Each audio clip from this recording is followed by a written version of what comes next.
left to the shareholders that will communicate in due course if there's anything. Yeah, Your Excellency, always good to chat to you. Thank you so much for making the time for us here on the sidelines of Davos. And Tom, of course, many other fascinating conversations to come, but great to get insight from His Excellency in Saudi Arabia. Okay, Jemana Pasechi on the ground for us, of course, Middle Eastern Horizons anchor in conversation around the diversification demands and needs of that Saudi economy. And, of course, plenty more interviews coming up through the week from Jemana and the team. Coming up, Daniela Costa of Goldman Sachs will get a view on the spend around CapEx into 2025. How much of that is being driven by the industrial policies of Europe, focus on defence, focus on aerospace and, of course, data centres and AI. That conversation coming up. This is Bloomberg.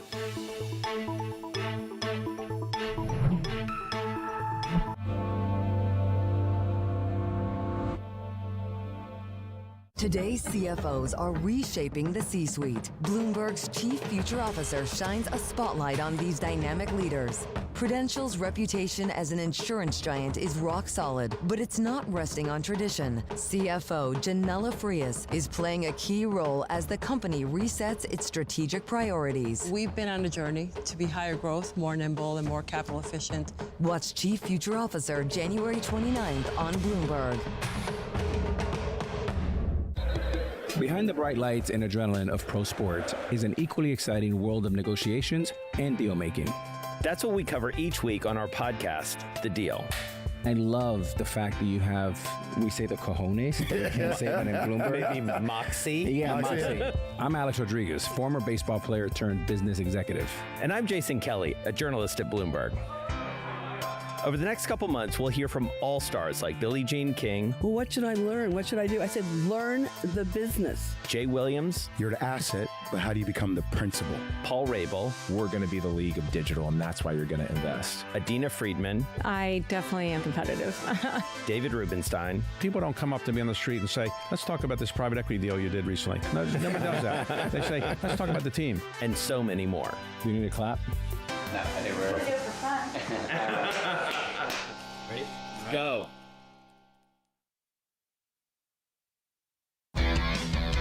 Bloomberg Invest is back. Join me, Shonali Basak, and the industry's most influential people for a comprehensive view across financial markets. Hear what a second Donald Trump presidency means for the economy, how AI is being monetized by investors, and the next big risks facing the private credit industry. Bloomberg Invest, March 4th and 5th in New York City. Register your interest to attend at bloomberglive.com/invest.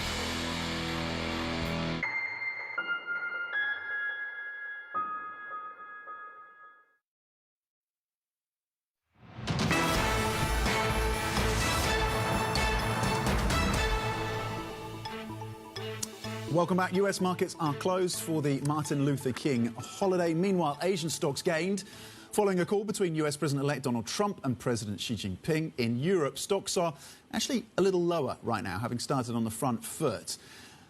That's despite the optimism, of course, and a decent session over in Asia. Looking ahead, of course, to Trump's inauguration, policies around tariffs in focus, and, of course, the news today that he will be likely declaring an energy emergency to give his administration more powers to push through with greater and more pronounced drilling and production in the US. That will be the hope, at least, for the incoming president. Daniela Costa, meanwhile, head of European capital goods equity research at Goldman Sachs, joins us for a view on how the tariffs conversation could reshape industrials in Europe. I want to start with the here and now around this news that the Trump administration could announce an energy emergency. You're seeing renewable stocks in Europe selling off quite heavily on this news. You've got the likes of Siemens, Vestas, for example, Enel as well, currently down 4.5%.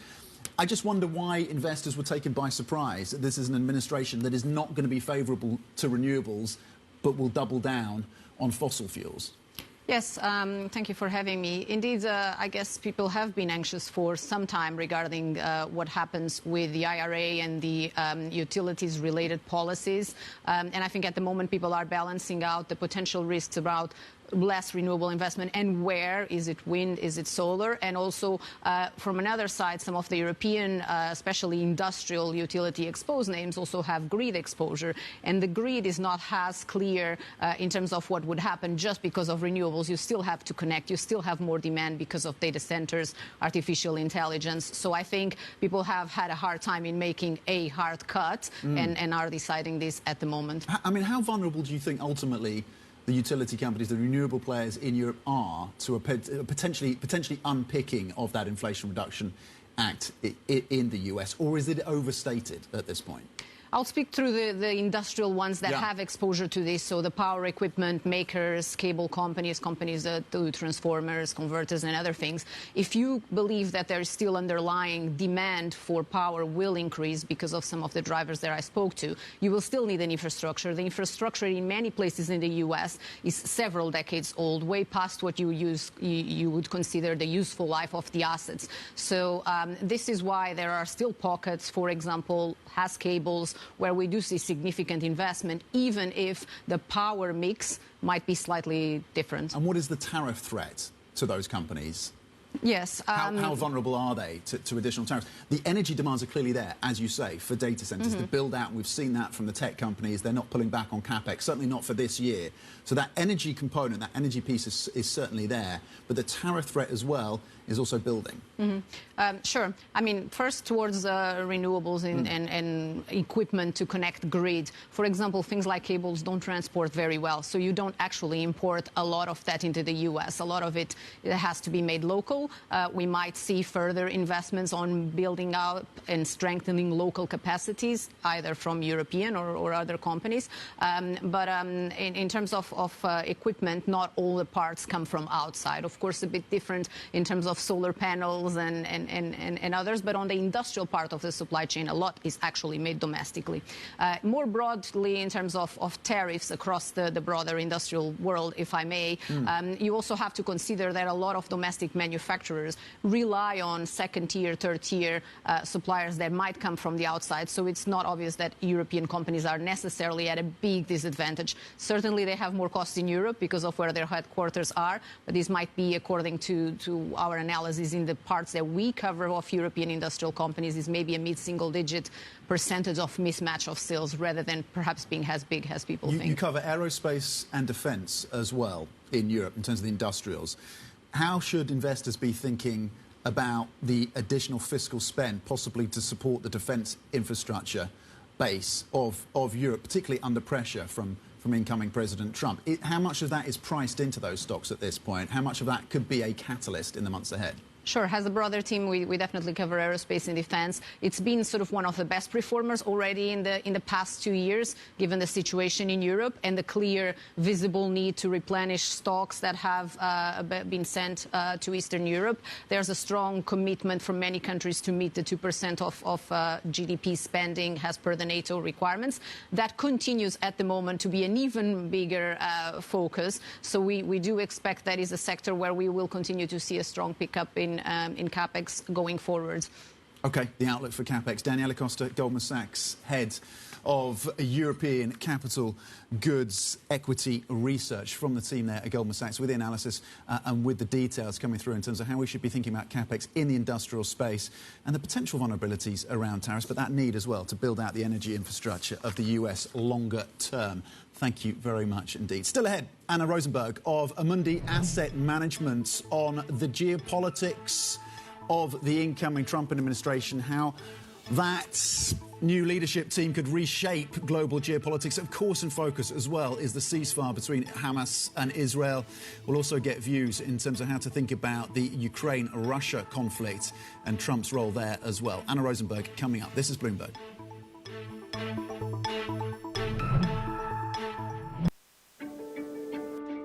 That's all being driven by the media content increasing and these becoming entertainment businesses and not local event businesses. And I don't really, I mean, I would expect that to continue. When you see, if the rumors about the NBA are true and it's going to double over the next, 8, 9, 10 years, obviously you can do the math. That's 10 to 15% growth rate TV. There's a little bit of leverage there. So you kind of you can pencil out. I mean, when we put together this group and the commanders, you know, we had to make our case, and you kind of pencil out low to mid-teens, right? And it's not a private equity return, but I really like it as part of my own portfolio because it's correlated. It doesn't really go up and down with the economy. A lot of it's driven by, you know, the growth in the streaming content and technology. It's a growth equity business almost. And then it goes, it's generally trending up. There's a scarcity value. Sports teams are obviously operating businesses and they generate cash flow. Some of them don't, a lot of them do, but then it's also kind of a piece of art, right? There's only 30 or 20, depending on the league, or 32 of these franchises, and you know, people want them, right? So at the end of the day, it's like, it's worth whatever someone will pay for it, right? So there's an element of a little bit of a Basquiat there or beachfront real estate. So you got to kind of think about all that, but all of it really says to me that it's going to go up. So a number of people, I think from Homeland Security and or the CIA or NSA, have gone to Capitol Hill and said that TikTok is a danger to our national security. But the public hasn't been given that much detailed information about what the threat is. How much of a threat to our national security is TikTok? The People's Republic of China acts adversely to the interests of the United States in different ways. One of those ways is through the dissemination of disinformation, the intentional communication of false statements, and TikTok is an extraordinary avenue through which to disseminate disinformation to millions and millions of people. From the world of politics to the world of business, Joe Matthew and Kaylee Lines deliver news, insight, and analysis live every weeknight. Balance of Power, weeknights at 10 p.m. London time, only on Bloomberg. Earnings season is here. I know it's like your Super Bowl, right? I can't wait. It's like opening presents in the morning. All right, it will be exciting. Nobody covers earnings like Bloomberg.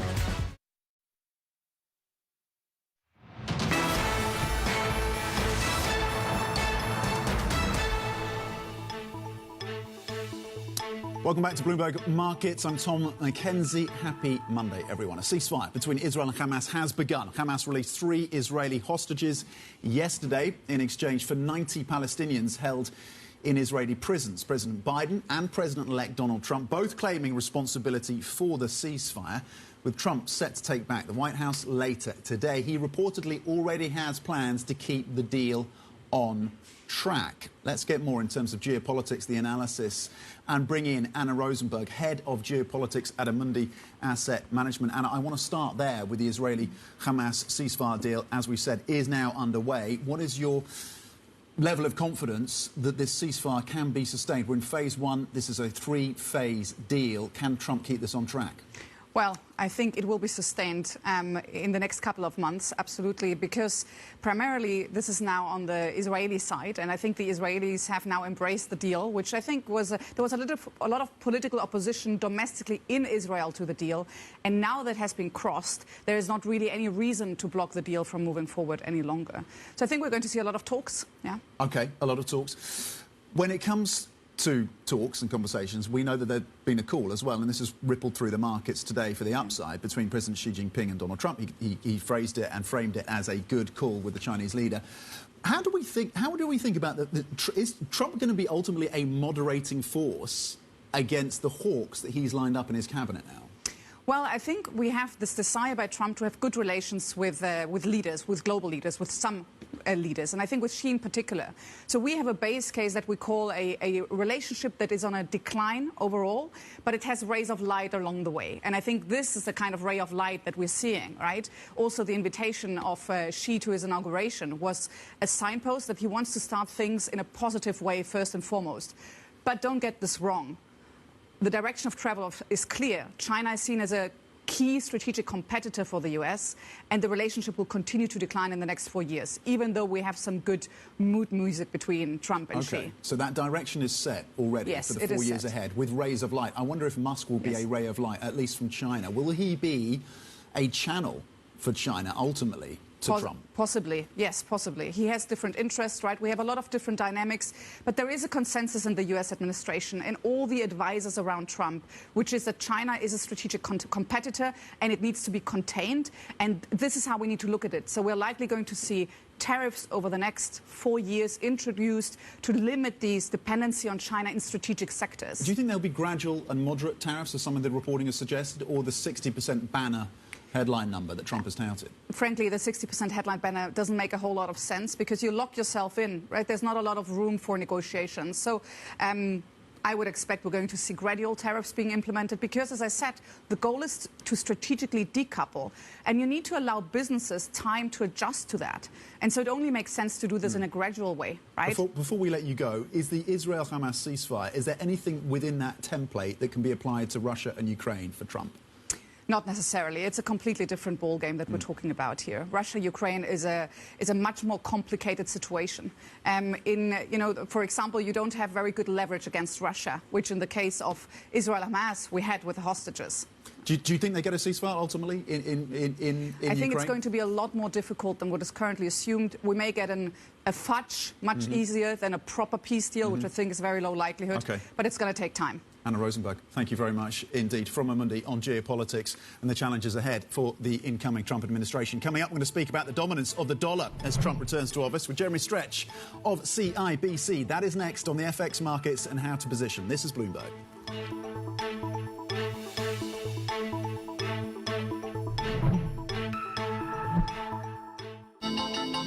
The countdown is on. Everything you need to get the edge at the end of the market day. Big tech earnings kick off later this afternoon. Gilead is coming out right now. We have take two numbers. Back to the markets, right? Our bread and butter. NVIDIA is one of the best stories in the tech space. That actually matters a whole lot more. It might shock some of your viewers. You're watching The Close. Get ahead of tomorrow's trading with The Close. Weekdays on Bloomberg. Context changes everything. The top names in business are on Bloomberg. We are in the midst of the largest wealth transfer in history right at this very moment. So $100 trillion of wealth is going to next-gen and millennial clients over the next decade. So that has some pretty significant implications. But in addition to that, women are controlling more and more global wealth. Today, they control a third of global wealth, but in the next 5 years, $30 trillion is going to pass in the hands of women, and they're going to control over 50% of the global wealth market out there today. Women care deeply about investing with purpose, investing to make an impact, doing good with their investments. So you're going to see some significant opportunities for us as we lean in and have been leaning in to capturing more of the female wallet globally. Nobody covers business like Bloomberg. Context changes everything. Bloomberg brings you breaking news 24 hours a day, powered by 2,900 journalists and analysts in more than 150 offices across the globe. Bloomberg Television. Context changes everything.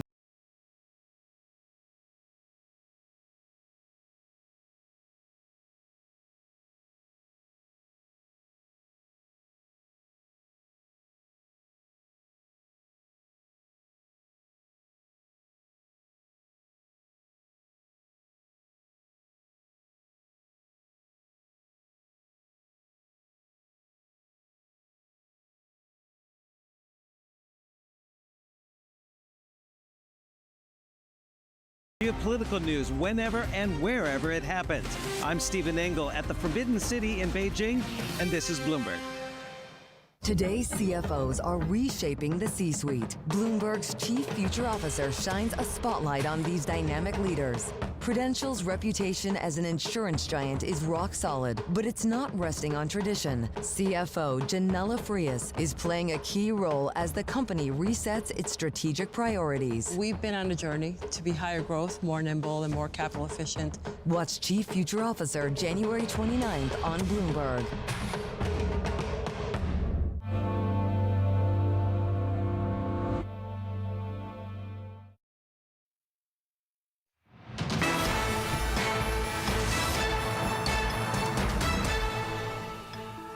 Welcome back to Bloomberg Markets. I'm Tom McKenzie in London. Bitcoin surging today to a new record high ahead of Donald Trump's inauguration later today. The dollar weakening, a little bit of softness for the greenback. Trump's pick for Treasury Secretary Scott Bessent told a Senate committee at his confirmation hearing last week that maintaining the dollar as the world's reserve currency is critical to US economic health and the nation's future. So, yes, a little bit of downside pressure on the dollar, benefiting some of the other currency pairs so far in the session. Jeremy Stretch joins us right now, head of G10 FX strategy at CIBC. Jeremy, the longer-term view, at least in the last few months, since September, is dollar strength, of course, and pretty pronounced, up about 8% versus the euro since September, up about 9% versus the pound in a similar time frame.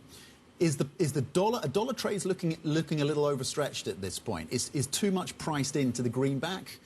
I wouldn't say necessarily too much priced in, but you're absolutely right. We've seen a stunning rally in the dollar through the course of the last quarter of last year, and that really coincided with, obviously, US yields moving up very significantly as we repriced the sort of the broader narrative in terms of inflation and tariffs, and obviously that US exceptionalism has also become amplified as we've gone through to the end of the year. So we've seen that reflected in terms of positioning. So we've got obviously significant aggregated dollar longs overall, not quite as extreme perhaps as we were seeing in spring last year, but pretty close to it. So I think there's an opportunity, or there's a likelihood that we've seen a little bit of profit taking. But I think once again, as we start to see investors again thinking about the ramifications of trade tensions and trade tariffs, even if we're not perhaps expecting them to be in the executive order, the blizzard of executive orders today, but is an ongoing issue, then I think it is still the case that the dollar has resilience, but I wouldn't necessarily expect that to be resilience that lasts through the course of the year. OK, so the resilience is there. The long dollar positions, you're not seeing those being flushed out anytime soon. If you do have a view, maybe second half of the year, then you see a little bit of softness coming through, that starts to wane. What is the best way? What is the cleanest way of expressing that in terms of FX? Well, I think in the short term, you obviously want to be short of those that are most exposed to tariffs and tariff risks. So obviously, dollar MEX, dollar CAD are our two sort of majors that are probably most susceptible to those sort of trade tensions and trade uncertainty in the nearer term. I think as we go through the second half of the year, if we do start to see a diminishment in terms of that US growth outperformance relative to elsewhere, then perhaps we can see some of those other majors performing a little bit better. So there's a lot of negativity priced into the euro as we speak. Now, too much? I think there probably is. I think we've seen another move lower, but I don't see an obvious and significant reason for our breakthrough parity. So if we do see another run down into a sort of a 102, maybe a little bit lower than that, I think that provides a little bit of an opportunity to start to load up on a slightly longer-term trade on that predication that the US growth story will slow a little bit and the risks of the tariff uncertainties really playing out in the Eurozone are fully discounted, or at least largely discounted. So what assumptions are you making about the ECB? Because markets are pricing in almost a full 100 basis points of cuts through the end of the year. Are markets getting ahead of themselves? No, I don't think it is. But I think where we would actually differ from where the market is pricing in terms of the way the Fed is being priced. So I think that's where we think there is a little bit of mispricing in terms of the sort of the degree of action and Fed goes further than markets expect, right? We do. So we think that is the uncertainty. We think that's the mispricing that may well be relevant. So we're not necessarily concerned about an overt sort of inflationary spike, which is going to be amplified by the tariff story. Now, if we're talking about trade gradualism or tariff gradualism, that plays into that narrative to an extent, and I think there is that sort of discussion about the sort of transactional sort of nature, and we will see those trading partners looking at trying to alleviate some of those tariff risks. So I think there is still more scope to be proactive from the Fed than the market is pricing, and I think that's going to be the narrative that will play out. And, of course, going back to that sort of very strong rally that we saw in Q4, as I say, that was predicated on US yields going up. If we start to see that sort of yield story starting to diminish and those spreads starting to narrow in, that reduces and removes some of that bid premium for the dollar as well. What are you seeing in terms of positioning around the pound, given the challenges of UK assets in recent weeks? Well, obviously, we've seen a significant paring back in the way the market's been positioned. Now, clearly, there's a lot of negativity now priced into sterling, and I think this week will be hugely instructive in the context of things like the flash services PMI, for example, Because if we see some resilience in that service PMI reading, and I think if you looked at some of the components in terms of discretionary spending within the retail sales data last week, that suggests that the backdrop wasn't quite as weak as the headline numbers on retail were terrible. The headline numbers were disappointing, absolutely. But that was in terms of volumes, and there's always an issue about seasonal adjustment in terms of the ONS data. So I think I like to try and delve down a little bit more into the detail, avoiding the headlines, looking at some of that discretionary spending, which is actually still holding up reasonably well. And if you look at some of the data on the housing market, that's showing some signs of improvement. So if we can see this sort of gilt recovery extending just a little bit further, and we see a little more added back into the Bank of England curve in terms of rate cuts, then I think actually that's constructive for sterling rather than destructive in terms of... That's interesting. So factoring more rate cuts, it was 65 basis points for the BOE now. But you think factoring more... Our economists think you're going to get 100.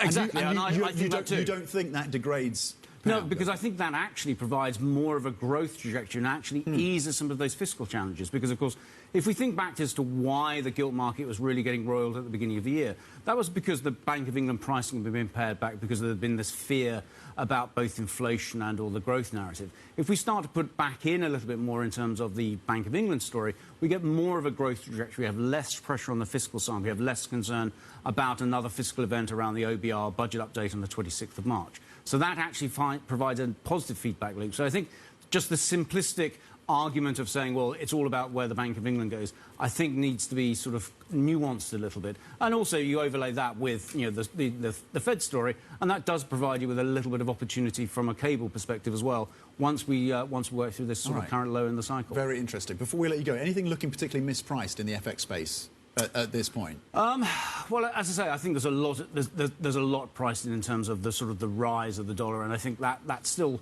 as I say, leaves us mindful. I think also looking forward, I think it's going to be interesting to see how the BOJ plays out this week. Because Friday decision. I think it may well be the case that we end up with a dovish hike. So you end up with that classic case of, well, the BOJ have hiked, where do we go now? And actually we end up with dollar yen going higher rather than lower. So I think that's certainly worth keeping in mind in the context of the upcoming sessions. Excellent. Jeremy Stretch, thank you, as always, for the analysis on this FX market. Of course, Jeremy Stretch of CIBC. Coming up, President-elect Donald Trump is poised to declare a national energy emergency, unlocking new powers to boost US production. We'll get more views and analysis in terms of what the implications of those emergency measures will be for production in the US and the global energy markets. That's coming up. This is Bloomberg.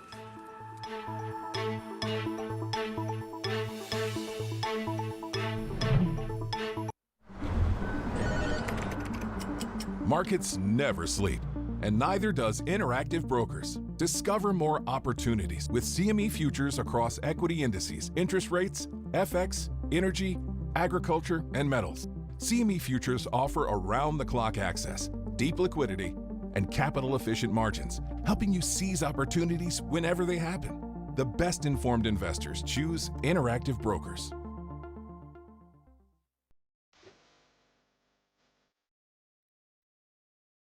I prided myself, probably wrongly, having worked in many countries, been brought up as a child in the Middle East and in the Far East, having a mother who was not British, she was Hungarian, she was a survivor from Auschwitz, and I was the son of a Holocaust survivor, and being involved with lots of people, I thought to myself, I know a lot about diversity, and I know about inclusion and not being included. But actually, when I came out, I realized that my level of understanding was not very high. And actually, I could see both the support and the rejection of being different, and what you had to do to live a life where you were different. And I'm immensely pleased that I was outed when I was 60, just under 60. Because had I not been outed, I probably would have said I could stay in the closet and still believe that I knew everything, which I didn't. And that was a very important moment for me.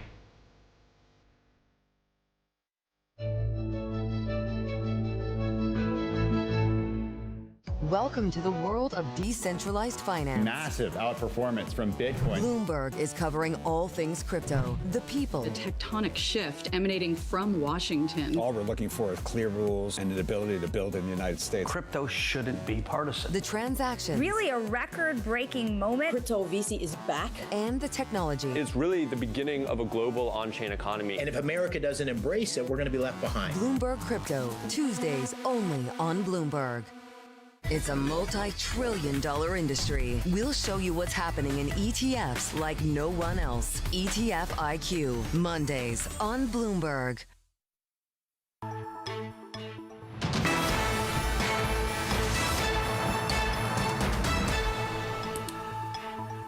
Welcome back to Bloomberg Markets. I'm Tom Mackenzie in London. The oil market is bracing for a period of uncertainty as it awaits the start of Donald Trump's second term in the White House. Prices steadying the session today after climbing to a 5-month high last week, with Brent currently hovering at around $80 a barrel at the start of the week. Checking the price right now, and you're seeing a print of 80.46 right now. Brent is actually down 0.4%. WTI at $77.72, down 0.2%. Joining me now for the latest on these oil markets is Bloomberg Senior Executive Editor for Energy and Commodities, Will Kennedy. Will, we'll start with the executive action that we are hearing, reportedly, that Trump is going to enact around an energy emergency in the US. The US has been pumping more oil, I think, than ever in history under the Biden administration. Nonetheless, Trump wants to do more.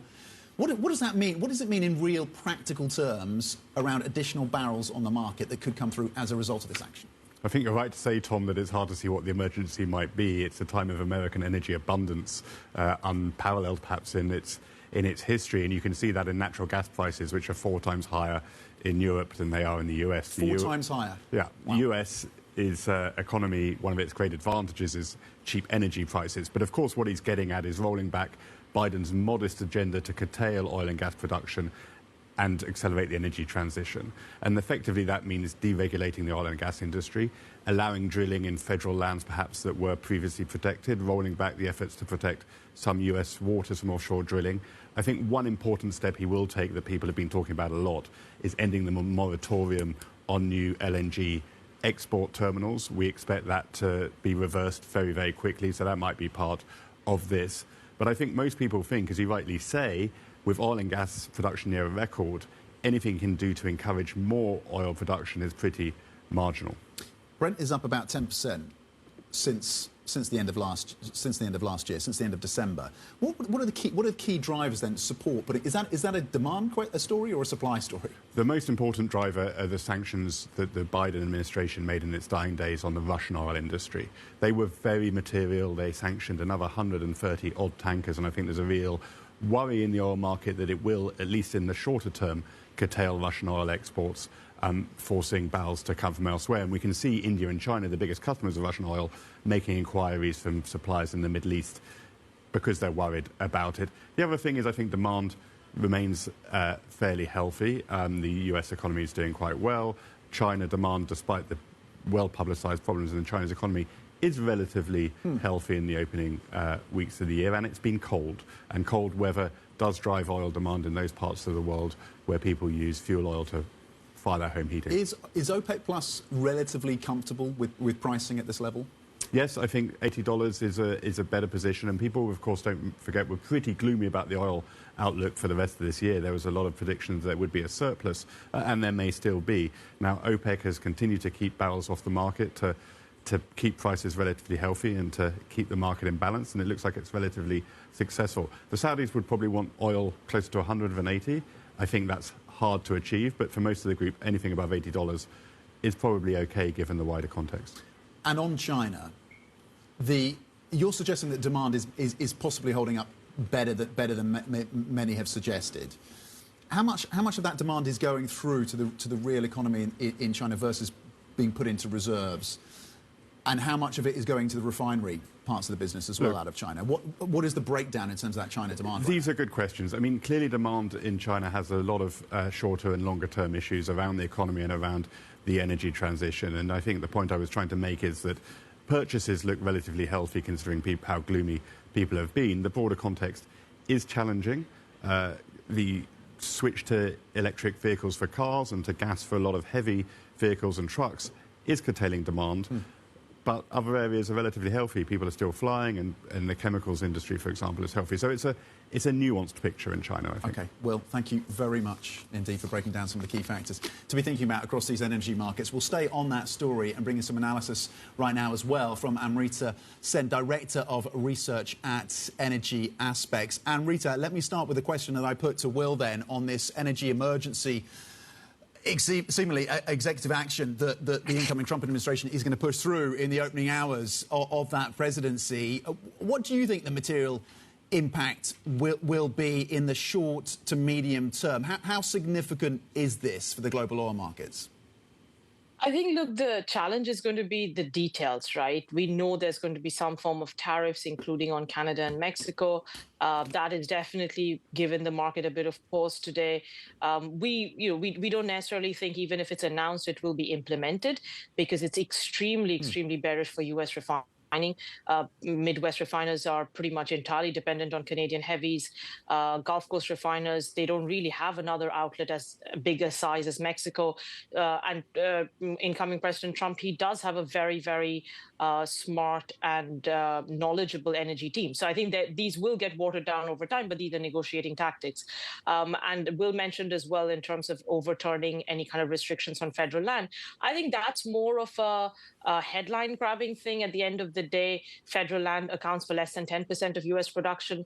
And the reality is that U.S. production, particularly shale, isn't growing. And it's got nothing to do with what Trump can or cannot do. Its geology is simply getting gassier. We are expecting about 400,000 barrels per day of oil growth, but it is starting to get just flatter and flatter. Even the likes of Chevron have come out and said next couple of years oil is going to be flat. If you ask me what the biggest difference is between this presidency that Trump's about to take versus the last one, I think U.S. production is going to be one of the biggest ones. Back then it was growing at 1.5 to 2 million barrels per day.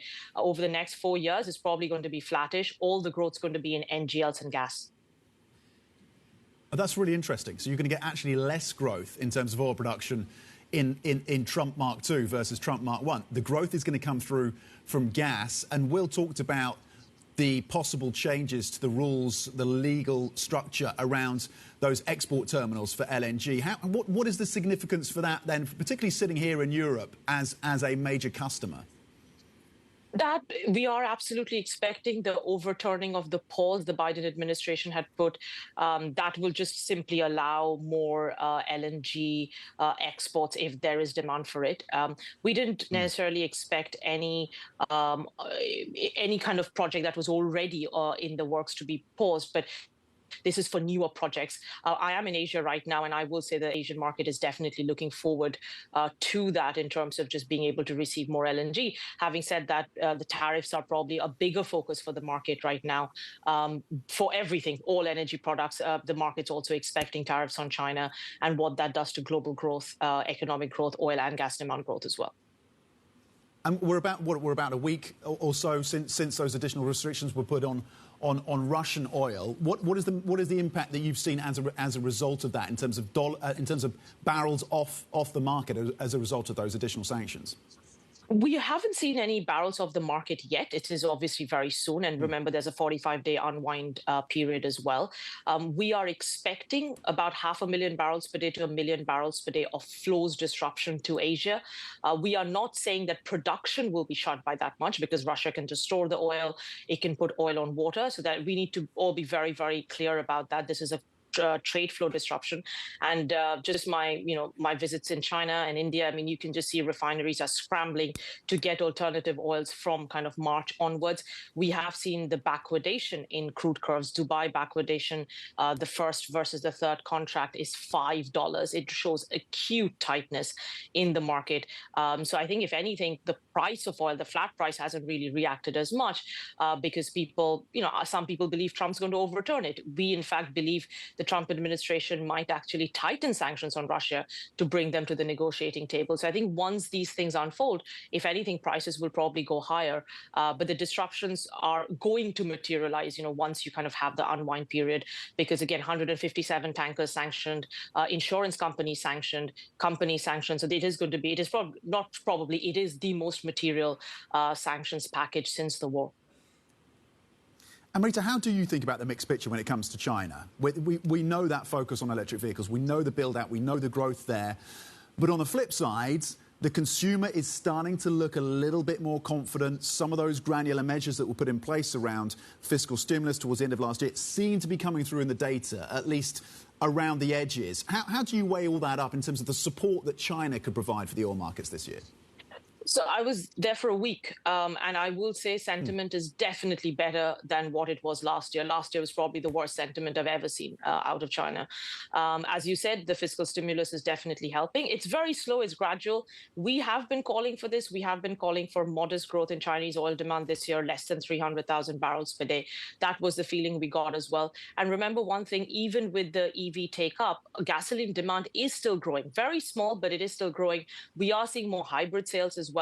So it's not all about the EVs. I think the weakness we saw last year was as much about the economy just doing really badly rather than all of it being about the green energy or the energy transition, I should say. OK.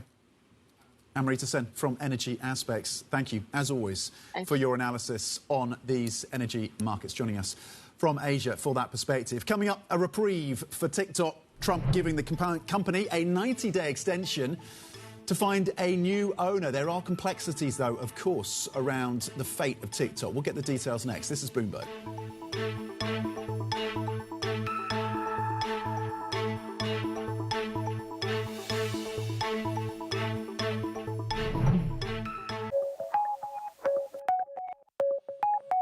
Here in this facility, which is part of your $2 billion investment in the last 2 years, it's a massive amount. Yes, because, you know, we've focused a lot on automation and upgrading our quality standards so that we can adhere to the US FDA and European standards, because some of our vaccines now are going even to the West, which is a fundamental shift in our strategy, you know, from back in the day when my father started the business where we were predominantly in India and the developing India-centric, now you're more global. Yes. So you're about 8,000 strong in this facility? All Indian nationals? Mostly Indian, yes. I would say 99% of talent that we've trained overseas and in India. We have our own internal skill building center where we train on site. Serum started with just producing vaccine for tetanus, but is producing a lot more vaccines now. What is the next big thing you think? A global pandemic flu vaccine is something that we're working on, and I think the world will need that. Not only for the annual flu cases, but God forbid there's a flu pandemic. I think we are very well poised to make 1.5, 2 billion doses and roll it out very quickly to protect the world. And we have, of course, the other vaccines, as we talked about, HPV and malaria, that we've just launched, and we're going to scale that up as well.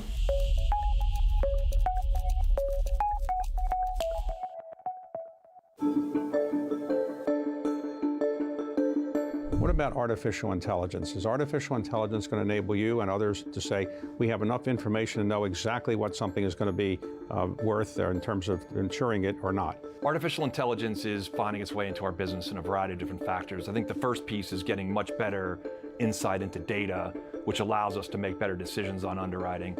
It's also a great opportunity to service business better in terms of like call centers and different ways of what's using robotics and other AI will be very helpful. But it is an emerging practice within the industry and one that is evolving very quickly. So it's also going to present risks that other companies, how they use it and how they use large language models and making sure the decision making is very sound. So it's complicated, but it definitely is benefiting the business today.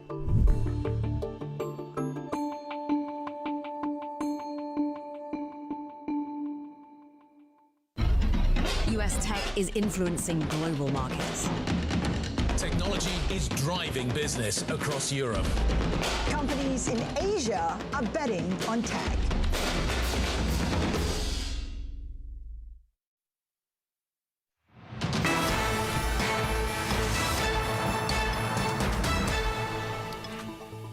Welcome back to Bloomberg Markets. I'm Tom McKenzie in London. Just checking in on your markets right now. It's a flat session so far across European equities after a solid session in Asia, bolstered by that phone call between President Xi Jinping and incoming President Trump. Of course, Inauguration Day today, but also a holiday for Martin Luther King Day stateside. So European futures are going nowhere, or European markets are going nowhere right now. US futures pointing to gains of 0.1% when trading comes back on Tuesday. Euro dollar at 103, up 0.4% on the single currency, gaining from some softness in the dollar in the session. And Bitcoin punching through new record highs at 108,000, currently up 4.5%. On the biggest cryptocurrency by market cap. You have Trump and his wife Melania both issuing meme coins. Make of that what you will. But Bitcoin is currently at fresh record highs. Remaining on technology, the Chinese-owned social media app TikTok has had its service restored in the US after briefly going dark to comply with a Supreme Court ruling. The app's return coming after President-elect Trump promised an executive order giving ByteDance 3 more months to find an American buyer for the platform. Joining us now is Bloomberg's senior executive editor for global tech, Peter Elstrom. Peter, this really was the focus of so many people's attention over the weekend of TikTok users as they saw the screens going dark, they saw the messages. The message has changed. Can Trump really save TikTok at this point? What is this 90-day extension going to mean in reality? Yeah, there has been a lot of back and forth. We saw TikTok briefly go dark over the weekend for about 14 hours. Then it was restored after that.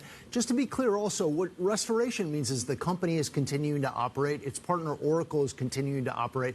But Apple and Google have both made the choice that they're not going to put the app back in the App Store. So there's divided opinions about what exactly is going to happen. Trump has said he is going to issue this executive order and give the company another 90 days to be able to work out a deal. But it does seem like something of a temporary reprieve. Remember, the legislation passed through Congress last year. It was a bipartisan bill. It was signed by Biden. It required this divestiture. Either the parent company, ByteDance, had to sell the app or it was going to be shut down in the U.S. Now, under the terms of that bill, there has to be a qualified divestiture in motion to be able to get additional time to be able to do this. It's not clear that anything is in motion with ByteDance right now. Trump has said he wants to come in, he wants to work on a deal, but there's no evidence of progress so far.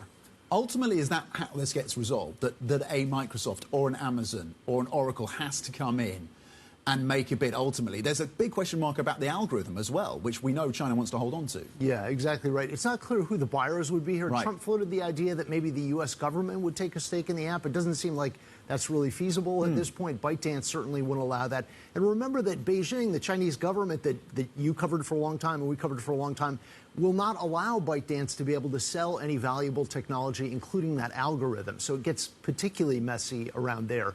And there's no sense that there's a deal in progress. There are not ongoing negotiations at this point. So there's a long road ahead, and it does look like a temporary reprieve at this point. OK, this story has much further to run, doesn't it? Peter Elstrom, thank you very much indeed. Excellent breaking down the fate of TikTok for us and the questions that remain to be answered. Coming up, an exclusive interview with Admiral Faisal Wan Zahir of Khazanah Nasional from Davos. This is Bloomberg. In a world filled with trading scams and deceit, how do you separate the real from the fake? Our mission is clear: to provide safe, reliable, and regulated platforms. Our app is your shield against the noise. Don't fall for flashy promises. Choose FX Pro for professional and secure trading services. FX Pro. Trade like a pro. DraftKings hit a milestone in the second quarter of 2024. For the first time as a public company, it turned a profit. Is this a new era for DraftKings? There's an inflection from when you're cash flow negative and you're operating off of equity raises from the past to when you're self-funded and you're cash flow positive and able to control your destiny a lot more. You've had your first quarters of profitability now. Does that take pressure off? Does it increase pressure? I think it increases pressure. I mean, once you start making profits, people expect you to make more, and all of a sudden you're valued on a multiple of those profits as opposed to the theoretical what could be. So very important, I think. When you're cash flow negative, you've sold a vision of what the company should be working on, and you're very focused on working on that and delivering against that. When you've pivoted to profitability, the world of what you can work on is a little bit open, and there's a lot of different ideas, and it requires more focus than ever to make sure that you are prioritizing on the most important things that are going to deliver the most value. DraftKings' solid standing in a booming sector gives them the luxury to play the long game. They're not under pressure to cut costs. When you have really strong revenue growth, you don't need that. If you look at where we are today and where we want to be and where we believe we will be, the vast majority of the incremental EBITDA is not coming from any cost reduction. It's coming from increased revenue. We don't feel like we need to cut costs because we're growing our revenue so much. We want to grow our revenue into our existing cost structure, and there's no need to reduce the cost as long as we're being efficient with what we allow our cost growth to look like. Why does this business model work? Because it's virgin space. It's never been done before, and it'll never be done again. When you step back and you look at something that's been golf through institutions has been the way it has been for 53 years without change. In 1993, I stepped back and said, okay, this is not right. It's doing the same old Groundhog Day. Everything's the same. Players are a pass-through entity. They're not getting any equity built in their day. Once they're done playing, they're out. I thought, that's just not right.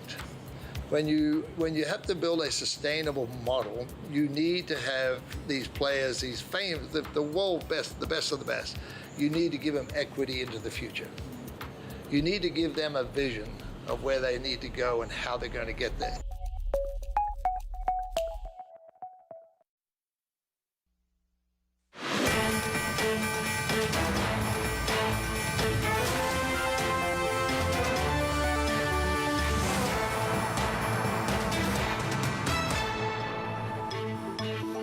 It is 11 a.m. in London, 6 a.m. in New York. US markets are closed for the Martin Luther King holiday. Welcome to Bloomberg Markets. I'm Tom McKenzie. Here are your top stories. It is Inauguration Day in the US. President-elect Donald Trump is gearing up to be sworn in for his second term in office. Bloomberg has learned that he's set to declare a national energy emergency to unleash domestic production. TikTok restores its US service after Donald Trump vows to delay enforcement of a ban and grant another 90 days for the Chinese app to find a US buyer.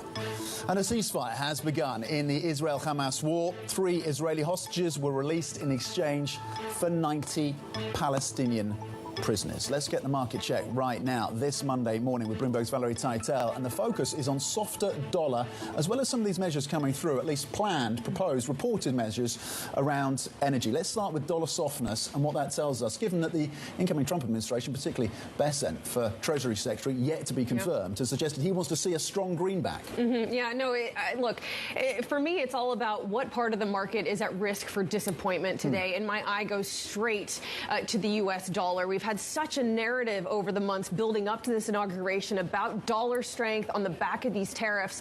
And if instead from Donald Trump today we get a focus on domestic issues, on energy policy, on immigration, and instead, you know, he leaves this tariff, the international trade part of his administration, if he leaves that quiet, if he doesn't give us new details, I think the U.S. dollar, specifically looking at the Bloomberg dollar index right there on screen, is ripe for some disappointment to the downside. Now, the dollar has risen 8% since that Trump trade began back in September, but it's still a favored macro trade, Tom. If we look at CFTC positioning data when it comes to hedge funds, every week it seems to be increasing and increasing in dollar long positioning. So that's the part of the market I think is most vulnerable to being upset today. Yeah, Jeremy Stretch, FX strategist, of course, at CIBC, telling us he's not seeing any signs that those long positions are being washed out yet for the dollar. The dollar up about 8% versus the euro since the end of September, versus about 9% versus the pound. Both of those currencies getting a bit of a reprieve. Euro dollar currently up 0.4% at 103. So not a parity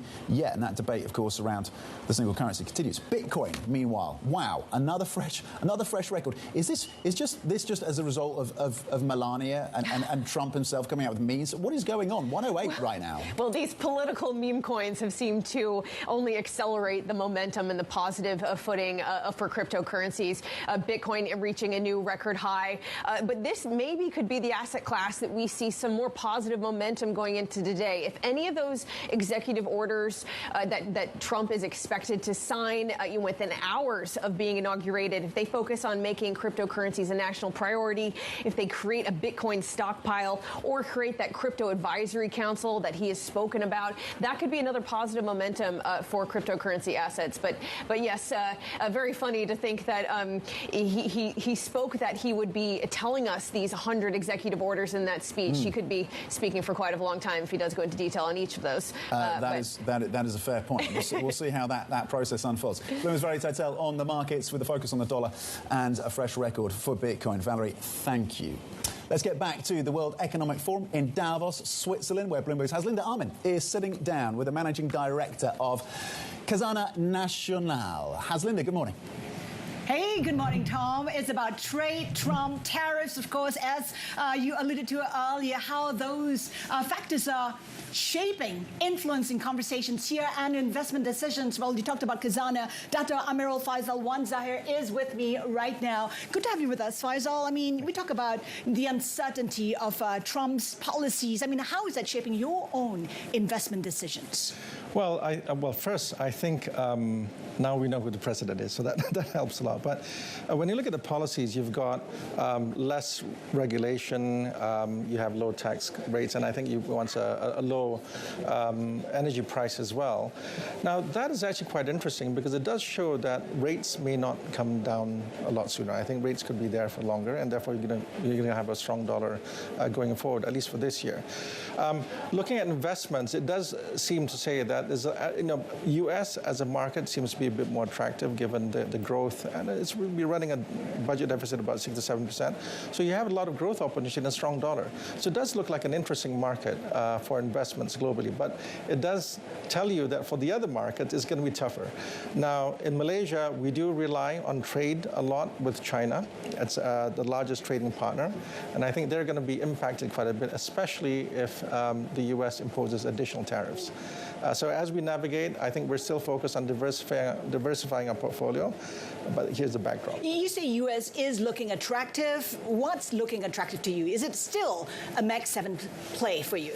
From public markets perspective, it is. It is still Mag 7. Well, where do you go, right? But having said that, I think we don't just invest in public markets. We do invest in private markets as well. And that's actually quite interesting because, at least the markets will be open for exits. There's more opportunity for consolidation. So these are areas that, there's various asset classes still look interesting in the U.S. You've been wanting to have greater exposure in international markets versus your domestic market in Malaysia. How are you looking right now? Is there reason to think that your 60-40 ratio would change in any way? Would like to maintain that, at least in the longer term, 60 to 40. Having said that, we are diversifying. We have been diversifying our portfolio. And we've been moving our portfolio towards the developed markets, particularly the U.S., and still more room for that. And I think that has benefited us in the past, and it's looking the same. How does diversification look like? Developed markets, public markets, as well as asset class. But then when you get developed markets, is it Europe, is it U.S., or is it Japan?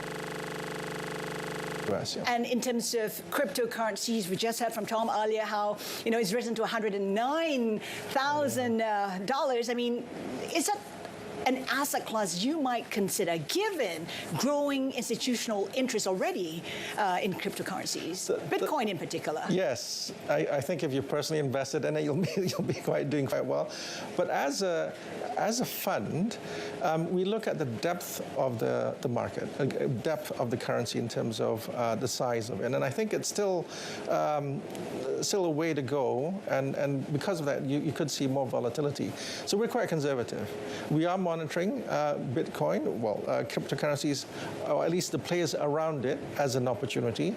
But for investment there, I think it will be quite a while before. What do you mean players around it? Are you talking about blockchain, for instance? What exactly are you referring to? I mean, it could be blockchain. It could be those that provide distributed ledgers, or at least around the market, the decentralized market. Yeah, so that's what I'm looking at. Understandably, volatility is an issue for you, but we also have Trump in power. He's pro-regulation, he's pro-crypto. Isn't that enough to perhaps, generate some interest in it? And what would it take then?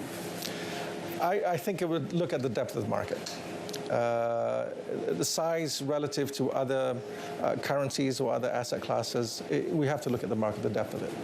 Yeah, and right now I think no, yeah. And in terms of the risk in the asset management space, what would be the biggest risk out there? At the moment, it's looking at where do you park your money? Because you have an allocation strategy which tends to be more short-term, but what happens in the long term? When I say short-term, it comes back to the current policies where people are looking at geography rather than asset classes more in terms of where you apply the capital. But at which point will it pivot? At which point will you really have to look at your asset allocation on a longer-term basis? So I think that's something that we do have to look out for. And sometimes when you miss it, you miss the wave. Yeah. One of the big themes here in Davos is AI. We know that when it comes to sovereign wealth funds around the world, yes, they've pumped in billions and billions of dollars into AI. Is that still a big theme, or is that graduated to quantum computing, for instance? I mean, in terms of themes that you're investing in, what would they be? AI, first of all, we don't invest in industry themes, but AI is a sector that we are exposed to. How big is that exposure? Well, from our exposure to public markets, Mag 7, when you actually invest in the US, so you're already exposed in that perspective. And then we are looking at some of the private market investments that innovate around AI.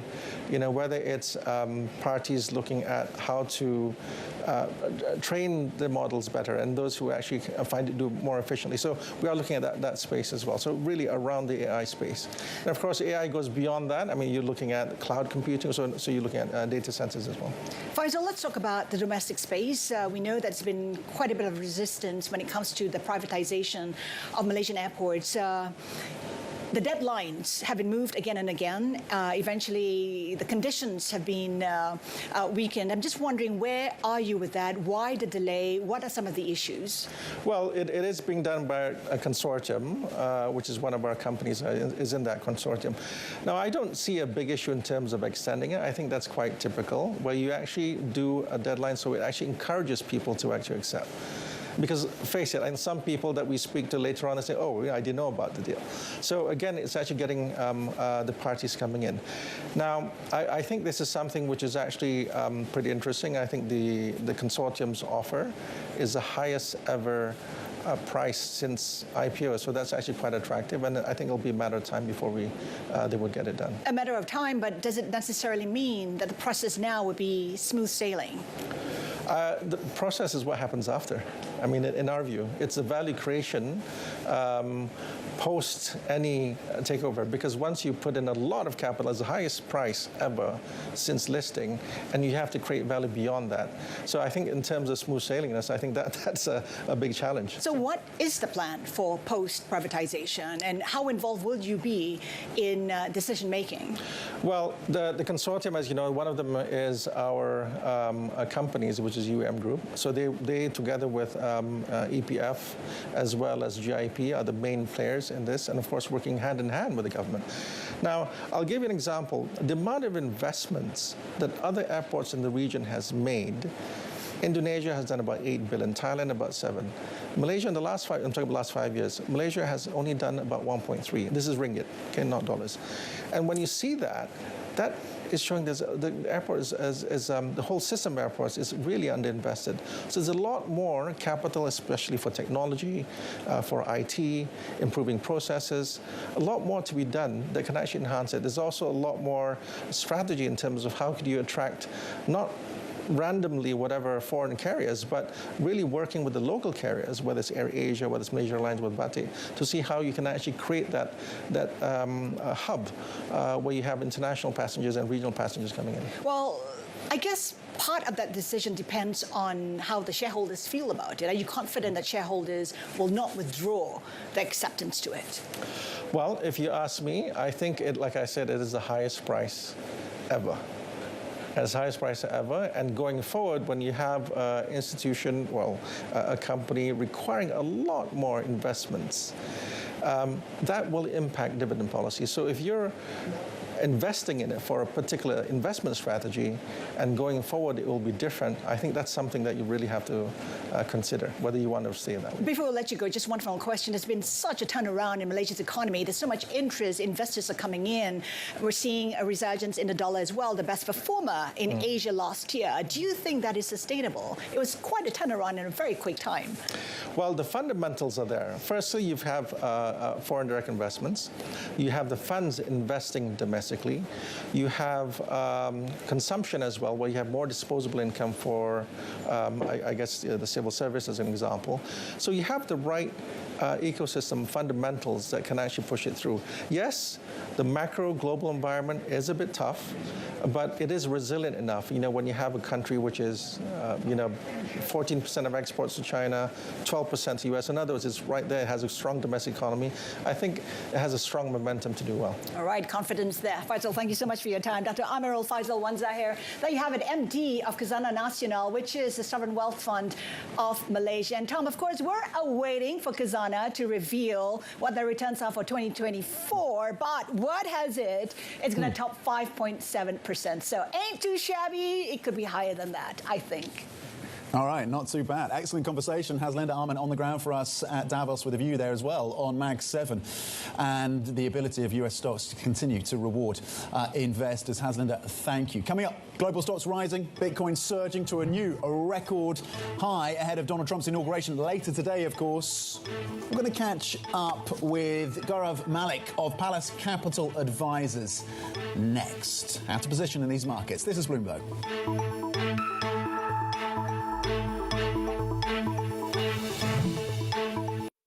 On a $100,000 US margin loan, Interactive Brokers charges just 5.83%. Do you know how much your broker charges? Fidelity and Schwab charge over 1.5 times as much. E-Trade is even higher. Move your account to Interactive Brokers and save at least $5,200, or much more if you're trading big bucks.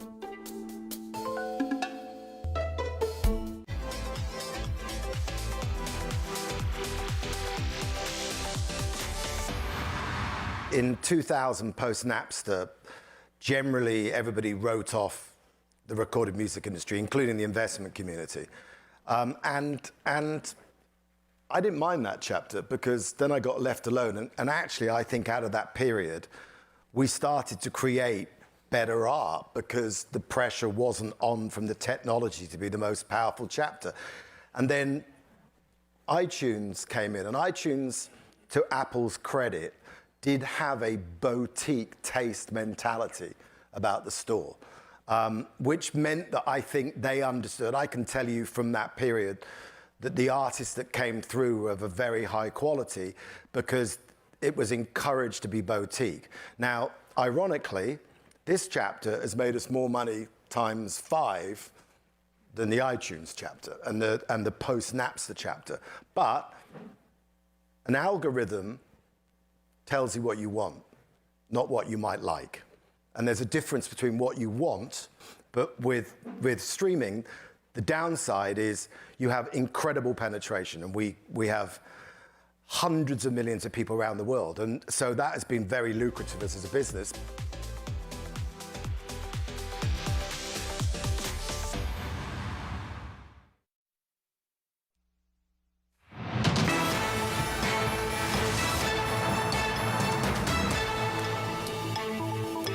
Welcome back to Bloomberg Markets. I'm Tom McKenzie in London. Investors bracing for a slew of executive orders after Donald Trump is sworn in as President of the United States in just a few hours' time. Gaurav Malik of Palace Capital Advisors writes, quote, "We are concerned about the prospect for a continuation in the rise of bond yields under the new administration. We are concerned about the potential for a steep rise in yields amid expectations of more government spending and tariffs over the coming years." Gaurav Malik joins us now. Gaurav, thank you for your time. There is a view widely held that the equity markets provide a course correct for Trump.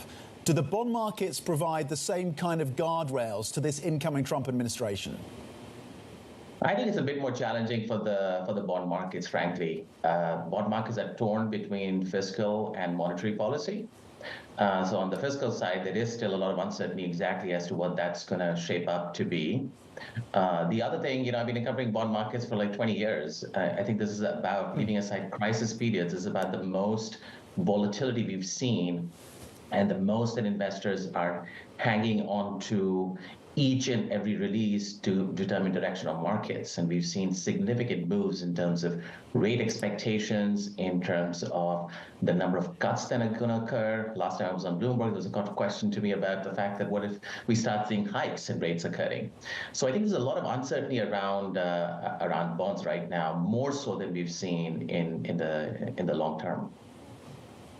How much assurance can markets take from the phenomenon that we see repeatedly, that when you get to a certain level on yields, 6% or above, investors, domestic but mostly international, come in, they want to lock that yield in, that caps yields ultimately at around those levels? Is there not some kind of comfort that we can take as investors from that? I think investors can take comfort in that, but the reality is that the market of the last 10 to 15 years has been used to ultra low yields. So, 5 or 6 today feels very different from 5 or 6 if you were looking in the 2000s or going back in time to the 1990s. So 6% does feel a lot. Yes, investors would come in at 6%, but I think that once you start seeing the 30-year or the 10-year go past 5, I think you're looking at a different environment, in my opinion. Markets are going to be a lot more concerned at those levels. If they're just not used to it, it would suggest that our investors beginning to reprice the credit risk of the U.S. So some of those fears will come into play, which will create some challenges for equity markets. But you're right in saying that bond investors would come in and say, well, may as well lock in at the 6% level. But until that point, you see yields. Can we assume that you see yields grinding higher from here with what, 460 at the close on the 10-year? Do you see a grind higher in yields in the weeks and months ahead? I think that we have a range of 4.5 to 5 for the 10-year. A year back, I was thinking more like 4%. But now it feels like 4.5 to 5. Inflation, as you know, has not been as tightly controlled as we'd expected by now. So throw in, if you think about, say, inflation coming in at 2.5, 2.7 at that level by the end of 2025. Throw in rates being around, call it another 100 basis points higher, so maybe like 350 to 400. Add in 80 basis points for term premium. You're looking at 480. So 450 to 5 seems like a reasonable range to expect. And that, in my opinion, would be reasonably rational to have, given all the risks that are there with the U.S. economy as well, and of course the policy uncertainty. So I think that 4.5 to 5 seems to me like the right number.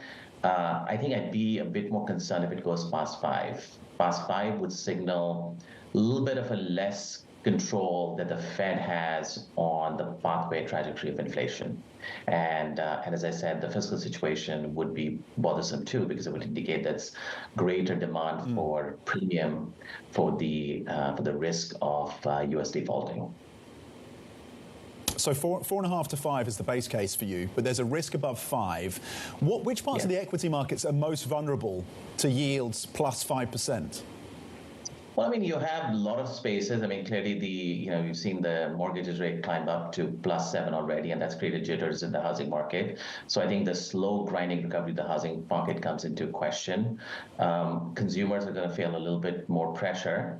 Not a bad environment, clearly, for banks, given aside, of course, the fact that credit becomes a bit more concerned, and they have to think about delinquencies in that area. But at least net interest income goes up.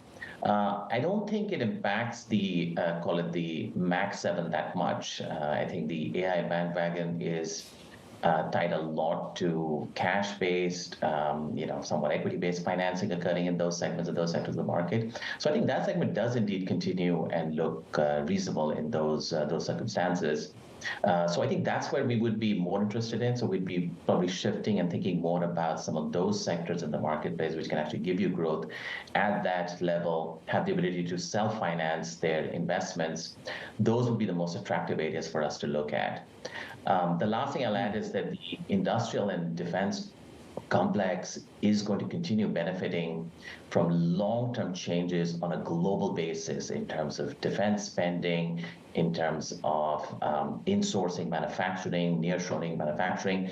I think those trends would continue unabated, even in the face of the higher yields. What is your regional bias at this point then, Gaurav? I mean, particularly when it comes to defence spend, there's a view that Europe is going to have to spend even more than it has, particularly under pressure from Trump, to ramp up spending around defence. You have the valuation proposition in Europe. Is Europe, given the I mean, equities have held up pretty well, but in terms of the macro data, is Europe in any way compelling at this point? Europe is a bit more challenging. I think it's an environment you have to be, it's an area in which you have to be selective. So, I mean, there are some, let's think about like the macro things that could make a difference. I do think the US is leading Europe in terms of AI investment. So leaving aside the max segment for a second, if you look at the average company, the amount they're investing, I think there's good reason to believe that Europe will accelerate that as we look at 25 and 26. So that becomes interesting to think about from a European perspective. Any improvement in China's macro environment, so again, thinking about the luxury sector, those areas will benefit, and again, a much bigger trading partner than the US. So things that are positive for the Chinese economy, the incremental spending that's occurring in likely to occur in AI, a renewed focus on rebuilding, reconstruction, innovation are some reasons to be optimistic.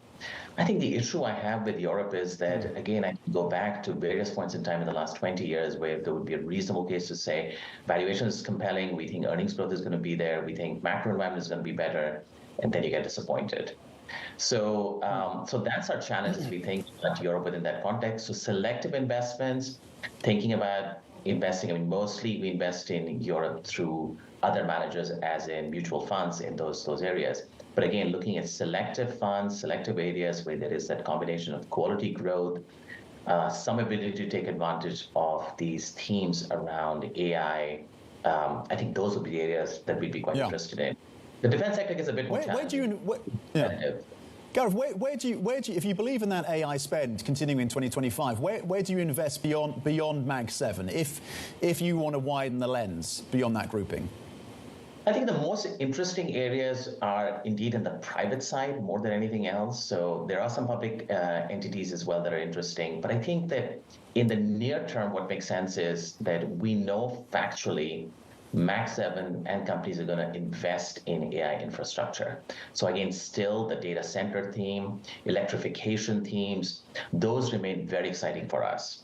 We also do like the incremental investments that are occurring in the venture side on new apps, new things that can power through innovation within smaller companies, within the sector that could do with some more automation. So those areas also are interesting, but I think the immediate place has got to be the electrification. The utility needs is still massive within that segment. And again, data centers continues to be an area that will likely power through as we look at 25 and 26. I think one area of for us is really what's the benefit that comes with AI, right? So that becomes more like a 26, 27 story. Gaurav Malik of Palace Capital Advisors joining us from Boston on Inauguration Day, Martin Luther King Day. We appreciate your time, views on these markets. Plenty more coming up, including details on that ceasefire between Hamas and Israel. This is Bloomberg.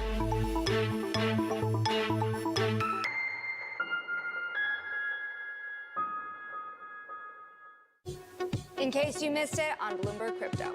We still see Bitcoin higher by about 40% since election day. So what is priced in, and where is there still room to run higher? Now, everyone at the institution level is ready to adopt Bitcoin.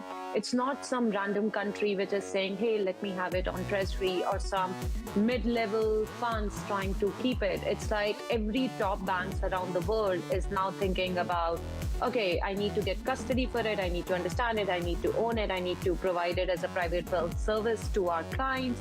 So it is just a whole run of things. So I feel like as we are looking towards 2025, it's definitely going to be the year of Bitcoin, not only as an asset value, storage value, but also I feel like technology-wise, so much projects are coming on top of Bitcoin that the whole decentralized financial industry has somewhere shifted into Bitcoin. Don't miss Bloomberg Crypto live on Tuesdays. Bloomberg Invest is back. Join me, Shonali Basak, and the industry's most influential people for a comprehensive view across financial markets. Hear what a second Donald Trump presidency means for the economy, how AI is being monetized by investors, and the next big risks facing the private credit industry. Bloomberg Invest, March 4th and 5th in New York City.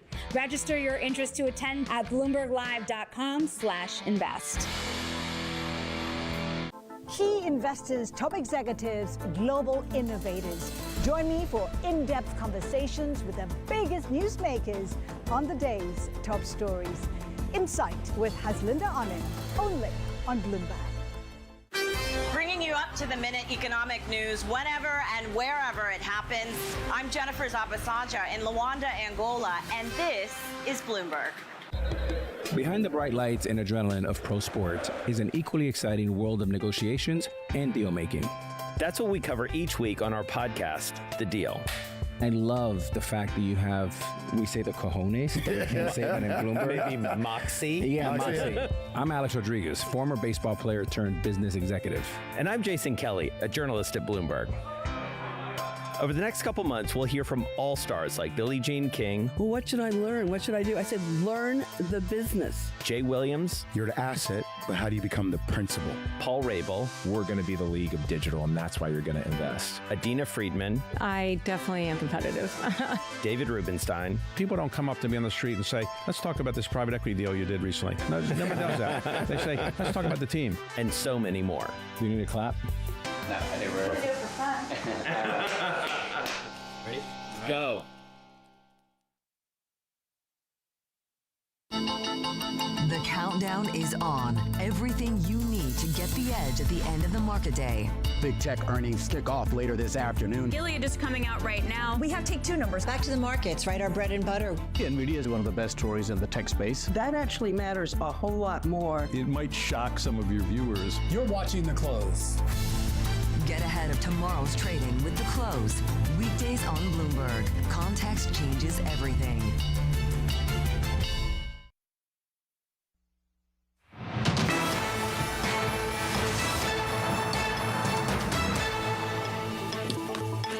Welcome back to Bloomberg Markets. I'm Tom McKenzie in London. European stocks are flat so far in the Monday session. US stocks, of course, closed for Martin Luther King Day. In terms of the pressure on some parts of the European equity market, interestingly coming through for utilities and renewable energy companies. This on reporting that incoming President Trump is going to declare a national energy emergency, presumably to benefit the carbon industry and potentially pressure renewable energy. So question marks again over the Inflation Reduction Act and that policy going forward. Activity in the FX space, the Bloomberg Dollar Index currently down 0.2%. S&P futures, by the way, pointing to very modest gains when European equity markets reopen on Tuesday. Euro dollar at 103, so rallying 0.5% on the single currency, benefiting from softer dollar so far in the session. And Bitcoin punching through fresh record highs, currently trading at 108,000 on the biggest cryptocurrency by market cap, up 4.5% in the session.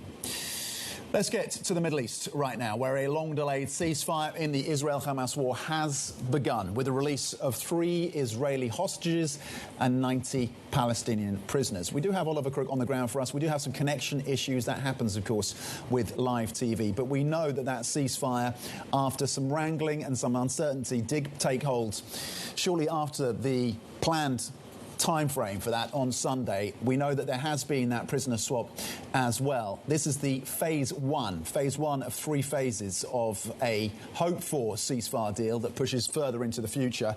Let's get the details live on the ground for us. Oliver Crook, we've re-established the connection. Look, Ollie, what is the mood on the ground? What is the latest in terms of this ceasefire and what the two sides have been doing?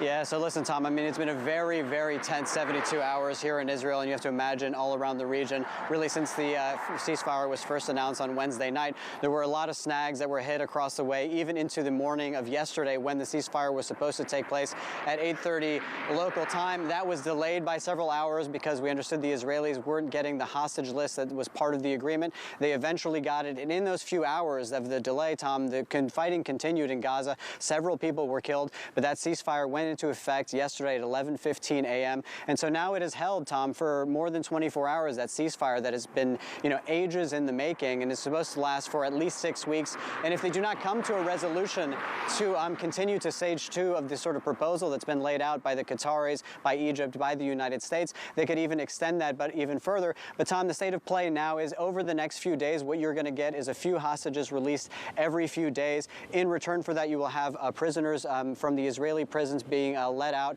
to the Palestinian side. We had the first 3 arrive yesterday. And the other thing that we've been watching very closely, Tom, and this is where we spent our morning, is at the border crossing at Kerem Shalom. That is the border crossing where most of the aid trucks from the Israeli side will be flowing into Gaza. I spoke to the manager of the checkpoint a little bit earlier. They said that they expect that to be 800 trucks crossing into Gaza today, 600 of which will be crossing just behind me at that checkpoint. And just to give you a little size and scope there, Tom, the average number of trucks that have been crossing into Gaza, according to the aid group I spoke to yesterday, has been about 50 a day. That's going to be 800 today. And what they would like to see is to get that number closer to 500 or 600 a day at the same level that was happening before the attacks on October 7th. So that is the surge in aid, and that is the expectation around the release of hostages in the days ahead. What is the expectation, Ollie, on the ground there in Israel for us, that the politics of Israel will allow and enable this ceasefire to be continued into phase 2 and phase 3? Yeah, Tom, as with so many facets of this war since the beginning, there are so many players, there are so many pressures that are being sort of heaped on and that really all need to align in order for this ceasefire to go into the second phase.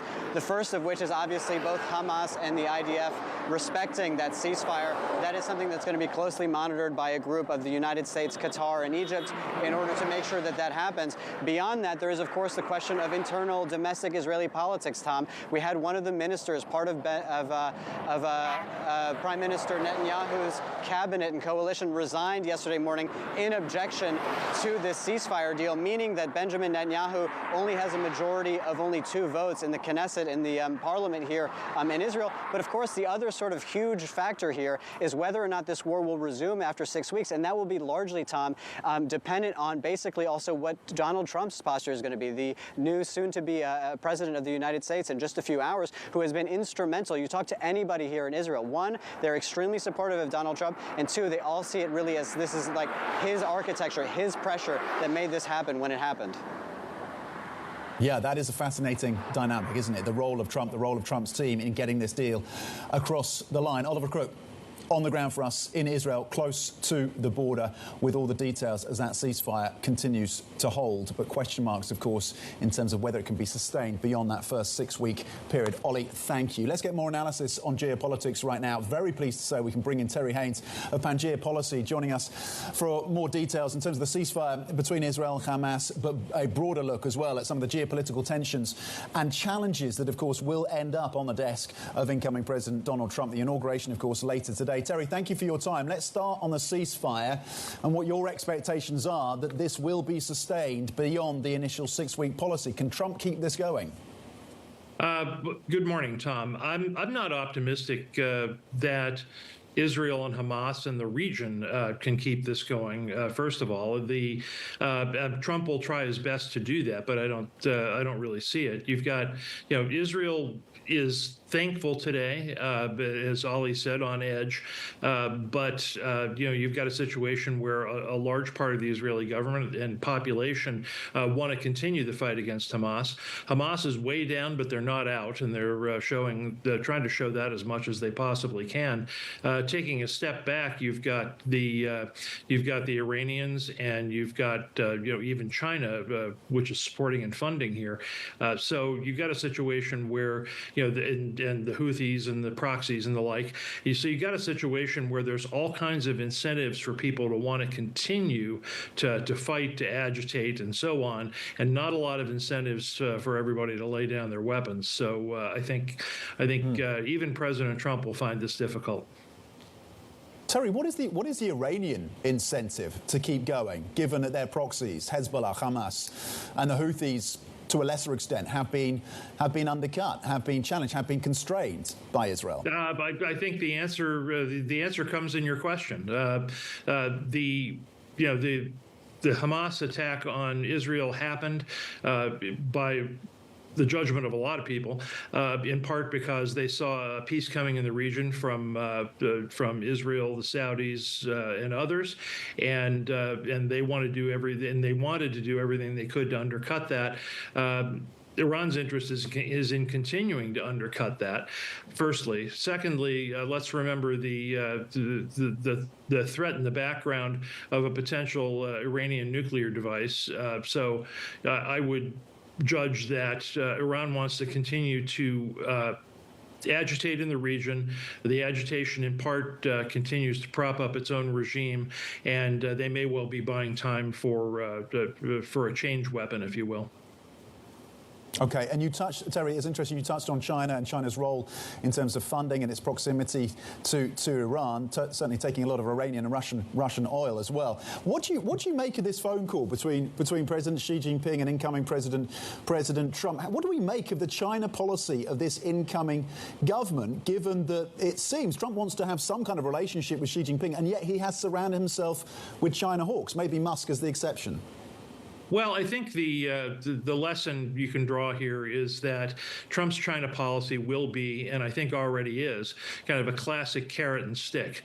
If you look at the testimony of the cabinet officials last week, for example, what you saw and heard was, China hawkery, as you say, and Trump's interest in wanting to confront China everywhere. At the same time, Trump is trying to emphasize deal-making, cooperation, conciliation where possible, and respect for the competitor/adversary. So without which Trump judges you can't make deals. So there's going to be both of those things. And I keep saying on other matters like tariffs, it's not going to be all one, it's not going to be all the other. And here, I think it's on China, it's very clear it's going to be carrot stick. Do you think markets are kind of pricing in that carrot and stick approach at this point, Terry? How fair do you think pricing is on this? I mean, how vulnerable do you think the markets are to that kind of volatility? Well, I think what the markets don't quite understand yet is the markets are very focused on economics and tariffs, for example. What they don't quite get is the tariffs are a geopolitical tool, have been a geopolitical tool for years, but they are unabashedly a geopolitical tool with Trump. What the markets don't get more broadly is the degree to which economic policy in the Trump administration is going to be influenced strongly by both geopolitics and national security. That's something they haven't seen since the Cold War, and that's kind of a new thought. And to give you one example, the degree to which defense spending will be up, but spending for and support for the defense industrial base will be up, I think is a little bit unanticipated. Also, I point to your conversations a minute ago on energy. The emergency nature of Trump's energy focus is unabashedly national security, and his advisors are already saying so. Okay, so that's a national security play in terms of trying to get more barrels out of the ground on energy. What are we, in terms of the tech? I mean, you talk about, it's interesting. You talk about the spend around the defence industrial space, the embrace of tech as well. You say is a national security theme that we should be thinking about. Arguably, big tech, or at least tech in some places, has reason to want to see the defence industrial base give some space and open up to some extent for some of those tech players to have a greater role in terms of the build out and spend on defence. How do you think about how big tech and technology comes together with that defence spend? Well, I think big tech generally is looked at as one of the prime assets that the United States has in this long competition with China. And Trump is already talking about, publicly already talking about the need to ramp up energy, for example, to continue to support United States AI work. So that alone, I think, gives you a pretty good hook into exactly how this new administration is thinking about the marrying up of all kinds of United States assets, both in its advantages, and also thinking about ways to rectify the disadvantages that the United States has. One of the things that's going to take is, I think, is probably a little bit of a de-emphasis on traditional antitrust for tech, and a little bit more understanding of exactly what they bring to the table, how they bring it to the table, and how their strengths can be marshaled. Terry, are markets underestimating the power of Trump in these 4 years? We have the trifecta, but you say actually his power is going to be constrained. Well, I think his power is going to be constrained. What people forget here in the kind of the run-up to the election is that Trump comes into office as an instant lame duck. I say that with no disparagement. It's just a matter that he cannot run for re-election again. So these are his last 4 years. That has a practical political effect, which is that he is less able to influence, to pressure Congress, for example, to do what he likes. Congress always has the lead role in coming up with details of legislation, tax laws being a perfect example of this. But there's a situation where Trump has a little less political power going forward, but his ability to persuade remains large, and he can maximize that advantage if he brings the public with him, if he continues to educate the public on what he's doing and why he's doing it, and tries to bring them along with him, and that will actually be a more effective counter to Congress and help him get a lot of his actions through in Congress than if he were to take a conventional stance, I think. Terry, a lot of expectation that he's going to be policy friendly to the crypto space. You're seeing that playing out again today with fresh records for Bitcoin. Is there a mismatch between what is actually going to be achieved on the policy front around crypto versus what we're seeing in the markets? I'm very much a crypto policy naysayer, by which I mean, as positive as everyone is about Trump and crypto, I'm the one just kind of urging people to get back to earth. Trump has basically done two things. One, he's given them a sort of advisory council, which in Washington is the kind of the equivalent of a participation trophy. And secondly, he's put out this meme coin, which I think of as more of a kind of a souvenir along the lines of some of the other things that he does. Crypto, the fact in Washington is that, crypto industry has been splashing a lot of money around, but money doesn't automatically translate into influence, and it certainly doesn't automatically translate into a meeting of the minds in Congress on what approaches have to happen and how they have to happen. They're nowhere nearer that today than they ever were. And secondly, industry where you've got the potential for continued criminal activity, this makes things more difficult. Terry Haynes, always appreciate your insights. Really fascinating thoughts as we weigh up geopolitics, but also the crypto space and implications of policy coming through from Trump, of course. Of Pangea Policy, Terry Haynes, thank you. Coming up, we're going to head back to the World Economic Forum on the slopes of Davos, of course, Switzerland. Bloomberg's Jemana Besechi will be joined by Mubadala, Deputy CEO. That conversation coming up. This is Bloomberg.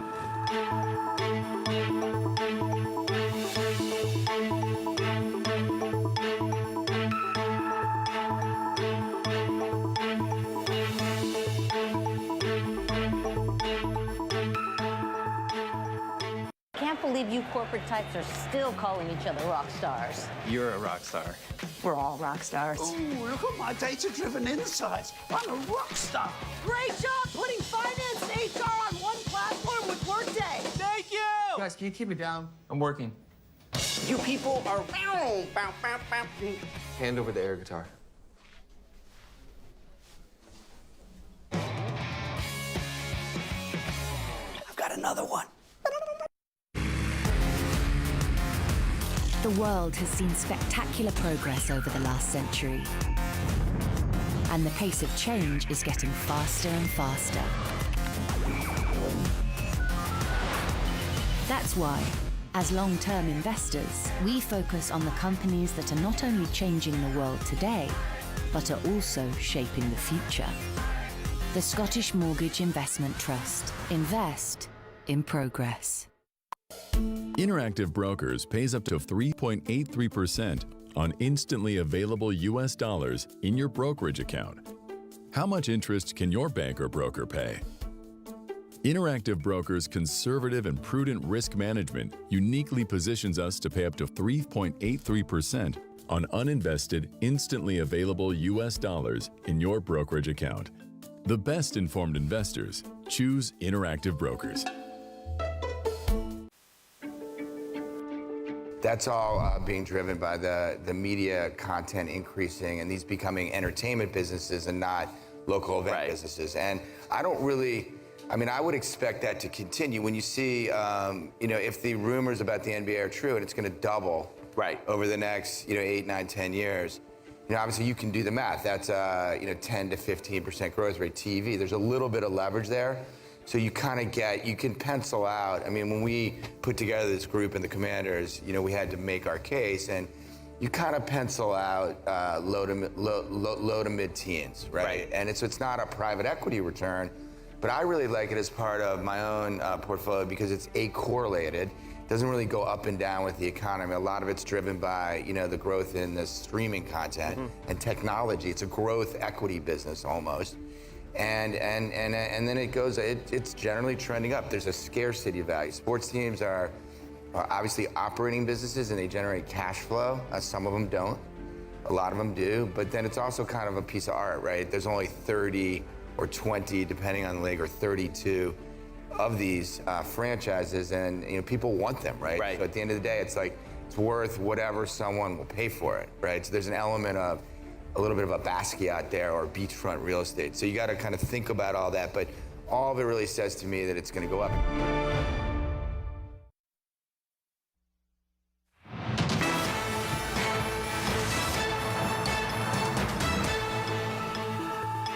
Welcome back to Bloomberg Markets. I'm Tom McKenzie in London. Political and business leaders from around the world are gathering in Davos, of course, Switzerland, this week for the annual World Economic Forum. Bloomberg's Jemana Pasecci is on the ground for us, and she is joined by another special guest. Jemana.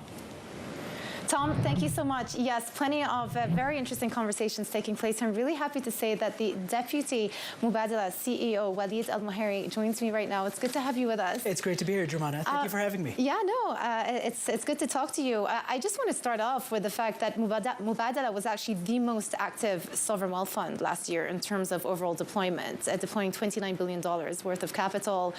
Why was that the case? And can we expect that level of activity in 2025? So, Mubadala has always been an active investor, and we invest based on the way that we look at different parts of the world. So when I look, for example, at the United States, which is the largest destination of capital for Mubadala, accounting for about 41% of our assets under management, I look at the risk reward and I say the United States is still the best risk reward that I see, globally speaking.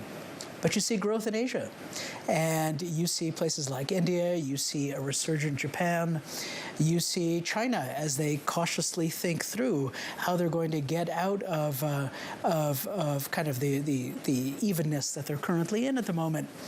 And I look and I say, listen, there's opportunity out there. And when you match opportunity together with the theses and our outlook in terms of how we want to deploy capital, I see that as a recipe for deploying capital. We've always thought about how we want to deploy capital based on how we think about innovation. We've always thought about, where's productivity going to come from? Where are we going to see those businesses that are going to make the most difference, globally speaking? Yeah. And sometimes that's in technology, and sometimes that's in life sciences, and sometimes that's in consumer, and sometimes that's in credit, or wherever it might be. But the truth of the matter is that I'm pretty cautiously optimistic, which if you asked me 24 months ago, might have been a little bit different. Okay. Well, you also benefit from being a long-term investor, right? Perhaps less concerns with short-term cycles. Today is the inauguration of President Trump coming back to office. How do you think the return of the Trump administration will impact some of these mega trends and long-term themes that you're focused on? So the beauty of being a long-term investor is that you can ride out whatever volatility or waves you might encounter. And we don't know what's going to happen. We don't know if there's going to be increased economic tension with China, what will happen on the geopolitical front with Russia and the Ukraine, and what's happening in the Middle East. But I do remain confident that I think with the mix that we have in our portfolio, a mix of stable cash-generating investments with some of the forward, future-looking investments that we make, that I think we'll be really well positioned. Talk to me about what you've been doing in AI, and obviously you've been involved in this space for a very, very long time. It's only, the last couple of years that people like myself in media have been talking a lot about AI and generative AI, but I'm curious to hear how you think the landscape has evolved and whether, because so many people are interested in being involved in the AI space, the valuations are not as attractive as they once were. So I'm not an AI expert, but I can tell you the following. We know that AI is changing the world in several different ways. Number one, it's creating economic opportunity. Number two, when deployed correctly, it's going to create time for people, which I think is something really important to talk about. And so when we think about whether it's investing in AI-related infrastructure or other pieces of the pie, at the end of the day, we want to make sure that we're deploying capital that not only will have a great return associated with it, but is future-focused and, again, has the ability to change the world. MGX is Mubadra's vehicle to invest in AI, starting in AI infrastructure. But what that's done is that's given us the ability to really deep dive and hopefully start to understand what some of these trends will look like over time. And Juman, I can tell you one thing. We are confident that AI is going to change the world. It's changing the way that we work. It's changing the way that we shop. It's changing the way that we relate to other people. And it's changing the way that frankly, we look at everything. So there has to be economic opportunity in that. And we are navigating that. And hopefully we'll find the right way to do that. And in terms of investment opportunities, are you distinguishing between early stage investment versus later stage investment because of what you just articulated? Well, I think the great majority of what we're doing at MGX will be later stage investment because it's focused mainly on AI infrastructure. But in order to understand what's happening around the world, you want to keep your fingers in some of these early pies, if you will. And so there will be a little bit of kind of, let's call it frontier investing that we're doing in that space to remain fresh. Yeah. Private credit's also a big area that you've been involved in for a long time. You've got the partnership with Apollo. Again, it's also another area that people seem to be talking more and more about. Are there too many players in that space now? Well, it's a pretty large market. I think what's important, more than the number of players, is how you manage risk. And that's how you distinguish yourselves in terms of whether you're just an average player or whether you're going to do really well. We like to think that with the partnerships that we have, and we have 6 of them, by the way, scattered across the United States, Europe, and Asia, the single most important, I think, distinguishing feature is that we spend so much time underwriting risk and thinking about how we manage it. And as we construct our private credit portfolio, I'm really proud to say that we've been able to manage that really well, not take too much risk, but at least over the last 2 or 3 years, we've been achieving some pretty good returns associated with that.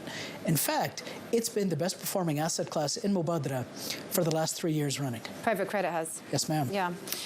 When you think about your portfolio, Mubadala tends to play more of an active role than just a simple passive investor. Where does that stem from? Well, I think it stems from the philosophy that we have in terms of how we create value. Okay, so we like being an active investor, and what does that mean? That means serving actively and diligently on boards. It means going beyond governance to help shift strategy where we see something. You know, we have our portfolio consists of more than 250 positions around the world, and so what that means is that when you're able to step back, you can spend some time thinking about what the mega trends are. And so when we identify them, what we try and do is we say, hey, this worked in this particular sector. Are we able to transfer that? Will that create value in something else? And so we spend a lot of time thinking about how we do that and how we can actually affect that through our board positions and through our partnerships. Yeah, we're going to have to leave it there. Walid, it's a real pleasure to chat to you. Thank you so much for sharing your views on Mubadala and the global economy. That was Walid Al-Muhairi, the Deputy CEO of Mubadala. Tom. Okay, another great, excellent interview coming from Jumana Pasechi on the ground for us in Davos. Thank you very much indeed, Jumana. Coming up in the next hour, more from the World Economic Forum. We're going to hear from the CEO of Axis Bank. That interview coming up in the next few minutes. Stay with us. This is Bloomberg.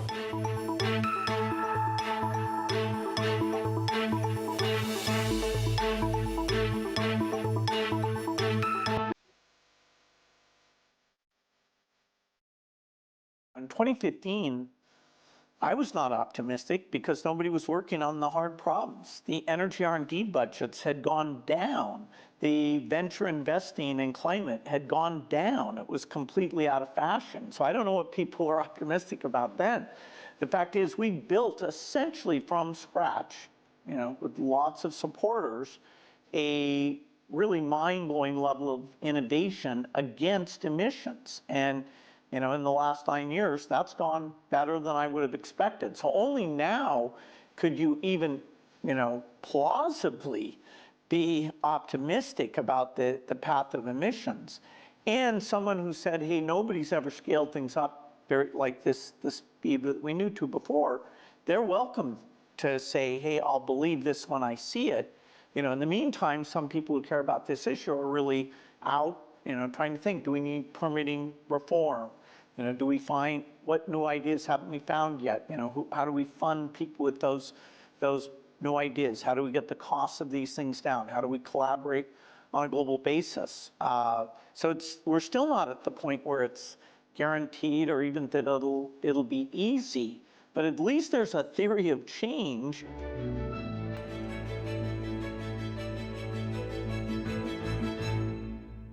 The top names in business are on Bloomberg. We are in the midst of the largest wealth transfer in history right at this very moment. So $100 trillion of wealth is going to next-gen and millennial clients over the next decade. So that has some pretty significant implications. But in addition to that, women are controlling more and more global wealth.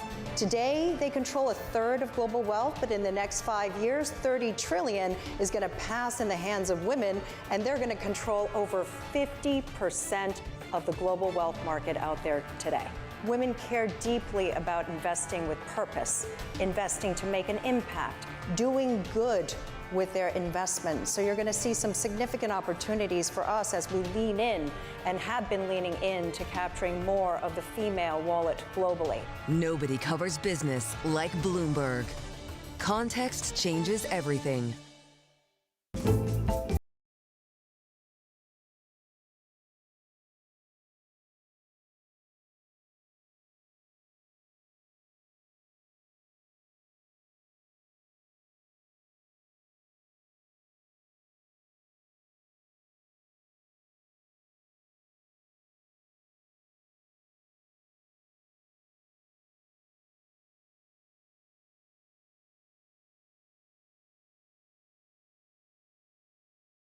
The countdown is on.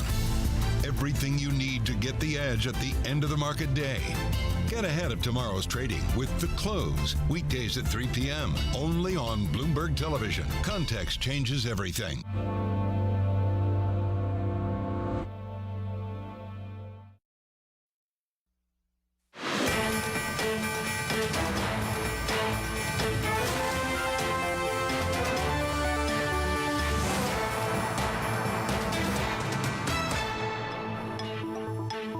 We are seconds away from 12 p.m. here in London, 7 a.m. in New York. US markets, of course, closed for the Martin Luther King holiday. Welcome to Bloomberg Markets. I'm Tom McKenzie. Here are your top stories. Donald Trump is preparing to take the oath of office for a second time at his presidential inauguration today. A host of executive orders are expected to follow. A ceasefire in the Israel-Hamas war is underway, beginning with exchange of hostages and prisoners. We're going to have the latest from the region.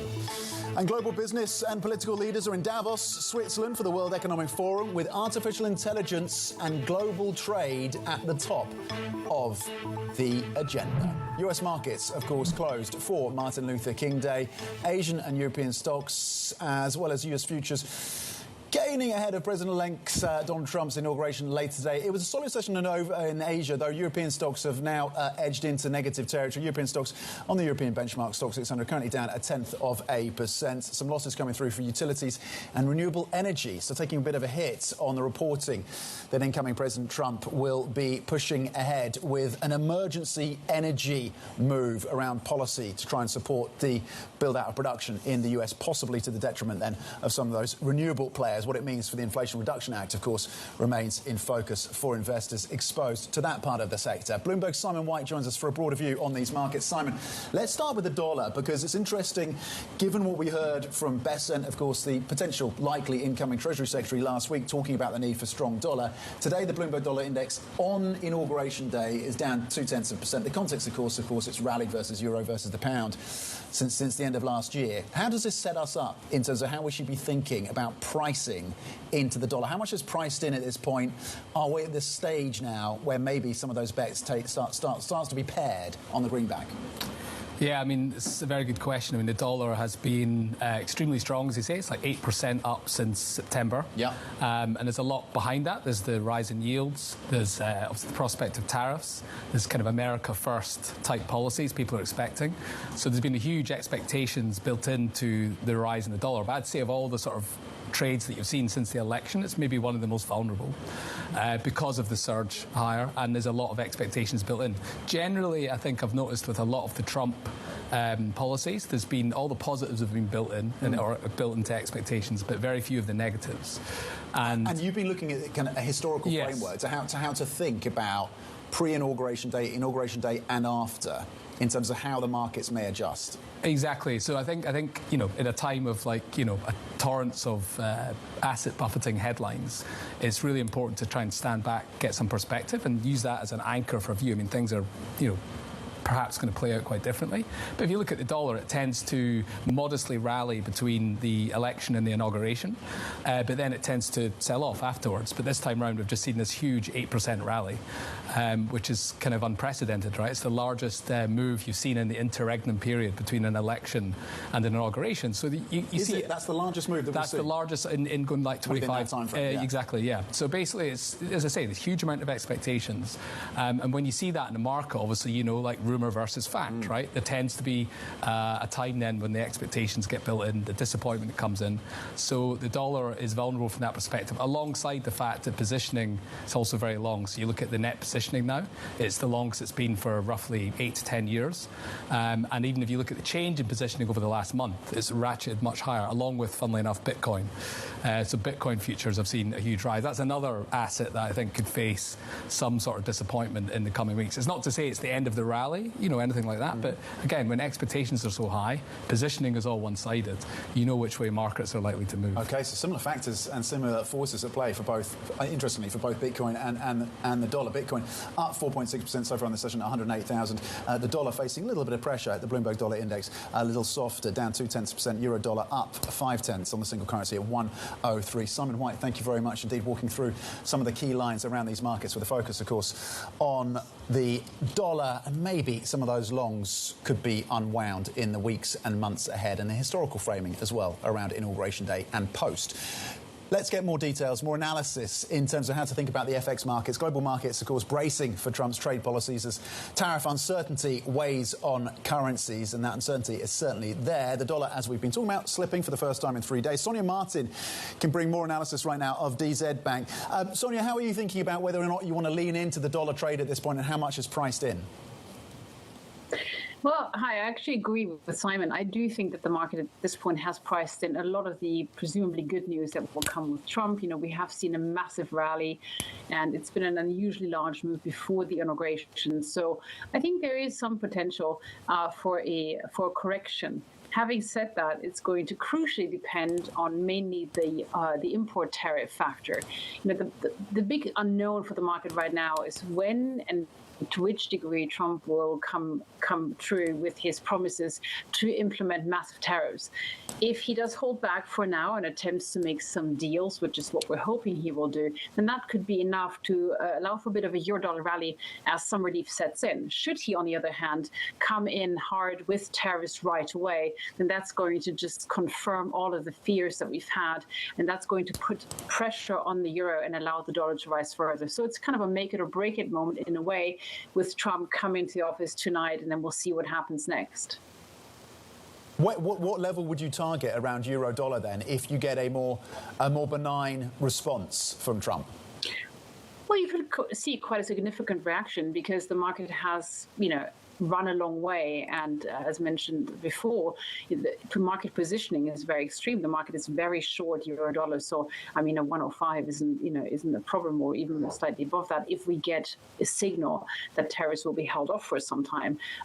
But, with Trump, the problem is always, that could change from one second to the next. And it's the unpredictability of his policies, which will make markets very nervous. And I think it's important to point out as well, that when we look at past episodes, especially the last Trump presidency, the euro was quite strong on its own in 2017. That's not the case right now. So you get a dollar move one way or the other, depending what happens next. But it's unlikely to see the euro rise on its own strength for a prolonged period of time here. It's a very weak currency and should remain under pressure. How much? To what extent are those additional rate cuts from the ECB priced in to euro dollar at this point? Markets expecting almost a full percentage point additional cuts this year. Is that kind of fully priced as well as a factor for the euro dollar? Yeah, I think so. I do think that the market has been fairly consistent on its view with regards to the ECB. I mean, there's been a bit of a movement in rate expectations, but it's not been a lot. So I think that's kind of, people are anticipating this. I think that's what's priced in. And to be honest, when you look at euro dollar and you look at how sensitive it trades with respect to rate expectations, then it's very much the US side of that equation that is in the driving seat. I mean, the correlation between euro dollar and US rate expectations is much, much higher than it is for euro dollar and the ECB side of the equation. So I do think the Fed is much more crucial for the currency pair. And I think the ECB is just going to add to the generally negative sentiment. Okay, so the Fed really the driving factor for euro dollar versus the ECB at this point. Sonia, how much of a floor do you think has been put under if at all, put under the pound, given the pressure on sterling that we've seen over the last few weeks? Has that storm abated? Yeah, I think it's calmed down a bit. I mean, we've had this massive movement in the market because, suddenly everyone started looking at the budget again, and there was a real concern about, fiscal responsibility. Is it really going to work out? Rachel Reeves' plans for the budget realistic, and in this combination that we had of a weaker currency and rising yields at the long end of the curve in particular, I mean, that's always a warning signal. I think everyone felt quite reminded of the infamous Liz Truss budget, which, really caused massive market turmoil. We're obviously a long way from this, but the UK has issues in terms of growth, in terms of its fiscal spending plans, in terms of the new tax plans, which are impacting employment.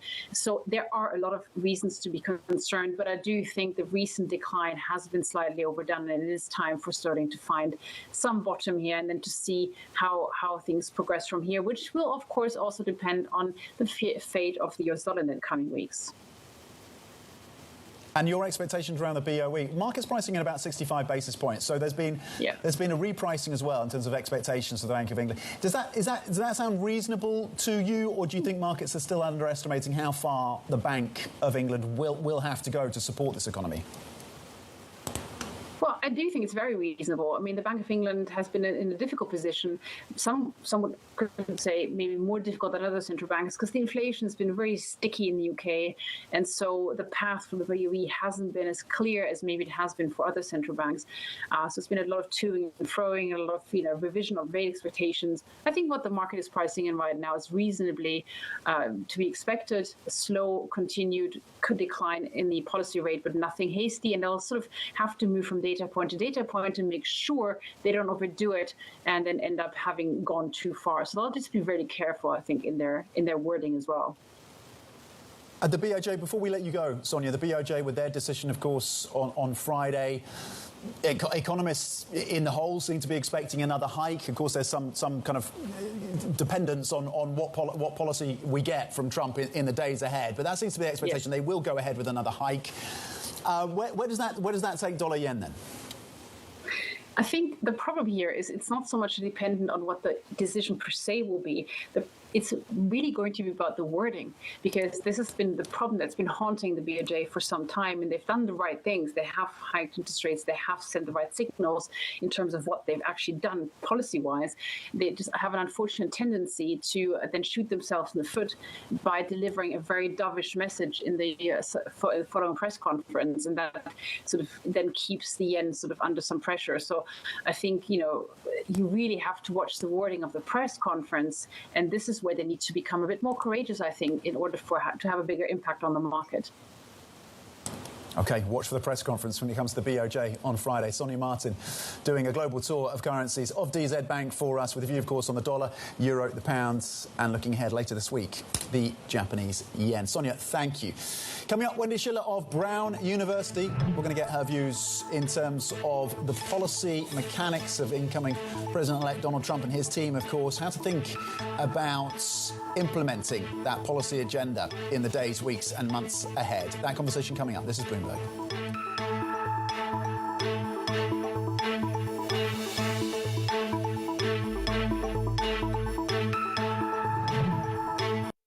On a $100,000 US margin loan, Interactive Brokers charges just 5.83%. Do you know how much your broker charges? Fidelity and Schwab charge over 1.5 times as much. E-Trade is even higher. Move your account to Interactive Brokers and save at least $5,200, or much more if you're trading big bucks.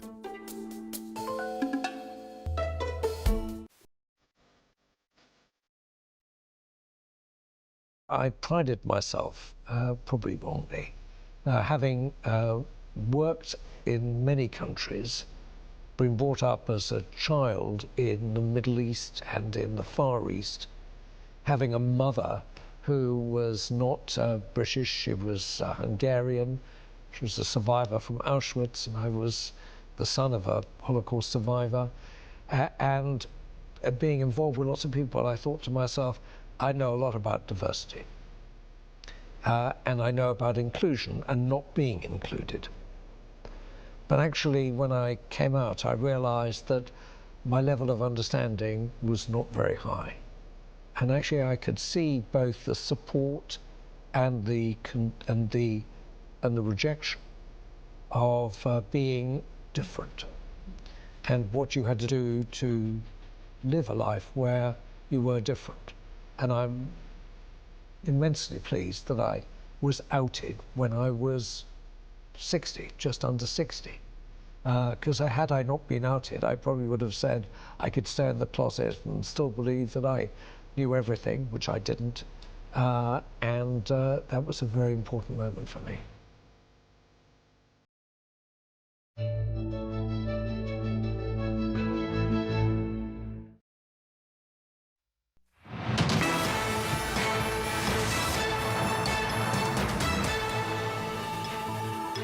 Breaking news. President Joe Biden announcing pardons before leaving the White House. The inauguration, of course, of incoming President Trump happening today. Pardons for Anthony Fauci, who, of course, led the fight against COVID. Controversially, of course, in some quarters and some parts of the US. So Joe Biden has issued a pardon for Anthony Fauci and has also issued a pardon to General Mark A. Milley as well.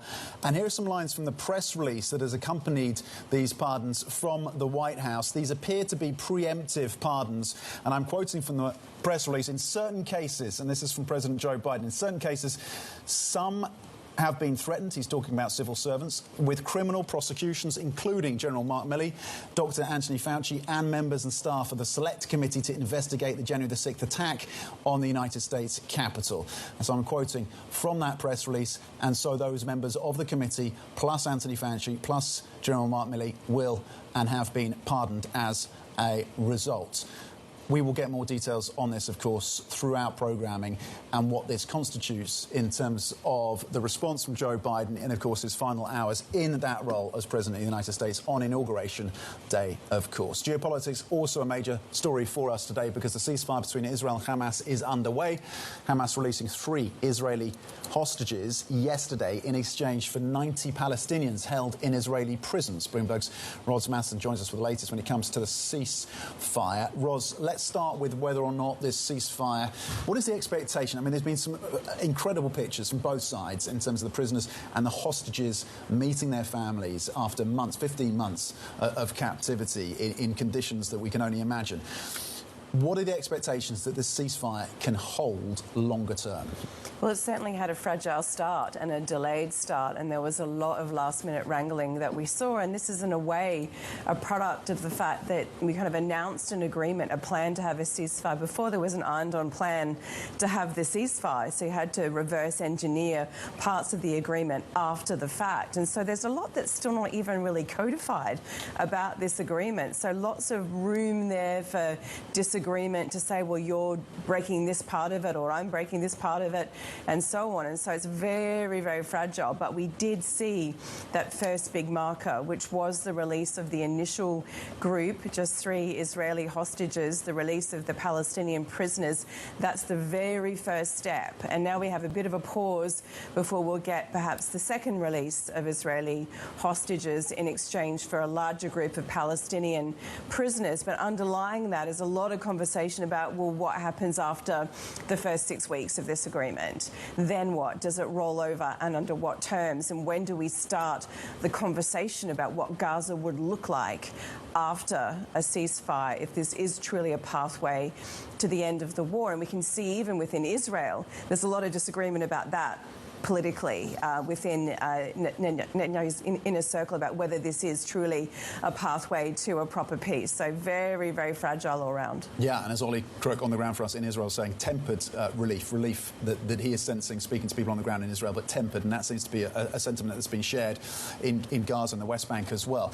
Ros, given you're sitting around the desk with us right now on this breaking news around the pardons for Dr. Anthony Fauci and Mark Milley, can you give us some context in terms of how you see the significance of these steps? I mean, we're obviously in the final hours now of President Biden's term, and he seems and sees the need for what look like preemptive pardons.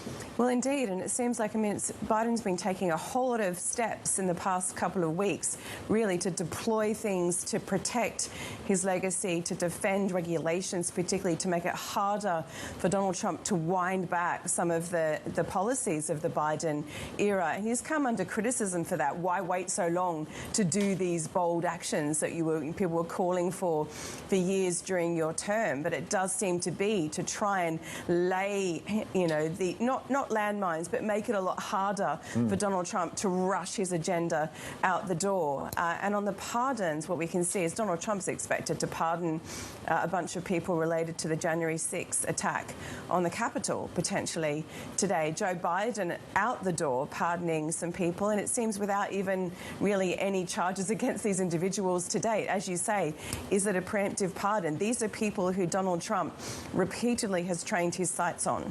Fauci being one over his handling of COVID. Mark Milley also, who famously used some very strong language to describe Donald Trump, called him a fascist, which obviously Trump denies. But is this someone who Donald Trump is going to go for? A former loyalist in the Trump circle who's really moved away from him. And, Milley's talked previously about his concern if Trump won the election, would he face something as a repercussion? And so this is really about, in a way, putting up that barrier to Donald Trump being able to come for these people. And just to quote, to your point, just to quote from the press release then, from the White House, alarmingly, public servants have been subjected to ongoing threats and intimidation for faithfully discharging their duties. In some cases, some have been threatened with criminal prosecutions, including General Mark Milley and Dr. Anthony Fauci. And then it goes on to explain why then he is putting these pardons in place. Ros, with the context and the reaction to that live breaking news, thank you very much indeed, Bloomberg's Ros Madsen.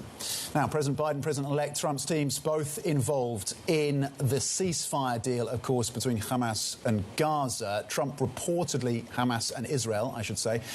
Trump reportedly already making plans to keep the deal on track, with his Middle East envoy Steve Witkoff considering a visit to the Gaza Strip. And we know that he was instrumental, of course, in getting that deal along the line, with, of course, all the hard yards put in by President Biden's team, including the US Secretary of of State. Joining us now to talk about Trump's agenda ahead of his inauguration later today is Wendy Schiller-Brown. Wendy, thank you for joining us. We'll start with a ceasefire then between Hamas and Israel.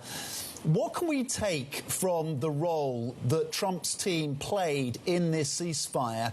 What lessons we can learn from how they may apply those skills, that skill set and that pressure going forward? Well, what we can see is that Donald Trump, in his second term, wants to be the guy that makes peace, the guy that comes in and solves the conflicts. And you may say, well, that's admirable, and it is. I don't think anybody wants these kinds of horrific conflicts. But for the president, it's about his legacy, it's about his popularity, and it's about asserting influence around the globe in a way that's singular. That Donald Trump, by coming into office, pushed this ceasefire forward. He wants to do the same thing, apparently, Ukraine, Russia. And what it says is the United States may not deploy troops. It may not give you as many weapons or as much money, but the United States will still weigh in, and Donald Trump will use the threat of United States power to get warring parties to come to the table. And that's this first example, which I think at the moment bodes well for those of us who want to see a lot of these conflicts end. What is your expectation, sir? OK, this is a president who's going to be pushing for peace. What is your expectation, Wendy, that he will be able to get a resolution between Ukraine and Russia? A conflict he's described as being able to solve on day one. It sounds like it's going to take a lot longer than that. What kind of time frame should we be looking like? What kind of levers might Trump reach for to bring that conflict to an end? Well, I think the time frame on Ukraine, Russia is determined by, when Ukraine runs out of the most recent batch of American aid.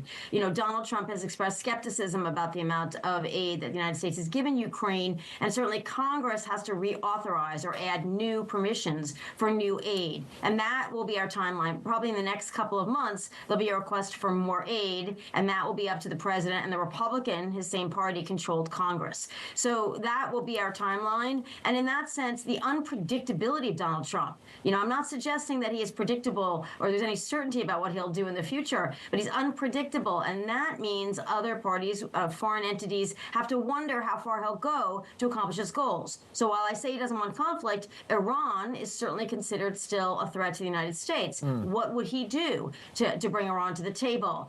So that's the sort of two-sided coin is he doesn't like war. He thinks it's sort of a losing proposition, and he wants peace. But what will he do to get the peace? And I think a lot of world leaders are not quite sure about that. OK, so Wendy, to the here and now, what are you going to be watching for in the hours and days ahead in terms of how this new president or second-term president is going to be hoping to shape and shift and set his agenda? Certainly the executive orders, all presidents issue executive orders on day one. It's kind of what they do after they're inaugurated. What will be his first 5 executive orders? Will they be immigration, border? Will there be the economy? What will they be? Will they be pardons? We've seen a really expanded use of pardons by both Democrat and now probably Republican presidents. What will they be and how quickly can they be implemented? Remember, the federal government has 2.4 million employees. It's a vast entity. It's very difficult to move quickly. So let's see what he emphasizes and what his team emphasizes on the first day. Executive orders today is what I'm watching. Wendy, what do you make of these pardons then that have come out just in the last few minutes from the outgoing Biden administration, focused on Anthony Fauci and Mark Milley? Are they justified? They look like preemptive. They sound like preemptive pardons. What do you make of this? Well, the pardon power and the commutation, the clemency part, commute your sentences, that the founders put that in for people who are unjustly convicted or maybe had been given sentences for too long. It is supposed to be used sparingly. We've seen lots of presidents, it doesn't matter which party they're from or who they are, use pardons in ways that we find questionable. So we've seen Biden pardon his own son, Hunter. We've seen now preemptive pardons, which is a bit scary. These individuals are doing their civic duty. There's no question that they did something criminal. So to pardon them preemptively puts us on a path which is a little bit frightening if you think about the rule of law. How far Donald Trump goes in pardoning January 6th offenders and which ones he pardons, the ones that did a lot of damage and violence or the ones that were just in the crowd, that's going to be a big question mark too. Some of these people are coming to the end of their sentences, so pardoning or commuting wouldn't be that big a deal. But certainly the United States prides itself on rule of law. The president has a select power to circumvent that, but it should be used sparingly by any president from any party.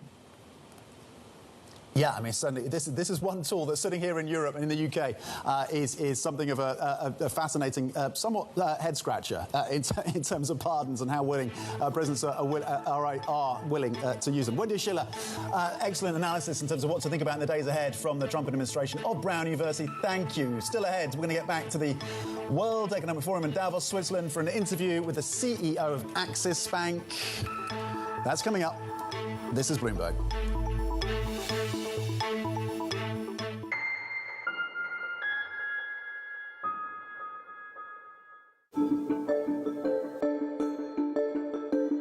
What about artificial intelligence? Is artificial intelligence going to enable you and others to say, we have enough information to know exactly what something is going to be worth in terms of insuring it or not? Artificial intelligence is finding its way into our business in a variety of different factors. I think the first piece is getting much better insight into data, which allows us to make better decisions on underwriting. It's also a great opportunity to service business better in terms of like call centers and different ways of what's using robotics and other AI will be very helpful. But it is an emerging practice within the industry and one that is evolving very quickly. So it's also going to present risks that other companies, how they use it and how they use large language models and making sure the decision making is very sound. So it's complicated, but it definitely is benefiting the business today.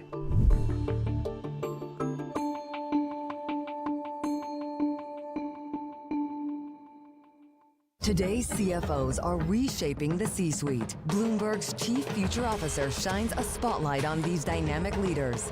Prudential's reputation as an insurance giant is rock solid, but it's not resting on tradition. CFO Janella Frias is playing a key role as the company resets its strategic priorities. We've been on a journey to be higher growth, more nimble, and more capital efficient. Watch Chief Future Officer January 29th on Bloomberg. Bloomberg brings you breaking news 24 hours a day, powered by 2,900 journalists and analysts in more than 150 offices across the globe. Bloomberg Television. Context changes everything. Get your fixed income fix. Watch Bloomberg Real Yield every Friday at 5 p.m. London time, right here on Bloomberg. Context changes everything. In case you missed it on Bloomberg Crypto. We still see Bitcoin higher by about 40% since election day. So what is priced in, and where is there still room to run higher? Now, everyone at the institution level is ready to adopt Bitcoin. It's not some random country which is saying, hey, let me have it on Treasury, or some mid-level funds trying to keep it. It's like every top banks around the world is now thinking about, okay, I need to get custody for it, I need to understand it, I need to own it, I need to provide it as a private wealth service to our clients. So it is just a whole run of things. So I feel like as we are looking towards 2025, it's definitely going to be the year of Bitcoin, not only as an asset value, storage value, but also I feel like technology-wise, so much projects are coming on top of Bitcoin that the whole decentralized financial industry has somewhere shifted into Bitcoin. Don't miss Bloomberg Crypto live on Tuesdays. Bloomberg Invest is back. Join me, Shonali Basak, and the industry's most influential people for a comprehensive view across financial markets. Hear what a second Donald Trump presidency means for the economy, how AI is being monetized by investors, and the next big risks facing the private credit industry. Bloomberg Invest, March 4th and 5th in New York City. Register your interest to attend at bloomberglive.com/invest.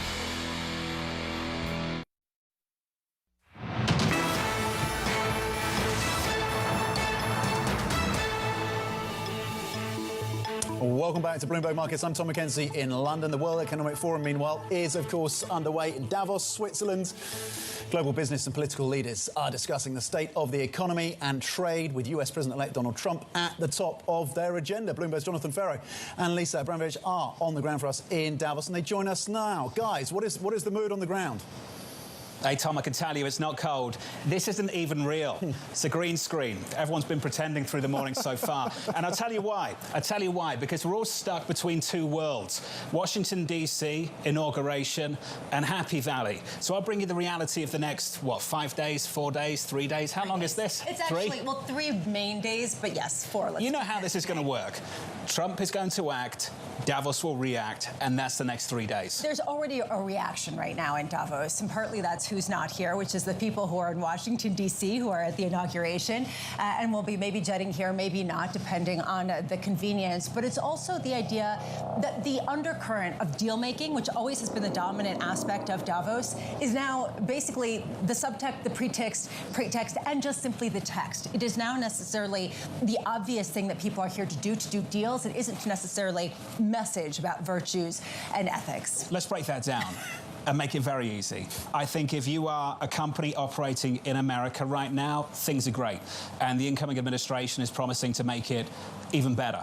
If you're operating outside of the United States and exporting into the United States, life could become very, very complicated for you. How complicated, we don't know. We're expecting some form of announcement at some point on tariffs. What form they will take, again, we don't know. How others will react is unclear at this point. Will we see that tit for tat? Then we've got to start talking about financial markets as well. Would the FX market offset that with this big bout of dollar strength? As for the tax story, how much stimulus are we really going to see in the US economy? How much additional debt are we actually going to get? And how much does that crowd out the hopes and dreams of not just the Americans, but the rest of the world? Europe's in a pretty weak spot right now. We've got a variety of countries who are compromised by their debt levels. They're losing fiscal space. We've seen those constraints in places like the UK, seen it in France, and it could get a whole lot better in months to come, or a whole lot worse. And a lot of it really depends on what those policies are and the reaction in financial markets. We talk about the potential read-through of the tariffs as well as some of the stimulus that may or may not come down the pike with tax cuts, and this really leads to the question of inflation and the idea of how much room is there for the European region to really stimulate at a time where there is this crowding out type of factor. I will say this, that one group of people who are here, all the bankers, they're all here and they are with their full regalia because basically this is the deal-making moment. And what I am curious about is how much are we seeing European companies, external companies looking to get into the United States to say, look, we're U.S. too. We might be over here, but we're also over there. But guess what? You can give us a good deal also. How much do you start to hear a walking back of some rhetoric that we heard in 2017 at Davos versus today? There's a lot of excitement about deal-making. We'll talk about that with Mr. Pinto from JP Morgan, Mr. Pick from Morgan Stanley, Mr. Moynihan from Bank of America. A lot to talk about on that front. You mentioned some of the virtue signaling. There's been a real vibe shift, and we've talked about that on Bloomberg Surveillance for the last several months. A vibe shift away from the virtue signaling and a refocus on core competency. We've seen a few American companies pull back from DEI initiatives. We've seen that a few times. We've also seen some companies, including the banks, distance themselves from the net zero effort of the last decade as well. And I'm going to be interested to hear how many companies want to talk about their new initiative that would usually tick a box somewhere for someone, and how few will do that this time around. What's fascinating to me is Davos was the place where these announcements were made. We have to really emphasize that. That was the purpose of Davos, was to come here and talk about climate change, come here and talk about inequality in the world, come here and talk about how you are going to make things more fair. This time, how much do we hear nothing about any of that? How much does that get left at the door, and really it comes down to how do you get an edge in a world that's increasingly competitive? And that was what I think maybe the vibe shift will be among Davos man, which is what people talk about this year in 2025. And Tom, before we head back to you, I think the biggest headline right now, the World Economic Forum, it's not who's here, it's who's not here, and where are they and why.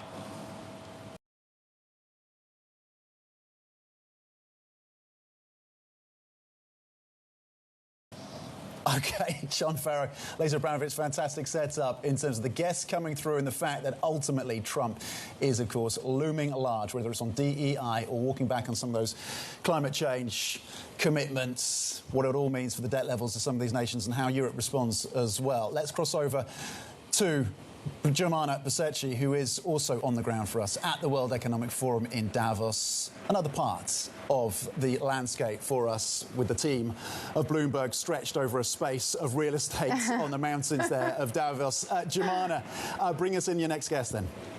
Yeah, thank you, Tom. Well, peeling away from President Trump for a moment, we're going to talk about cybersecurity threats. I'm really happy to say that Dorit Dor, the Chief Technology Officer of Checkpoint, joins me right now.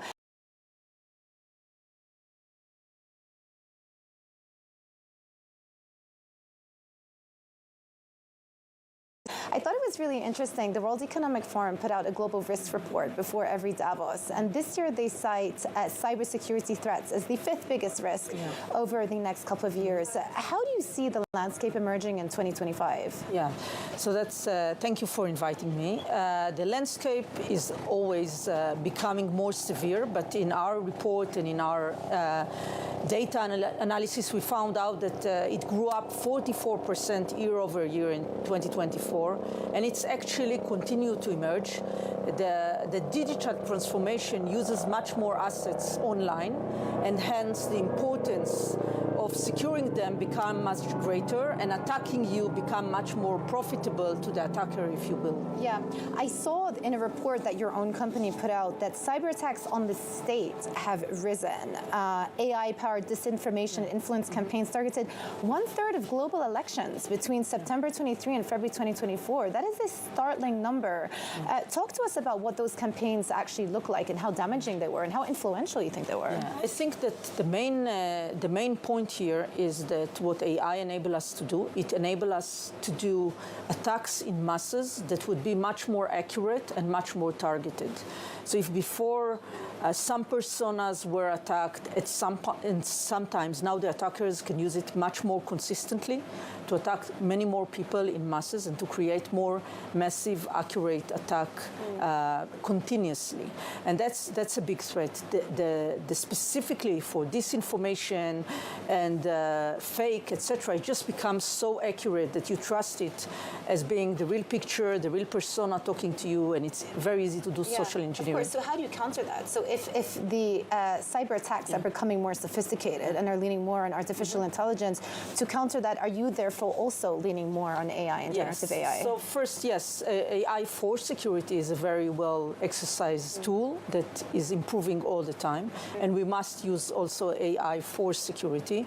We also must be more preventative, so we cannot assume that we will manually respond to all these attacks. We have to respond instantaneously and to stop the attacks. And finally, as people, we have to build into this culture of misinformation and disinformation and to be more resilient to this and to, for things that are luxurious, really have another form of trust and not just the picture of somebody or the... It sounds to me like it's a bit of a battle of the AI, and which side is going to have the stronger AI tools in the future to deal with some of these cyber threats? Yeah, I think it's not like one side winning. Both sides will accelerate. Yeah.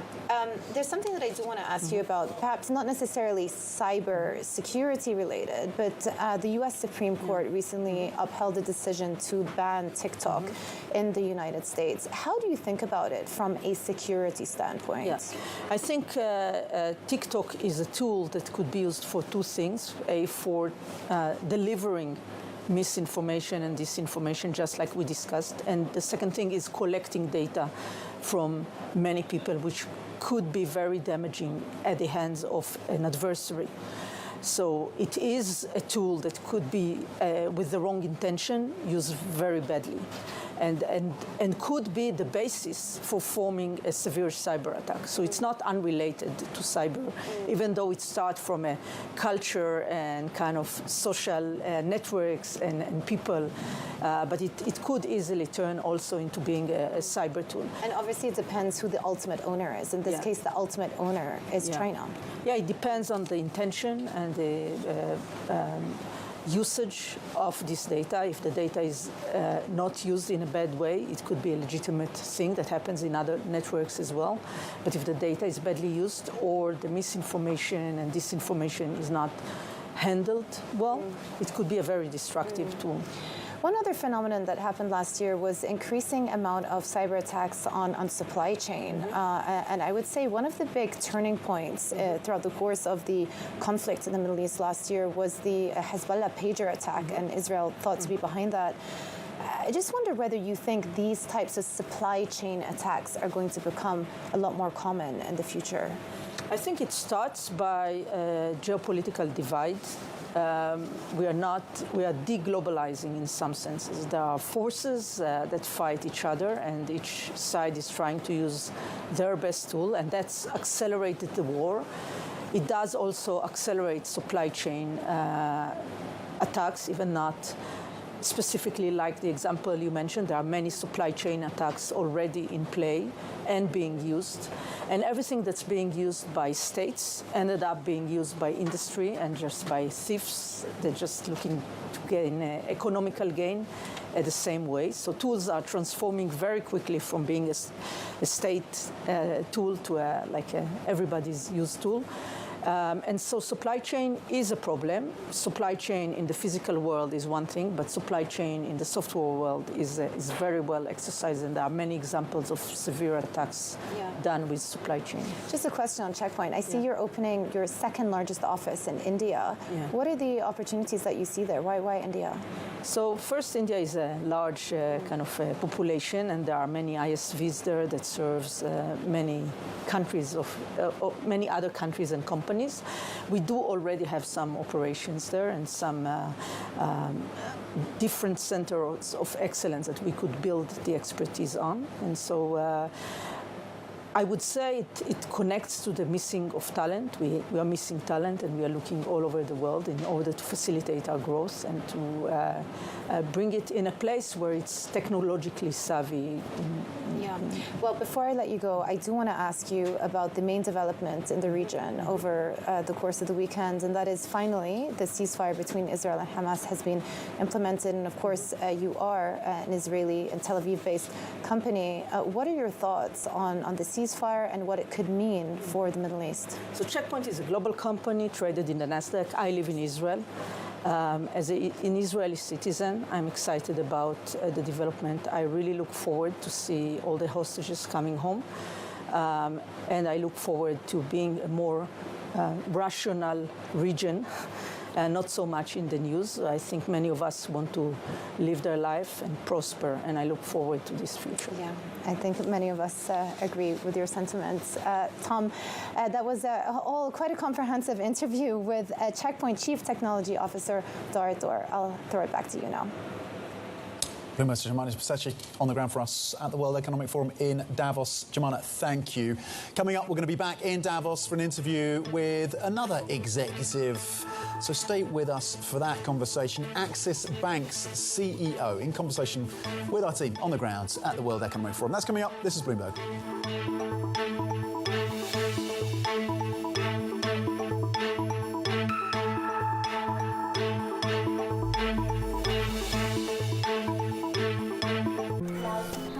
Ready to connect to a perfect journey with Turkish Airlines? To feel welcomed and to feel refreshed? To discover unforgettable flavors? To reach new heights of happiness?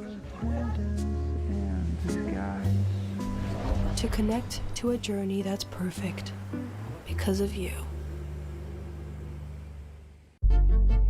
An ever-changing landscape comes with challenges. From our vantage point, we see opportunities. As a top 10 real estate manager, we harness the power of a 360-degree perspective, delivering local insights and global expertise across public and private equity and debt. Our experienced team and vast network uncover compelling opportunities, giving our clients an exclusive advantage.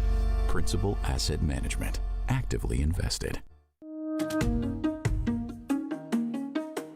For the fourth consecutive year, Interactive Brokers is one of the fastest growing prime brokers and is now number 5 in Preqin's ranking of top prime brokers.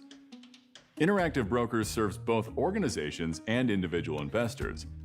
To get better results, get a better platform. The best informed investors choose Interactive Brokers.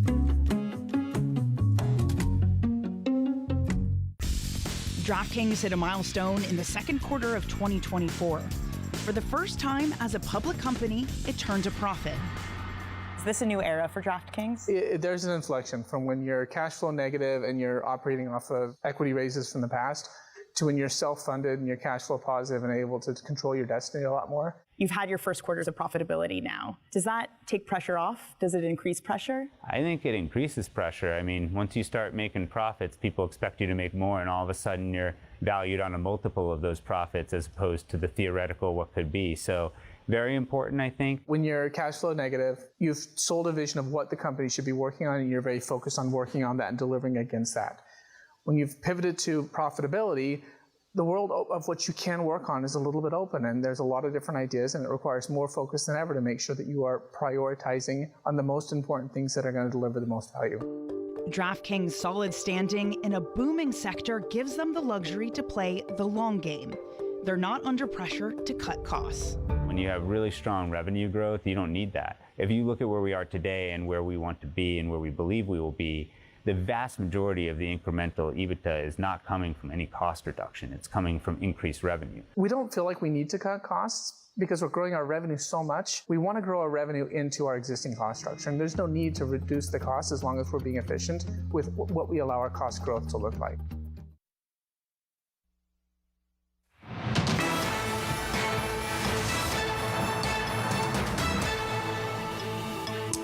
Welcome back to Bloomberg Markets. I'm Tom McKenzie in London. Let's head back to Davos. Bloomberg's Manika Doshi joins us with a special guest. Manika. Hi, Tom. India always makes a strong pitch here in Davos, but this is a difficult year for India with slowing growth, tight liquidity, and muted corporate investment. And to talk about all of that and the impact on India's banking system, I have with me the CEO of Axis Bank, Amitabh Chaudhry. Axis Bank is the third largest private bank in the country. Is 6.5% growth enough? That's the revised estimate for this fiscal, and it just doesn't seem like it's good enough. Well, yes, it is obviously lower than what people were predicting earlier. Our economists do believe that we should be able to hit close to 7. But yes, what has happened in the first half of the year has come as a bit of a surprise. We're not expecting the growth to be, what it has turned out to be. A combination of some of the things that you mentioned in your opening remarks, plus I think both the fiscal and monetary tightening has had a little bit of impact on the growth side. Depreciation of the rupee, liquidity going away, stubborn inflation has also not helped. But I think you will see capex coming back slowly, gradually in the second half. That's what our hope is. And it should play well for the next financial year. But the macro right now as it stands does look tough. And whether we can push our way through and, kind of take the GDP growth rate to slightly higher levels or get stuck in that zone is something which we need to look out for. Our budget is coming. We also need to see what happens in the first 30, 60 days of the Trump administration. A lot to watch out for. That kicks off today, but investors watching Bloomberg, invested in India, will want to know, is the biggest challenge an internal one to be able to get the policies right to boost growth, or will it be all the external winds that blow in from the US or elsewhere in the world, including China? So, well, we cannot be completely, stay away from what's happening, in the external world. We do see some impact of what the Trump administration might do, coming in, obviously touching India to some extent. Yes, if US and China, kind of the trade war plays out the way people are predicting, China plus one strategy in terms of India could be benefited. We're not seeing that much of benefit come through, but slowly, gradually, you can see some investments are coming in. But yes, a lot of the things need to be solved internally in India, which means that we do need to think about how do we play the rupee in itself, what do we do about the liquidity, what do we do about getting the credit growth back. Government has been spending a lot of money, but kind of slowed down in the first half. How do we kind of get that capex revived? And also primarily the private capex needs to come back. We have seen clearly a slowdown there, and what do we need to do to pick that up? And my view is that one of the two drivers of private capex could be real estate, and it also could be obviously the manufacturing, which is focused on exports. On the real estate side, I think the government has to ask itself, what do we need to do to ensure that, we can remove the cobwebs? Right. Are the rules, are the policies clear? What we can ensure that to do on terms of urban development? Our urban development is suffering. So while you can put in all the real estate you want, end of the day, urban development If I can just briefly interrupt you there, Amitabh, I'm curious to know, where do you stand in terms of what needs to give? Fiscal policy, a widening of the budget gap, or monetary policy, and a turn on on the interest rate stance, which is rate cuts, given that the Fed itself at this point in time doesn't seem too inclined to cut further? I think on the fiscal side, the government is quite committed to continue to bring down the deficits, and I do believe. So it's not going to come from I don't think it will happen, and so my view is a little bit on the. Where is the growth going to come from? So I think a little bit on the monetary. So first is again continue to work on the rules and the policies and the reform which the government needs to do, and obviously all the state governments need to realize that if they don't get some of that stuff right, just giving free money away to a certain portion of the population and your budget suffering is not going to get you across the line. So you're betting on a monetary policy cut? I'm not. See, the cut is not going to make a difference. It is the other side. It is, bringing liquidity back to the system. Dismal about the growth outlook because you're saying neither fiscal impulse nor monetary policy I'm quite cut. hopeful. And so growth in India is going to be somewhat a boring story this year. No, as I said, our economists do believe that the growth can be slightly better. I'm just saying that if you want to look at the next 2 to 3 years, you do need to get the liquidity back. A cut is not going to really spur on growth, but you need to infuse liquidity into the system. You do need to allow for a slightly higher And credit who's growth. going to do that? It has to be the central bank. Well, central bank has its, obviously very well, they know what they're doing. And then so there's I'm sure also they're the listening to what dollar they're to saying. take care of, right? I mean, Yes. we've seen the sharp depreciation in the rupee over the last few months. Maybe so far it's only been playing catch up. But there is predicted dollar strength through the course of the year. So is the rupee a big concern for you? No, I mean, rupee, please understand, obviously it's a big concern for some portion of the economy, but India has always seen a certain period of a stable rupee and then a sharp depreciation. This time it has been accentuated by the fact that we have this whole dollar play going on, right? So it is playing into the minds of all currencies, including rupee. RBI has given up the stance of defending the rupee to some extent. We've seen that happen. What is your expectation on that? I think they will play it slow. They can't continue to spend such a huge amount of our reserves on just defending the rupee. So you're saying, now just to recap, no fiscal impulse, no monetary policy change, so rates stay where they are, and no big defense of the rupee at this point in time. I think given where the inflation is, I don't know what the governor will do. Obviously, they know much better than me. But firstly, the rate cut is not going to really spur the economy in my mind. Okay, I get Secondly, the inflation what does does all not of this support a mean rate for cut. the banking system in India? It's been a tough period already. We've seen asset quality slippage in the retail portfolio. We've seen corporate investment very muted. So how do banks like yours continue to make money, or is it going to be a very We tough are year? making decent amount of money, but yes, the credit growth has slowed down. Deposit growth is in line with the deposit growth, and I don't think unless liquidity comes back, this deposit growth is going to change dramatically. We expect numbers to remain the same. We have always talked about the fact that, at least our bank, that we can grow faster than the industry. I mean, not to look at quarter by quarter, but over a certain period of time. We do see huge opportunities in India. Yes, there are asset quality issues, but please know, banks play at the better end of the risk curve. We will be coming out of it. Do you quite see quickly. the asset quality issues, which right now seem concentrated in the small loan portfolios, the microfinance portfolios, spread or leak into the mid-market portfolios, the mid-corporate portfolios, if this remains a year of slow growth? We are definitely not seeing in the mid-corporate and some of those areas, but yes, what can happen is if you continue to keep a tight lid on the unsecured side, some of it can easily slip on the secured side because you just don't have the money to pay for your loans which you've taken on the secured side. But the impact of that, I believe, will be minimal. Already the banks are saying that we have reached a kind of a peak and it is stabilizing, so hopefully it should, hopefully trickle down in the right direction from here. But yes, you have to be watchful because the macro remains so uncertain. So, and that's what we are saying. All right, it's going to be a middling year for Indian banks and the Indian economy. Back to you, Tom. Menaker Doshi with what I think is probably the most animated interview we've had so far out of the World Economic Forum. Menaker, thank you very much indeed. We are about 4 hours away, meanwhile, from, of course, the inauguration of President-elect Donald Trump for his second term in office. Bloomberg Balance of Power co-host Kayleigh Lyons joins us now from Washington, always with a finger on the pulse of the politics of the US. And today, what a day. Kayleigh, what are you watching for?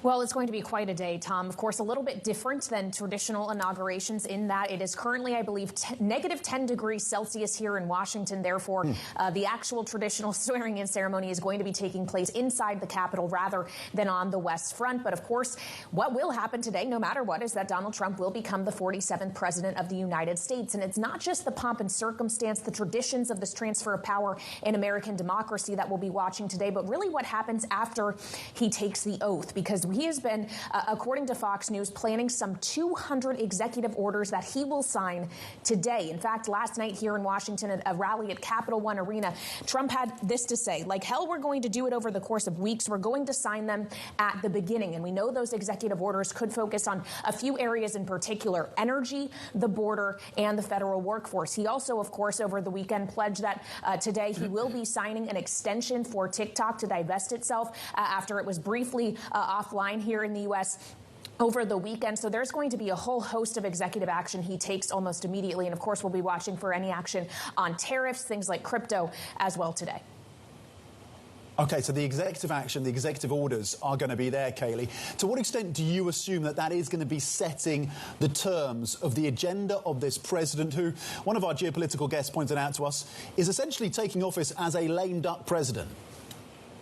Yeah, that's exactly right, Tom. And that might be why they are trying to front load all of this policy action, because especially once we get into 2026 after the midterms, all of the attention really is going to be off Donald Trump and on the next contest for president. So he is really trying to go out of the get out of the gate here with a whole host of action that really could define ultimately what his presidency will look like. Of course, for some of the things he wants to do, like tax policy, for example, he is going to need congressional support. It's actually going to have to be written by the American legislature to become law. But for other things relating to emergency powers he could enact to address the border or trade relationships, for example, he is going to try to take as much unilateral action as he can very early on and try to notch some early wins here. As we know, that first 100 days typically is the benchmark that presidents like to look at, but he wants to get a lot done on day one. And I will say the other thing he mentioned he would like to do on day one is issue pardons to those who have been convicted of crimes related to the riot at the Capitol on January 6, 2021. It's unclear how blanket those pardons will be, if it will only be for nonviolent offenders or could be for everyone, but we'll be watching for action on that today as well. Bloomberg's Kelly Lyons in Washington on an historic day, of course, for the people of the US with the inauguration of incoming President Trump. Kaylee, thank you. Don't miss our special coverage, of course, of Donald Trump's inauguration at 11 a.m. Eastern Time. Stay with us. This is Bloomberg.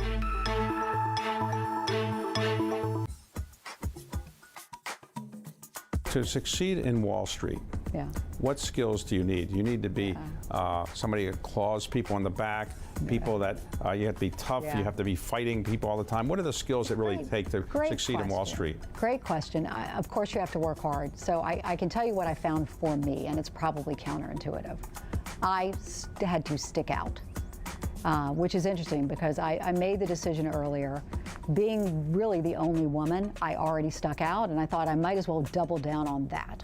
I can't hide. So how did I do that? It was by being a contrarian. And I refused as a research analyst to ever publish research reports that said me too. That said, oh, IBM reported earnings. They came in 2 cents ahead. One of the pennies was currency, the other penny was lower G&A, blah, blah. Forget it. Big calls on big stocks.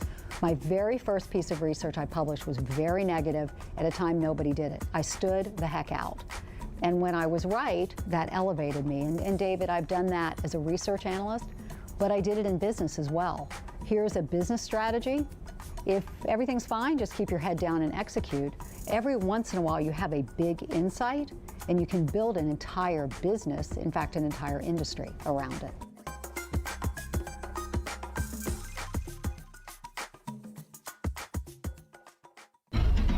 U.S. tech is influencing global markets. Technology is driving business across Europe. Companies in Asia are betting on tech. Behind the bright lights and adrenaline of pro sports is an equally exciting world of negotiations and deal making. That's what we cover each week on our podcast, The Deal. I love the fact that you have, we say the cojones, I can't say that in Bloomberg. Maybe moxie? Yeah, moxie. I'm Alex Rodriguez, former baseball player turned business executive. And I'm Jason Kelly, a journalist at Bloomberg. Over the next couple months, we'll hear from all stars like Billie Jean King. Well, what should I learn? What should I do? I said, learn the business. Jay Williams. You're the asset, but how do you become the principal? Paul Rabel. We're going to be the league of digital, and that's why you're going to invest. Adina Friedman. I definitely am competitive. David Rubenstein. People don't come up to me on the street and say, let's talk about this private equity deal you did recently. No, nobody does that. They say, let's talk about the team. And so many more. Do you need a clap? No, I think we're... Ready? Go.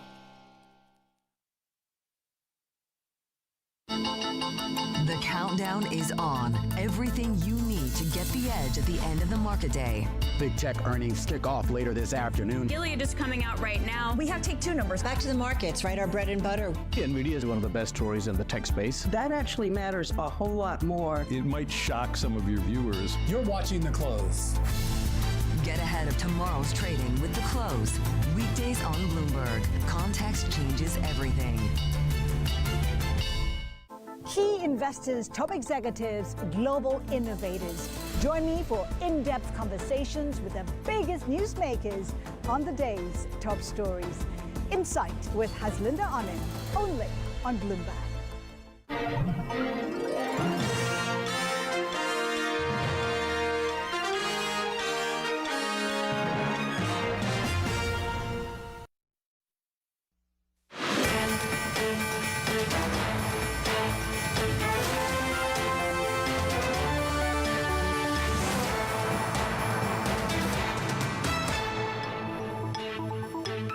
It's 1 p.m. in London and 8 a.m. in New York. U.S. markets are closed for Martin Luther King holiday. Welcome to Bloomberg Markets. I'm Kriti Gupta here in London. Let's get a kickstart on the markets that are trading. Of course, futures are still very, very much open. And you are seeing some marginal pressure when you look at the S&P 500 futures down about, we'll call it 0.2%. I'll round up there.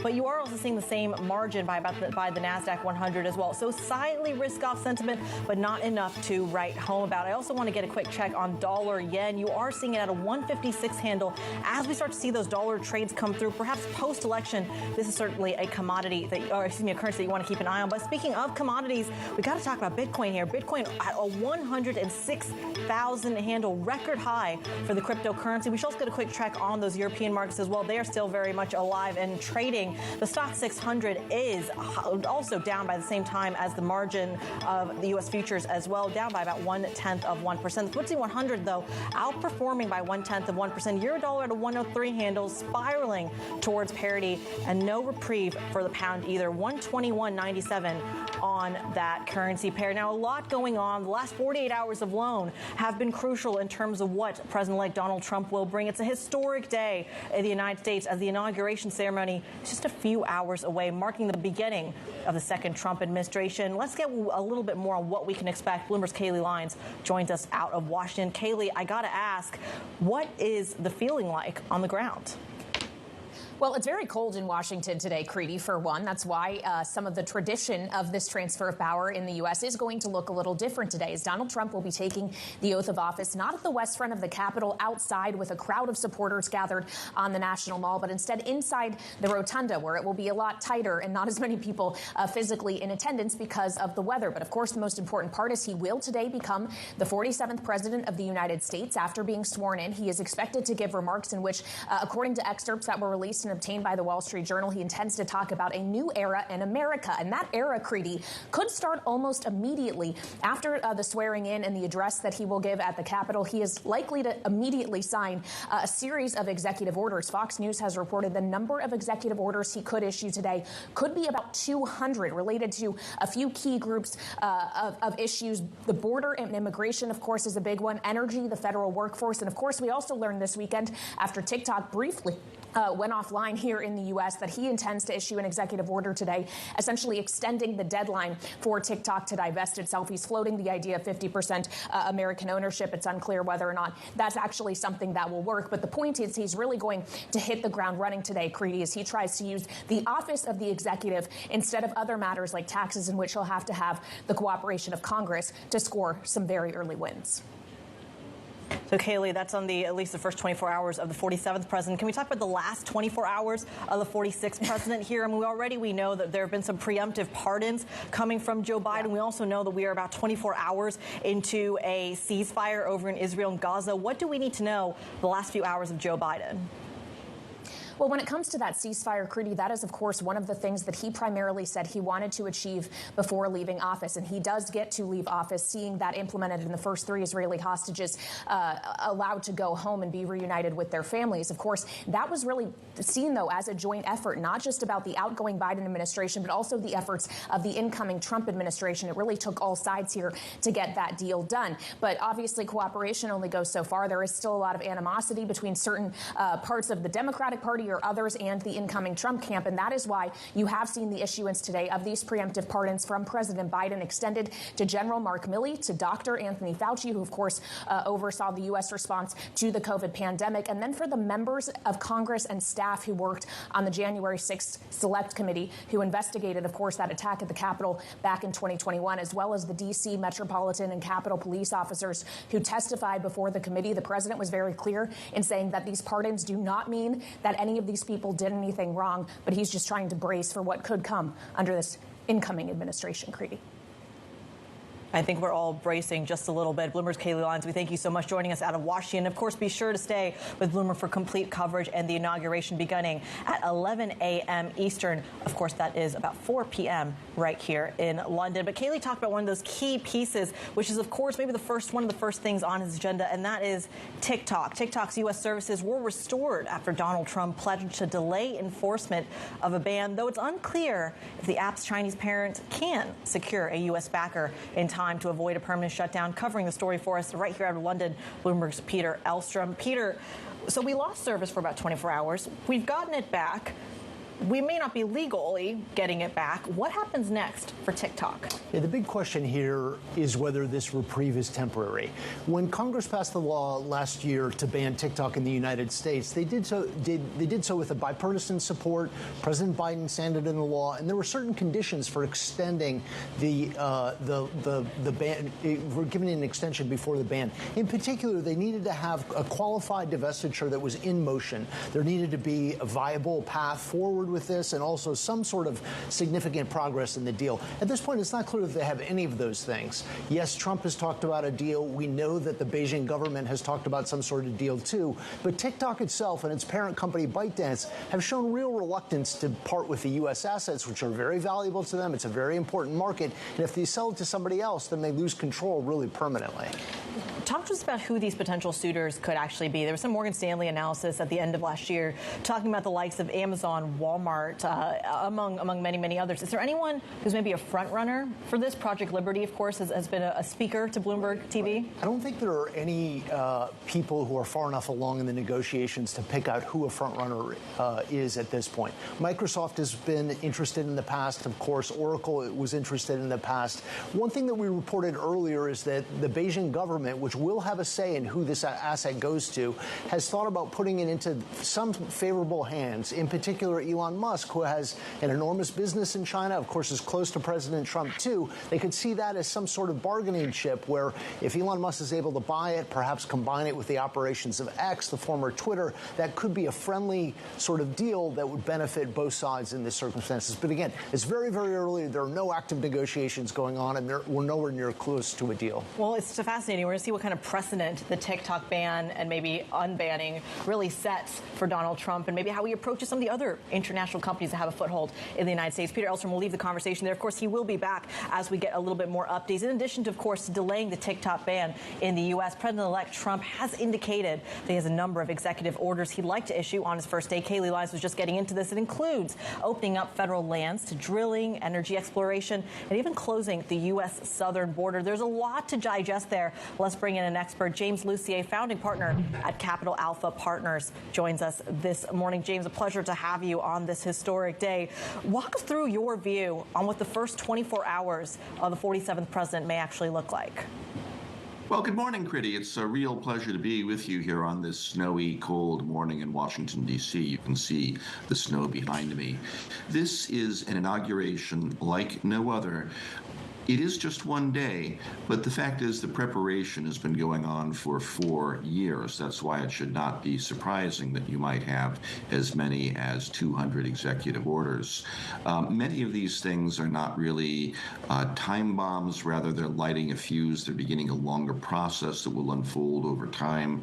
There's been a lot of focus on immigration, on energy, even January 6th. But for me, the single biggest and most important thing that Trump does today will be kicking off his reform of the civil service and also a comprehensive deregulatory agenda that will not be one agency at a time, but rather comprehensively applied, a single template applied to all agencies. Well, talk to us a little bit about that. I mean, we know on the campaign trail he's been quite vocal about making the government a little bit more efficient, even going on to put Elon Musk and Vivek Ramaswamy as kind of consultants basically in that agenda. How different in terms of just executing some of these plans might his second presidency be from his first?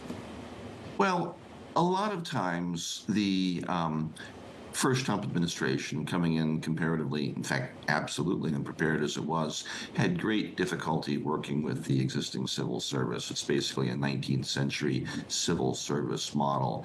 So they're planning reforms immediately that will create a class of positions where civil service employees have all the rights and protections. They can stay in the civil service, but they'll be moved out of those key positions if the Trump people see them as not assisting them with the president's agenda.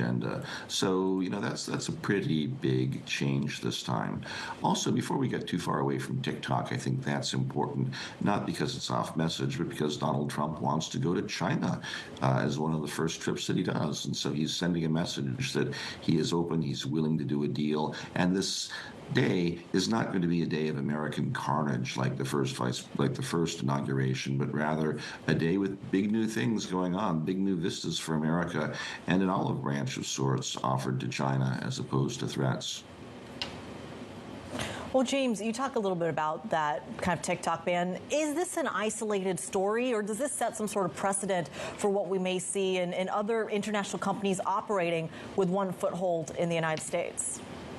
I think TikTok is a special case given the tense nature of the U.S.-China relationship, and also the fact that while I don't expect Trump to announce blockbuster tariffs today, he probably will be making an announcement of a process to begin applying tariffs systematically, tariffs that would in fact mostly be directed toward China. So this is a way of applying, I think, some honey along with that vinegar. It's a carrot as well as a stick. I don't see that necessarily applying to other countries, given that most other countries, most other international companies in the U.S. is mostly about a commercial relationship in the United States. James, I want to talk about the other, perhaps one of the first things he's going to do in his next 24 hours, basically, his first 24 hours as president, is that in addition to perhaps addressing the TikTok ban, is also addressing energy production. We know that you and your firm specialize in a piece of this. We're talking about invoking an emergency national declaration when it comes to that energy story, unleashing a lot of production power. In practice, for our global audience, what does that actually mean? Well, the president does have important emergency powers under the International Emergency Economic Powers Act, and that could be a basis for tariffs, but I think it also means expedited movement on approving infrastructure, especially perhaps moving forward on pipelines and things like that. The fact is we don't really know what the intentions are.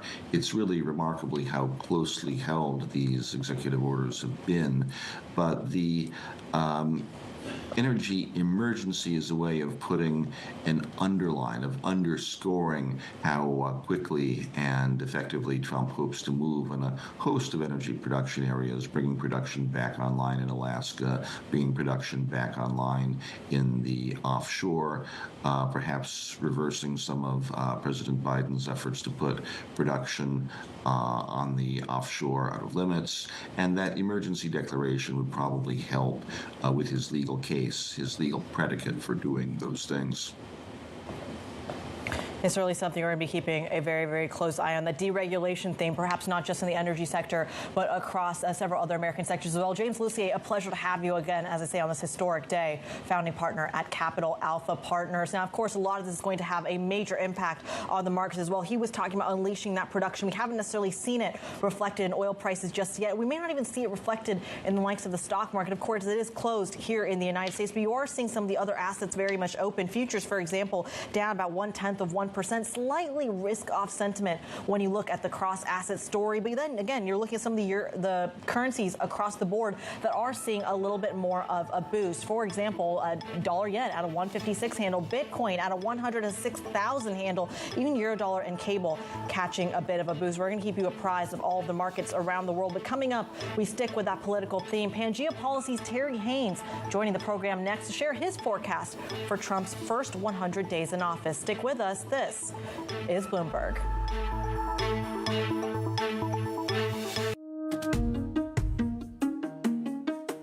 For the fourth consecutive year, Interactive Brokers is one of the fastest growing prime brokers and is now number 5 in Preqin's ranking of top prime brokers.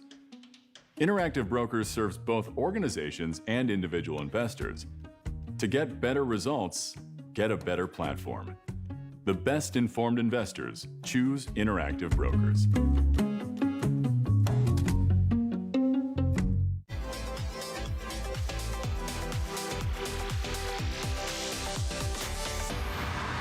In 2000, post-Napster, generally everybody wrote off the recorded music industry, including the investment community. And I didn't mind that chapter because then I got left alone. And actually, I think out of that period, we started to create better art because the pressure wasn't on from the technology to be the most powerful chapter. And then iTunes came in, and iTunes, to Apple's credit, did have a boutique taste mentality about the store, which meant that I think they understood. I can tell you from that period that the artists that came through were of a very high quality because it was encouraged to be boutique. Now, ironically, this chapter has made us more money times 5 than the iTunes chapter and the post-Napster chapter. But an algorithm tells you what you want, not what you might like. And there's a difference between what you want, but with streaming, the downside is you have incredible penetration, and we have hundreds of millions of people around the world. And so that has been very lucrative as a business.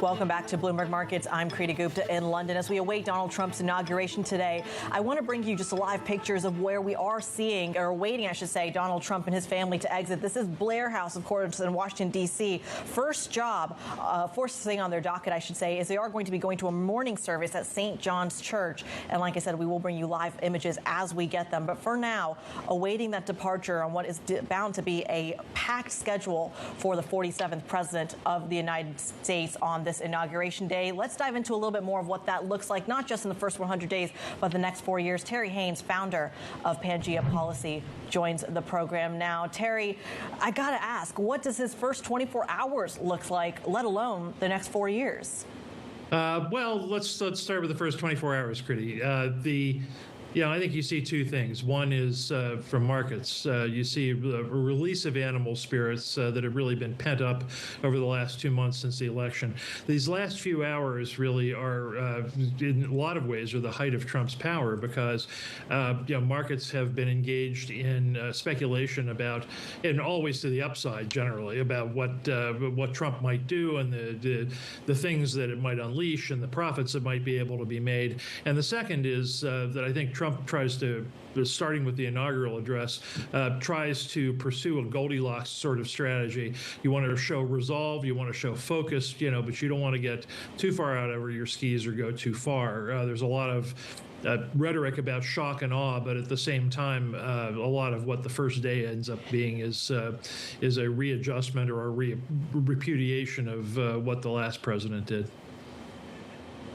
There's certainly a lot of executive orders already in the pipeline for what those first 24 hours may look like. But Terry, there is a narrative and one that he really pushed forward on the campaign trail, which is as simple as tax cuts for Americans funded by tariffs for everyone abroad. To what extent are we going to see evidence of that in the first 100 days?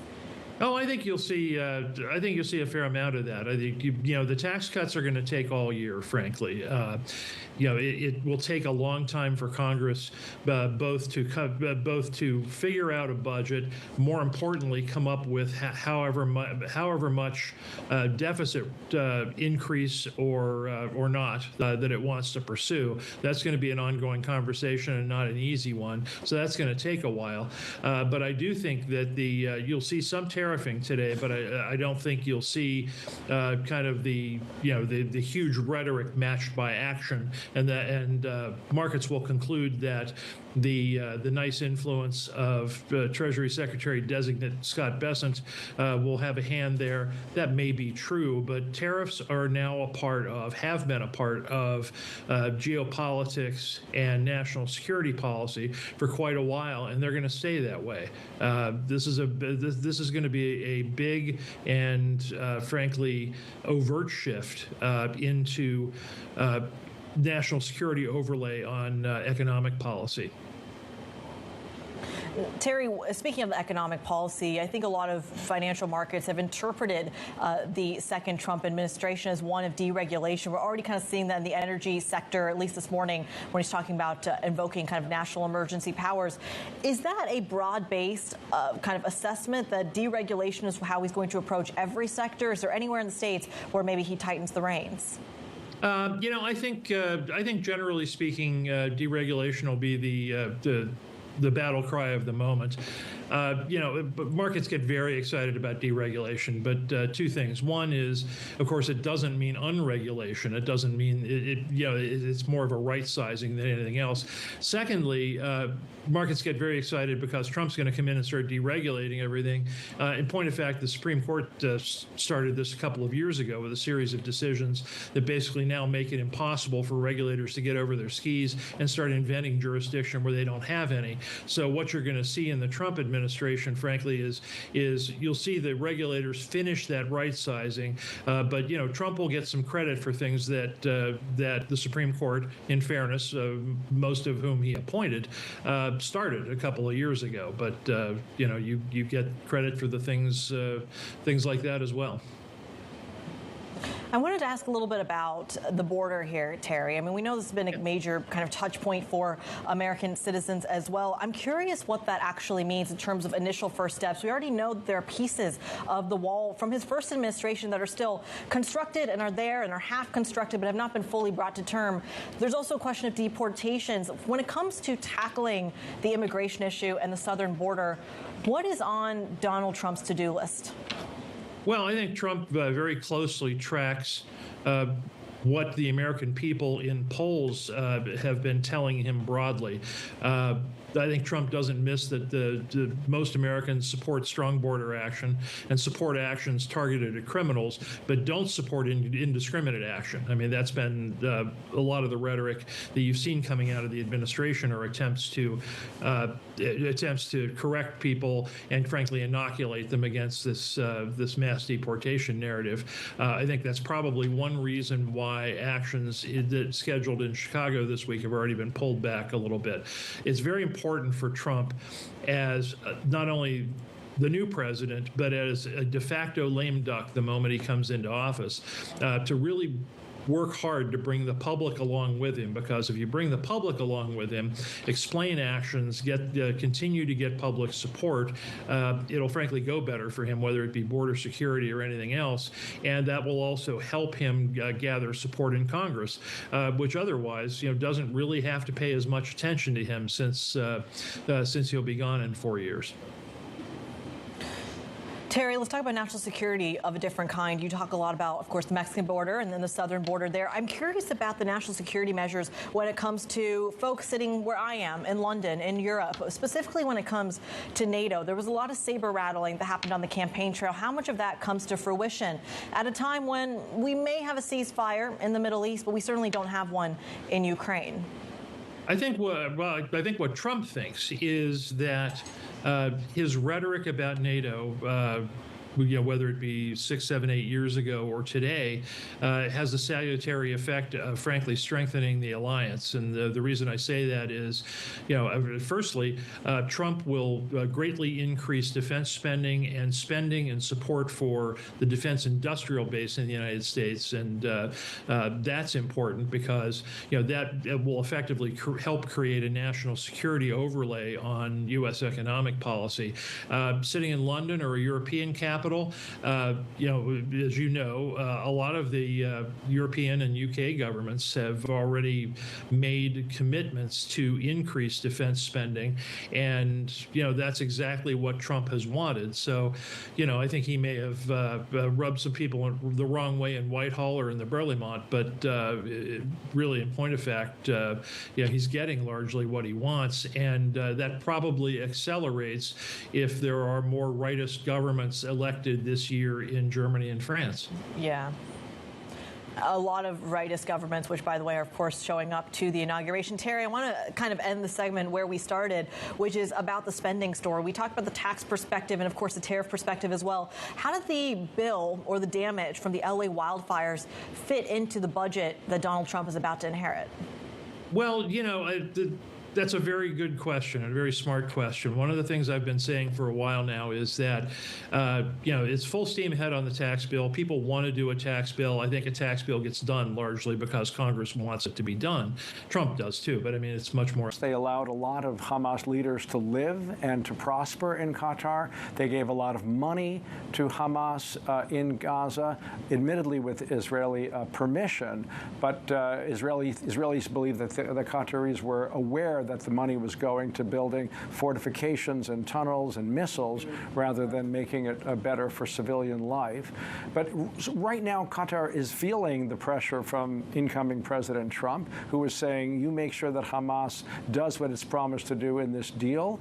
And I think that Qatar is trying to rethink of it. It is a very complicatedly neutral place. You're quite right to say that. It maintains relations with big U.S. base there, of course. So I think the Trump era is going to be a new challenge for Qatar, the way it's going to be for everybody in the region. Certainly something we're going to be keeping a very close eye on. Bloomberg's Ethan Bronner, we thank you so much for giving us the latest out of the Middle East. Of course, as we were speaking to Ethan, we are getting live images of what looks like the Trump motorcade arriving to St. John's Church over in Washington. Of course, we will give you live updates. Remember, the first thing on his docket ahead of his inauguration is that morning service at St. John's Church. It looks like he's just departed from Blair House as well. Not only him, but him and his entire family. So we, of course, will bring you those live images as we get them ahead of truly historic moment in the United States. The 47th president, of course, looking like potentially exiting the car at this moment. He's got a jam-packed day ahead of him, of course, after a very long rally that we saw as well. And remember, he has a lot going on. He's already talked about kind of 50 and more executive orders, some of that including a national state of emergency when it comes to energy production. It also includes the likes of what happens next with the TikTok ban. We were just talking to Ethan Bronner about the extent of what the Israel and Gaza ceasefire actually looks like. We're about 24, almost 48 hours in to what is going to be a crucial game changer in terms of the next phase of a war that has raged on since October of 2023. Of course, we're going to keep an eye on that, and we're going to keep an eye on as well what he has to say around the terror story. I'm sitting here in London watching this, and as we, of course, know, every country around the world has their eye on Washington right now. And, of course, the very things that he's going to bring up in terms of what he wants to do, the plans he wants to execute in his first 100 days in office, and, of course, in the 4 years to come. So there's going to be a lot of market fallout, of course, of what we hear from him as well. Let's get a little bit more perspective on that market fallout. stocks, of course, got a big bump from Trump's election. Every single move higher expected on those hopes of deregulation. Let's bring in Janet Mui, who, of course, joins us from RBC Bruin Dolphin to talk about that ripple effect. Janet, walk us through what that actually looks like. And, of course, for our global audience, we are seeing live images of J.D. Vance right now exiting the car there at St. John's Church. We are still awaiting for images of Donald Trump as well. Janet, I'm bringing you right back in here. One of the big questions around this Trump trade has been, is this simply a reason to buy American assets because it's simply a deregulatory phase from this administration? Is that how you're thinking about it? Thanks for having me. I think that is certainly a very important element for market. But of course, there are other aspects. I think primarily is really about the strong growth in the U.S. relative to the other regions. And I think animal spirit itself is super important. You don't really see that ignition of animal spirit in other economies. And of course, the soft landing narrative, as long as the U.S. economy continues to grow, I mean, nominal GDP growth in the U.S. is likely to be around 5%, and that should continue to lead to strong corporate profit growth. So I guess it is a combination of factors, but I think earnings growth story, the U.S. exceptionalism, particularly in tech and AI, super important. And I think this enthusiasm is likely to carry on for the rest of 2025. So what is the hedge for that? Yes, obviously, I think the base case is ongoing enthusiasm, and we still see stocks grinding higher, particularly in the U.S. But of course, that's not going to be a smooth sell because there are uncertain elements, particularly evolving around tariffs, immigration, which related to inflation, and markets are still very sensitive on inflation. So I guess the hedge is probably gold. I think commodity sector would be beneficial if there is inflationary risk. And I also think that, there's a lot of discussion on bonds. I think bonds will still act as a macro hedge if things doesn't go the right way. So walk us through that story, because that thesis comes at almost the contrast to the idea that a Trump presidency brings about inflation, therefore potentially a bond sell-off. So why would bonds still hold that hedging ability? Yeah, so first of all, in terms of U.S. bonds, we're cautious because we do see that the U.S. bond yields could stay higher for longer, primarily because the U.S. economy is strong, and of course, tariff risk, etc. And of course, the term premium could go a bit higher. It's still relatively low relative to history. So I guess our preference in terms of bond is more in the U.K. So U.K. economic environment is weakening and is likely to slow. So I guess it's more of an economic hedge for the U.K. But I think bond yields currently, I think, is attractive in the middle part of the curve. So I think if things go wrong, if these tariffs and some of these measures trigger some slowdown in growth, I think investors will still go to bonds for diversification purposes. But of course, as I mentioned, gold is also attractive from a point of view in terms of portfolio diversification.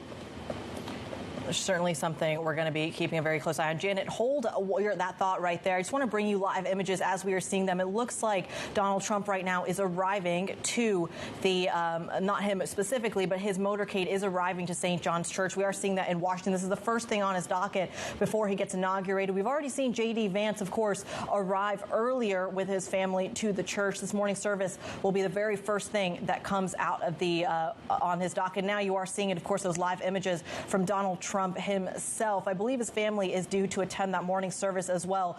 But you are seeing, of course, that going to be the key piece of the kickoff of his agenda, if you can. Remember, we are still waiting for his family, his sons, MELANIA Trump there, of course, making an appearance as well. His son, Barron, currently not in the shot, but we will, of course, keep you apprised as we get them. He's going to go from this morning service right here in St. John's Church, then to some of the other proceedings. Remember, the inauguration is due to happen at about 12 p.m. Eastern time. That's 5 p.m., right here in the UK. And he is expected to begin that shift about an hour prior, so around 4 p.m. UK time, about 11 a.m. Eastern. He is now, of course, attending with MELANIA Trump, his wife, into St. John's Church for that morning service, again, ahead of a jam-packed day. Janet, I want to give you a very last word here as we await those live shots.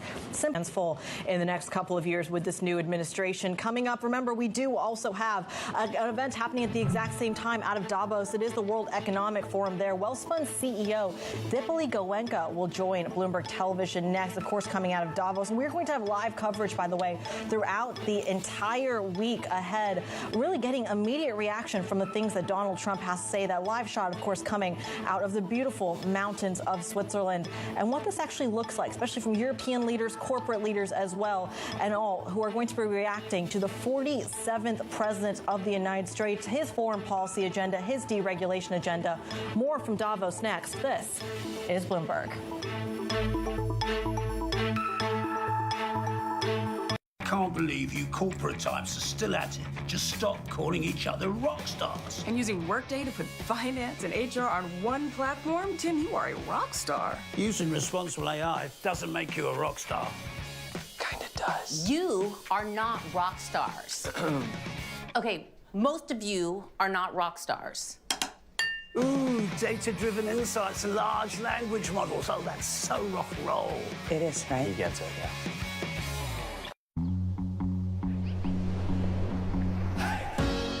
We are in Turkey. This is our journey. To see the ancient cities of legends up close Is incredible. Ruins whisper the stories of the eras. Civilizations that marked history walked these roads. This is where the story of humanity arose. We have so many stories to tell. Interactive Brokers pays up to 3.83% on instantly available US dollars in your brokerage account. How much interest can your bank or broker pay? Interactive Brokers' conservative and prudent risk management uniquely positions us to pay up to 3.83% on uninvested, instantly available US dollars in your brokerage account. The best informed investors choose Interactive Brokers. When the sun is rising in the east, night falls in the west. Stay on the lookout because markets never sleep. FX Pro, trade like a pro. I think one of the dirty little secrets of credit is that the businesses generally don't pay you back, right? The markets pay you back, M&A pays you back. So what is the most important thing is to always make sure that the borrower is worth more than the loan. And as long as the borrower is worth more than the loan, then it might be a rocky ride, but you're going to get your money back. And this world where there's these disruptive companies that have, let's call it 100, 200, 300 million of ARR, are looking to not raise equity capital because of the fact that they raised it in 2021 or 2022, and no one really wants a down round. But there's a lot of capacity. The border to stop human and drug trafficking, another 13% support the policy, but say it shouldn't be a priority. 24% oppose it. And then just moving down, a lot of support for individual tax cuts, a lot of support for cutting government spending, 50% in fact. And then increasing deportations, 45% say it should be a priority. 20% said, yeah, we agree, but not right away. And then another group say increasing oil drilling, a lot of support for that. Where there are yellow and red lights for the incoming administration, cutting business taxes, a little less support. Reducing business regulation, also, that's going to be a priority. We expect, by the way, some executive orders on that relatively soon. Tariffs, even less so, and pardoning January 6 presidential people convicted in January 6, less support for that. The new president can use the bully puppet to sell these policies, but he needs to be a little careful. The economic numbers, as you know, Becky, have been pretty good. We need to be careful to fix what's broken, but not ruin what's been working. Yeah, and probably one of the first places to point with that would be inflation. Right now, inflation seems to be under control. There have been questions about whether it's been really stubborn, really sticky. Last week, we did get some decent numbers on that front. Inflation a little cooler than had been anticipated. But that's going to be the big sticking point, inflation, because even though inflation has come down, we are still looking at prices that are 20% higher than when President Biden was elected. And that's going to be a number that people continue to feel that pain. If that doesn't get under control, that's a huge issue. I think that's right. There is not all that much the president can do about it. He's talked about the idea of driving down oil prices and the idea that other prices would follow along with that. I'm not sure the president wants deflation, as in rolling back prices to the level they were before, though I think the public, if they could have their prices go down and not their wages, would be in favor of that. The trouble is, that's an economic trick nobody's pulled off. Steve, thank you. And Pleasure. we will see you in just a little bit. Sure. Joining us right now to talk about more with what to expect is newly sworn-in Ohio Senator Bernie Moreno. He beat incumbent Sherrod Brown, who was the chairman of the Senate Banking Committee. Senator Moreno is going to be on Homeland Security Committee, the Banking, Budget, and Commerce Committees as well. And Senator Moreno, it sounds like a pretty large agenda of a lot of things that you've got your hands full with. What should we be anticipating in the first 100 days? I think the most important thing your survey shows is we have to secure our border. We have to make it clear to the world there's only one way to come here, which is the legal path. So you're going to see a secure border, legislation, and executive orders around that. You're going to see deportation start with criminals, people who shouldn't be here, people who have deportation orders. So I think that's going to be important. I think the second part is to have fair and reciprocal trade. We've been getting ripped off by China and also, quite frankly, by our allies, and that's going to stop. And then, of course, lowering prices. In terms of tariffs being part of that plan, in terms of deportations, and obviously we're not talking about the people who have criminal records, but if you're talking about the 8.3 million or so of undocumented or illegal immigrants who are working right now, if you deport most of them, you're going to be looking at probably higher prices along the way. And that issue with inflation, Senator, is one that there have been a lot of questions about. How do you do all of these things and not raise prices for Americans? Well, President Trump did it in his first term. We had generationally low inflation, generationally low interest rates as a result, wages that were going up for blacks, for Hispanics, for women. So those are the same things we're going to do again this term, except now we have a Republican Congress that's going to work with President Trump en masse to get these things done. Look, the American people at the end of the day don't care how any of these things are done. What they care is that they have the results that they voted for, and that's what we're ready and standing here ready to get done with President Trump for the American people.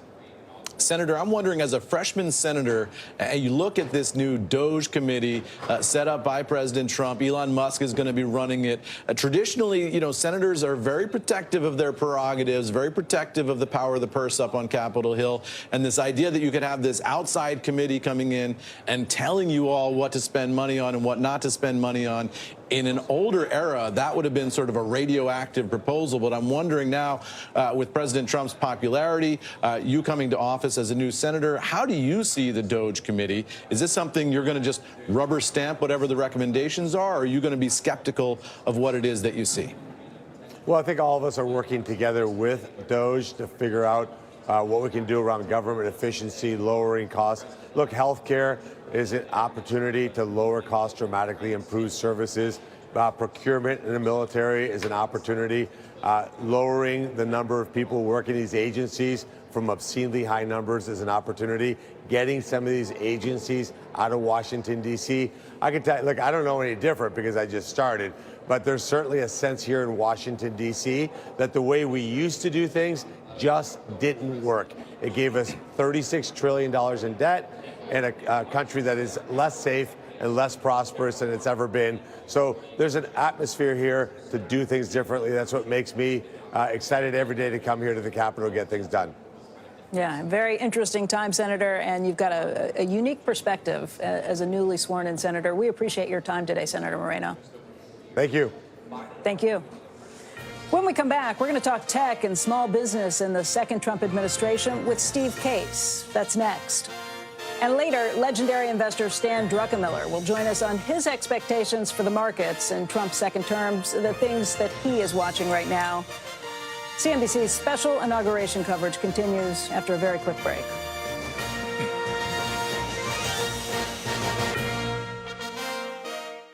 Aveeno introduces new daily moisturizing cream. It's clinically proven to moisturize dry skin for 48 hours and instantly strengthens skin's barrier for softer, smoother skin.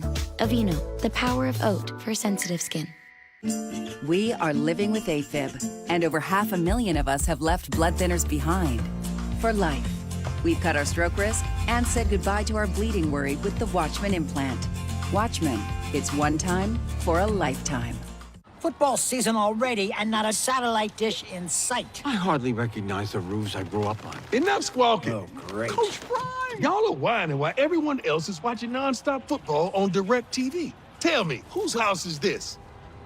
Their house? I think they're renting. Listen. I know they get easy access to all this football, but you know what you got? What, Coach? A crumb bum attitude. Stream football without a satellite dish. Now drop and give me 20. 20 what? As your host, I have some rules. First, no showers longer than 5 minutes. This isn't a spa.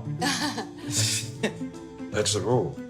Meanwhile, at a Verbo, when other vacation rentals make you share your turf with a host, try one that's all yours. After the LED mask, I brush my teeth. Hi, Susan Toothbrush. Love the digital derm routine. Why are you still brushing like it's 1990? No, thank you. You want oral care? Turn to Philips Sonicare. Make the Sonicare switch. Like and subscribe.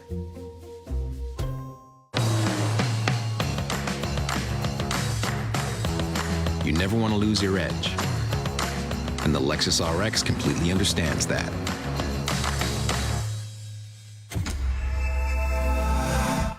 Homes.com is a new, elevated home shopping experience. Beautiful design, tremendously rich content. Feels like a work of art. What about the app? Uh-oh! Wow, went all in on gold. Ding dong! Homes.com. We've done your homework. If you're watching CNBC, it's because you want to get an edge, you want to get ahead. It's our job to deliver that. My ambition is just to be the best that we can possibly be. More often than not, I kind of forget that the cameras are there, but when there's really a burning question, I'm thinking about what my mom would want to hear. I'm thinking about some of the investors I know who are watching. Those are the same questions we have. People always ask me what I want to do next, and I always think they're a little crazy. This is what I want to do. It's the best job you could possibly have. Our live coverage from the inauguration of Donald Trump continues from Capitol Hill. Once again, here's Becky Quick. All right, welcome back, everyone. Our next guest is here to weigh in on how the tech sector will change in Trump's second term. Joining us right now is AOL co-founder Steve Case. He's now the chairman and CEO of DC-based investment firm Revolution. He's a friend of the show. We get to talk to him all the time. And Steve, it's really great to see you this morning. Great to be back with you in this chilly city. Yeah, I mean, I think from the technology perspective, this is so much different than anything we've ever seen before. To have all of these tech leaders who are here, who we almost never see at inaugurations, to have them all have front and center seating for some of these issues. What's changed about this? Why is Silicon Valley and why are tech leaders here this time around? Well, I've been saying for many years, over a decade, that we need to build more of a bridge between Silicon Valley and Washington, D.C. The innovators need to engage with the policymakers. So I think it's a healthy process to make sure their voices are heard. At the same time, we need to make sure we have the right checks and balances, and Congress does its things. But overall, I think it's a positive to get people who are focused on the future working with the government to try to make sure America can continue to be the most innovative entrepreneurial nation. But we also do it in a more inclusive way. One of the areas we worked on with Rise the Rest and Tech Hubs was how do you get more venture capital in more places. There's 31 states that President Trump won only got 16% of venture capital. Right. The other states were 84%. This was in 2023, we still have this dynamic right? The numbers that you guys where ran. most of the capital goes to Silicon Valley, New York City, Boston, not enough to Ohio, Wisconsin, Michigan, other states. So we need to focus in the next few years on that. So I hope it's not just innovating in general, but also innovating in ways that it brings along more people, more places within our country. So the Vice President-elect, J.D. Vance, worked at Revolution with you for 18 months. That was a huge focus of his, too. He led that effort. He was the managing partner of that Rise of the Rest effort. So is this something that you think changes with this administration? What do you know? What have you talked to him about? What plans are there to make sure that this Rise of the Rest really continues and more money gets pushed those directions? I think it will be a priority. Obviously, they're just taking office today, so they have to set their priorities. But I think based on some of the things that President-elect Trump has said, as well as Vice President-elect Vance have said, that will be a priority.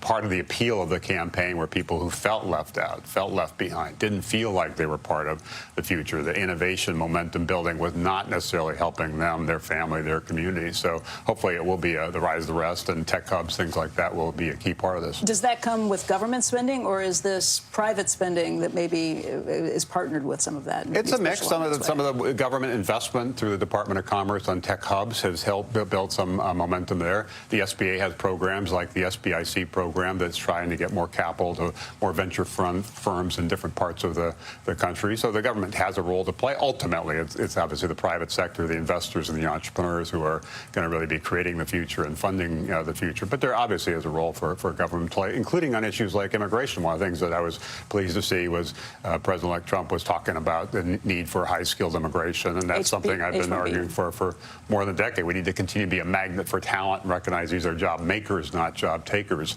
And a number of proposals, a skilled worker visa, Heartland visa, startup visa has emerged. There are probably ways to improve H-1B visa programs so we're able to attract the talent we need, to start the companies we need, to lead the future and create more jobs in this country, all across this country. I think that needs to be a priority. Sounds like it may be in the first few months. Part of the coalition, though, of President Trump's coalition disagrees with the H-1B visas. You know that this has been a big battle. Steve Bannon has talked about this, thinks Elon Musk is evil for bringing in the H-1B visas, thinks they're stealing American jobs.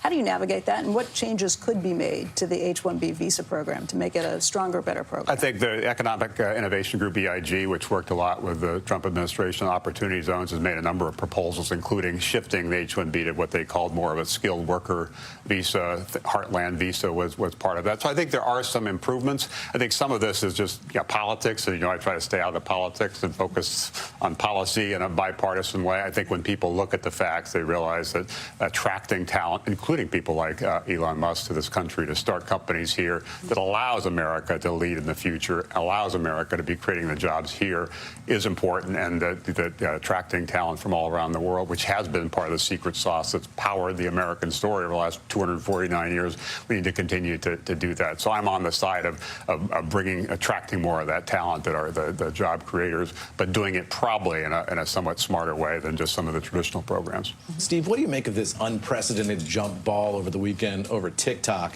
Whether that service will be able to continue, goes dark, comes back again. President Trump now proposing this idea of having the United States, maybe even United States taxpayers, it's a little unclear, take a stake up to 50% in the company and then try to spin it off domestically. Is that workable? What do you think should happen? Well, it's a little bit Forrest Gumpy. Yesterday, I happened to be with Ted Leon's his long-term partner at the Capital One Arena, and was with the CEO of TikTok show when President-elect Trump yesterday announced this new plan, which seemed to be news to him. But I think if you take a step back, people love TikTok. It's a popular service. It should continue. But there are legitimate concerns about national security. People I know and respect, like Senator Warner on the Senate side, or Mike Gallagher when he led this effort on the House side, are really quite concerned about some of the national security implications. And they have access to classified intelligence I don't have access to, but I trust them to say that is a problem. So it's severing that from Chinese control and potential influence by the Communist Party is going to have to happen. And so figure out ways to allow the service to continue, but do it in a way that changes some of the ownership. Should the U.S. government own it? I don't think the government own it. I think there will be some other private sector option that's emerged. Even when the President Trump was president, 4 years ago, there was a plan to try to transition it. So I don't know the details, but I think there is a way to allow TikTok to continue, but do it in a way that also is sensitive to national security. No, we'll stay out of that. But this was news to the CEO of TikTok, who you were with yesterday? Well, I think there had been some rumblings that something would happen, but the specific, he didn't know that. I didn't think that President-elect Trump was going to announce that at that particular rally. I think they did realize, because of some of the previous announcements, they kind of, as I recall, they kind of shut it down 2 days ago.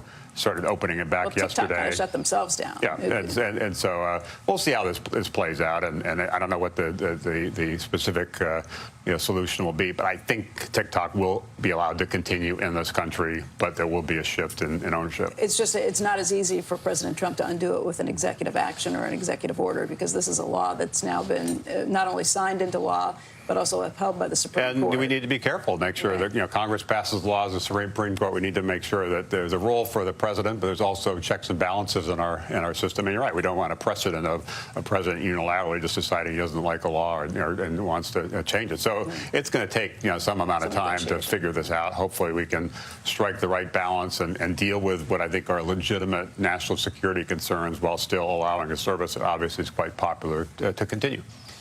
Steve, you've been here for a very long time in the Washington area, as long as I've known you. Like 4 decades, yeah, yes. as long as I've known you. Long enough. Tick, tick, tick. What do you think is different now? How does this feel different to you? What's new, and I guess what's the same? As somebody who's watched all of this? Well, there's always, since I have been here a long time, but change of administration, change of priorities. There's always hope for the people that supported them, some fear from the people that supported somebody else, and it takes some time to settle out. I think I'm sensing this week from people I've talked to a hope that there is more of an engagement with the private sector, particularly with the innovators, Silicon Valley and elsewhere. They'll have more of a voice, and probably are ways that Elon Musk and others can bring some fresh thinking to regulations, maybe simplify some things. Housing, for example, one of the things I hope will happen is changing some of the opportunity zone legislation. We need a lot more housing. We need to figure out ways to allow people to build it faster and cheaper, which does require some policy changes, both at the national and local level, and a lot of other things. So taking a fresh look at regulations, I think, is important. Taking a fresh look at spending. We do have some serious debt issues. I think that's all positive. Exactly how it plays out, how long people like Elon Musk and others stay engaged. I think there's probably a 3 to 6 month surge where a number of things will happen, and then things will kind of settle back. So hopefully it'll be positive. There's always a risk that there's an overreach and it creates some problems. But overall, I think people are optimistic that it's a new day and some new voices will be there, and hopefully we will be able to strike the right balance, including checks and balances with the presidency and Congress and the courts, and bring in these new voices, but make sure we also are listening to a broad set, a diverse set of voices, and not just the folks from Silicon Valley coming waltzing into Washington whispering, and the president's here. The rise of the rest. Steve, I want to thank you very much for being with us. It's really great to see you in person. Great to be with you. Steve Case. Still to come this morning, more of our big lineup ahead as we bring you live coverage of the inauguration of Donald Trump. In the next hour, Pfizer CEO Albert Bourla, former New Hampshire Governor Chris Sununu, and legendary investor Stan Druckenmiller. You are watching CNBC's special coverage of the inauguration of Donald J. Trump. We'll be back after a quick break.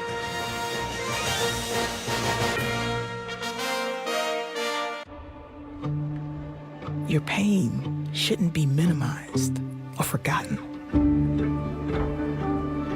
When medicine gets better, all of us can get better. I need to get me a new phone. Trade in that busted up phone, you get you a brand new iPhone 16 Pro. T-Mobile, it's on them. Families save 20% every month. What a deal. New and existing customers, trade in your busted old phone, and we'll give you a new iPhone 16 Pro with Apple Intelligence on us. I've got this. Hey, Susan Toothbrush. Big interview, huh? Nice new suit, new haircut, ancient bristle stick. Make the Sonicare switch. All right, now go knock 'em dead, boss. Can I get the Wi-Fi? I'm gonna hang here.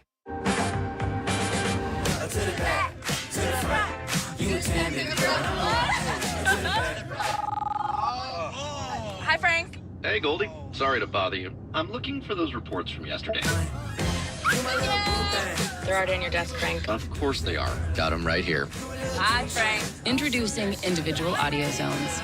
Easily isolate phone calls to the driver's seat in the all-new 3-row Infiniti QX80.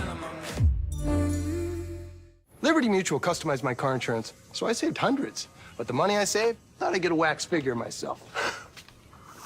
Oh, right in the temporal lobe. Beat it, punks! Only pay for what you need. Liberty, liberty, liberty, liberty. Squawk Box tomorrow, live from Davos. Bridgewater's Ray Dalio, Microsoft's Satya Nadella, NASDAQ's Adina Friedman, Bank of America's Brian Moynihan. Stay ahead of the market. Squawk Box tomorrow, 6 a.m. Eastern, CNBC. If you don't like traditional foundation like me, I have a secret for you. It's called What the Foundation. What the Foundation is a hybrid product that blends foundation and moisturizer. This is exactly what I think a foundation should be. Learn more at jonesroadbeauty.com. At Grainger, we know dealing with the unexpected is part of your job description. And you made a promise to keep the line running, to power through the downpour, to be the one who always gets it done. And our promise is to help you do it with professional-grade supplies for every industry, plus same-day pickup and next-day delivery on most orders. Because you can't predict the future, but with the right partner, you can be prepared for it. Call, click Grainger.com, or just stop by. Grainger, for the ones who get it done. I'm Dr. Shannon Klingman, the inventor of whole body deodorant like Mando. It's clinically proven to block odor all day and controls odor for 72 hours. Mando's unique formula stops odor before it starts. That's my secret to better odor control everywhere.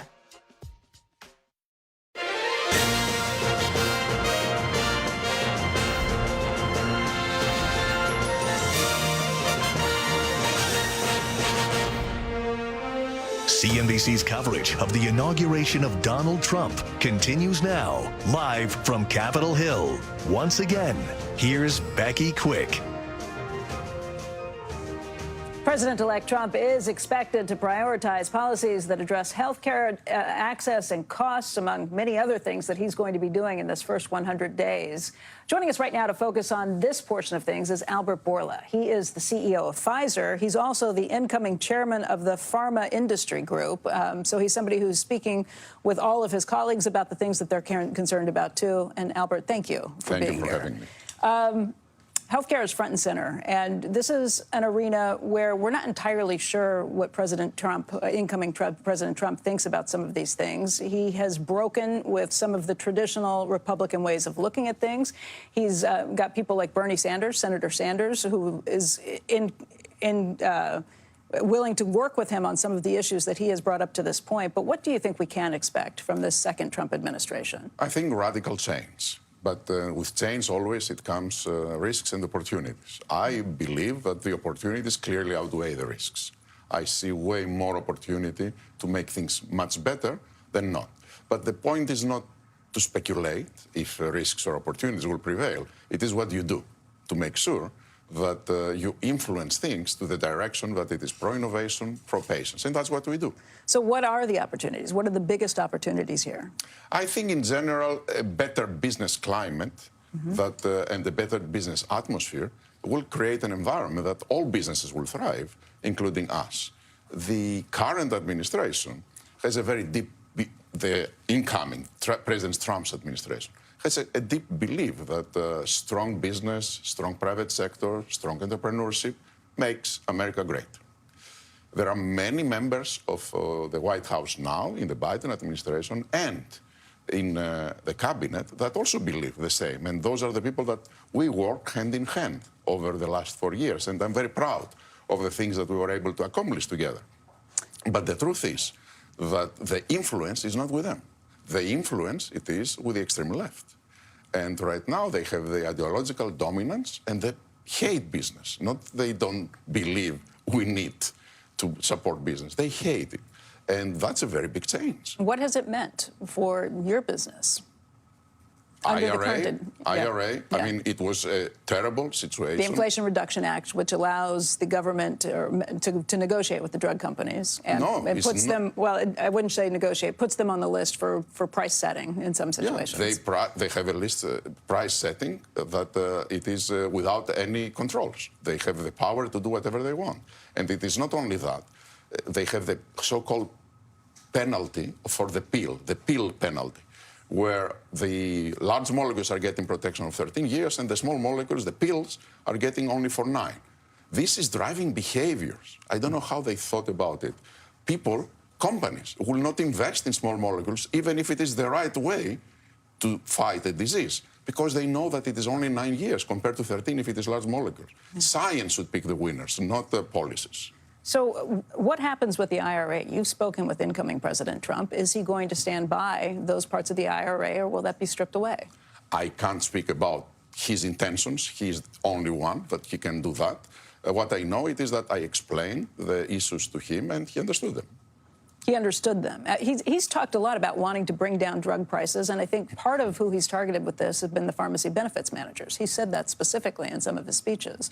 What do you think when it comes to the pharmacy benefits managers? I think he's right. I think we need to find a clear way to change the way that the system works right now with the PBMs and what the president calls the middlemen, and they are.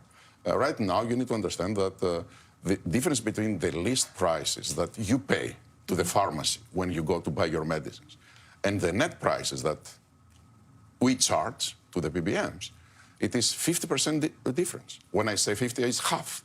So you pay double right now than what they pay us when you go to collect your drug medicines. That is what makes completely unaffordable medicines for the patient. When did that go wrong? Because pharmacy benefits managers were there to try and keep prices from getting higher. Was it when they were bought by insurance companies, or what happened along the way that you think changed the behavior of the PBMs? Many things happened along the way, and you're right that the PBMs were set up so that they can negotiate prices, and rightly so, and I think they have a very important role to play.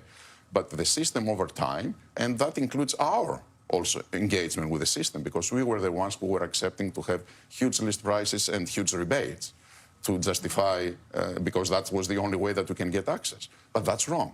The fee of the PBM should not be connected to the list price, because if it is the higher the list price, the higher the fee, then they have a clear incentive to ask for high list prices. The entire system, the entire medical health system is very convoluted, very opaque, and some people say that that is a feature, not an accident, not a bug, that it's designed that way to make sure that you don't see exactly where the prices are and where the fat is. Do you agree with that? Absolutely agree with that. And that's the other thing, not only the delink of the fee, but also transparency. Yeah. We need to know when there is a rebate, where the rebate goes.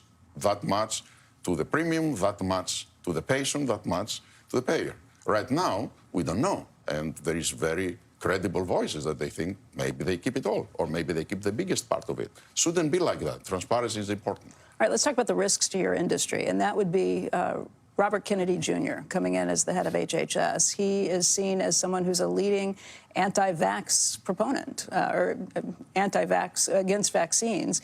That's a big issue. You've spoken with him, I think, too. What did you take away?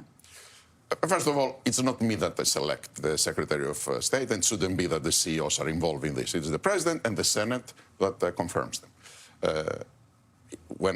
If he's confirmed, we will work with him, because what is the alternative? To fight? Mm-hmm. Clearly, there are things that we have very big differences, and if he tries to implement few of the things that he has said about vaccines, I think he will find in front of us not us only, but the entire medical community, the entire scientific community, the payers and employers, because they believe that vaccines are the most cost-effective way. There are a lot of organizations in this country that they will oppose that.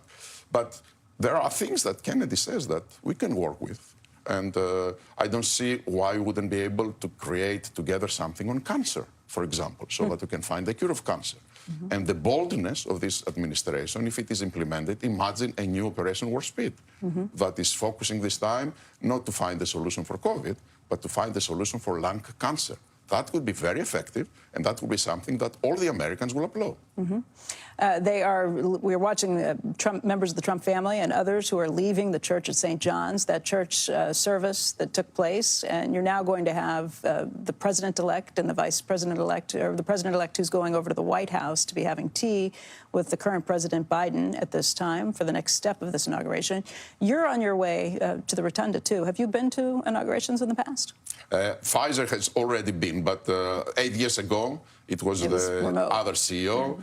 And 4 years ago with President Biden, and because of COVID, we didn't have a ceremony. Okay. But we are always supporting the inaugurations. And it sounds like you're very involved and you're willing to work with whatever comes your way. Absolutely. Albert Bourla, I want to thank you very much for joining us this morning. I know it's a very busy morning, and we appreciate your being here. Thank you very much, Becky. Thank you. Our next guest is one of the only current business owners in the U.S. Senate and brings 25 years of entrepreneurial leadership to Washington. Joining us right now is Republican Senator Markwayne Mullin. He is part of the Deputy Whip team and Leader Thune's leadership table And Senator, thank you very much for being here. We hear about Thanks, what Becky. a busy activity we're going to get in the first few days, not just the first 100 days, but the first few days that are coming your way. What do you all have planned from the Senate perspective? What are you going to be working on? Well, immediately after the swearing in, we go right into committees, confirmation hearings, and then we move to the floor. So at 5 o'clock, we will move into the Senate Committee on Armed Services, where we will vote Pete Hegseth out, and then he'll be reported to the floor. Today, we're still working on a deal, trying to get the Democrats to agree with us like we did with Biden 4 years ago, to bring in Marco Rubio, John Ratcliffe, and hopefully Mike Waltz, because they've already been vetted. They were members of Congress. They had their security clearances, and allow them to go ahead and be confirmed today. If not, we'll immediately go right into the 30 hours of debate that we have to have. But we're going to be working late nights and possibly even through the weekend to get President Trump's cabinet confirmed. As far as here in the Capitol, Becky, what the president is pushing out every single day right now, moving forward, will be promises made, promises kept. He wants to get America back on track, securing our border, bringing down energy costs by bringing down or by making us energy independent, which will bring down, obviously, will bring down inflation, and then also going after to protect our children from this transgender woke agenda that the Biden administration has forced on our kids. And what does that mean? How do you go after that, and how do you tackle that? Well, one, it goes back and allow parents to be back involved in their kids. All this stuff about children under 18 years old not having to consult with their parents before they get before they go through a transition process is absolutely ridiculous. Allowing schools to make that decision, that shouldn't be part of it. So we're going to go after that. We're also going to end taxpayers funding transgender processes, be it from the children perspective or from prisoners, male prisoners that are using it and abusing it. When we start talking about going after energy independence, what we're going to be talking about is bringing back the policies that President Trump had in place his first term, allowing the producers to start producing oil and gas, releasing some of these bans that the Biden administration has put in on public land, and then at the same time releasing the pipelines again. Right now, the pipelines can only run about 80% capacity at most. Once we allow those to move to the full capacity they're permitted for, we can move product from point A to point B faster, and that'll also bring down the cost. When we start talking about securing the border, Becky, what we're talking about is ending this catch and release, this pardon that Biden put in place where everybody's pardoned before they even cross the border because they can get on the app, and putting back Remain in Mexico. We're going to continue to secure the border by building the wall, and we're going to deploy troops because it's a national security risk at this point to work side by side with our Border Patrol, and then we're going to classify the cartels in MS-13 as a true terrorist organization that we can use all the resources to go after. Senator, we're just looking at some pictures of President-elect Trump and Melania Trump leaving St. John's Church. They're headed back to the motorcade where they will take a quick trip over to the White House to meet with President Biden for tea at the White House. This is a service that's very traditionally done. Wasn't done 4 years ago. It's traditionally done, and they are on their way over. And then the president-elect and the current president of the United States will ride together over to the inauguration services. I mean, this is a different inauguration. It's not outside, and I know you had some disappointed constituents who were here for that. Obviously, the weather not allowing that this time around. But what are you anticipating today? Well, I got up this morning and I thought the air tasted better as I breathed it in my lungs. I thought the sunshine was absolutely beautiful, and for some reason my protein shake even tasted better. I think it's a new day for America. And so we're excited about the movement. You can go, Becky, you remember what this place was like in 2017. There was riots going on. There was protests everywhere. There was cars on fire. And this is different this time around. People are excited, from CEOs to athletes to the average American. You walk around the streets here in Washington, D.C., and people are legitimately excited and in a good mood, and they're optimistic. And I think that's where the American people are. That's why they overwhelmingly elected President Trump, because they're optimistic about our future. It is a really heavy lift that you all have planned, and you're using the reconciliation process. At this point, the president-elect has said that he would like to see one bill rather than two. I know Senator Thune, probably if he had his druthers, would have taken two bills and been able to work in parts. How much more complicated is this to have one heavy lift? What happens just in terms of wrangling, making sure you have the votes to do lots of different things at once, where it may be a little tougher to build a coalition? Well, Becky, what President Trump said, he would like to have one big, beautiful bill, and it allows a lot more negotiations to take place. Remember, President Trump wrote the book on Art of the Deal. He loves negotiating, and when you put more in a bill, it allows you to get more of a coalition together, but it also gets it very complicated and hard to pass. And so our idea is we'd like to have something passed by Memorial Weekend. It's going to be difficult, though, because when you start negotiating, you have people like Chip Roy, who is on one side of the aisle, that wants to pay for SALT increase by increasing in corporate taxes. Well, that's a non-starter for people. But at the same time, we know Chip wants to get border security and energy independence.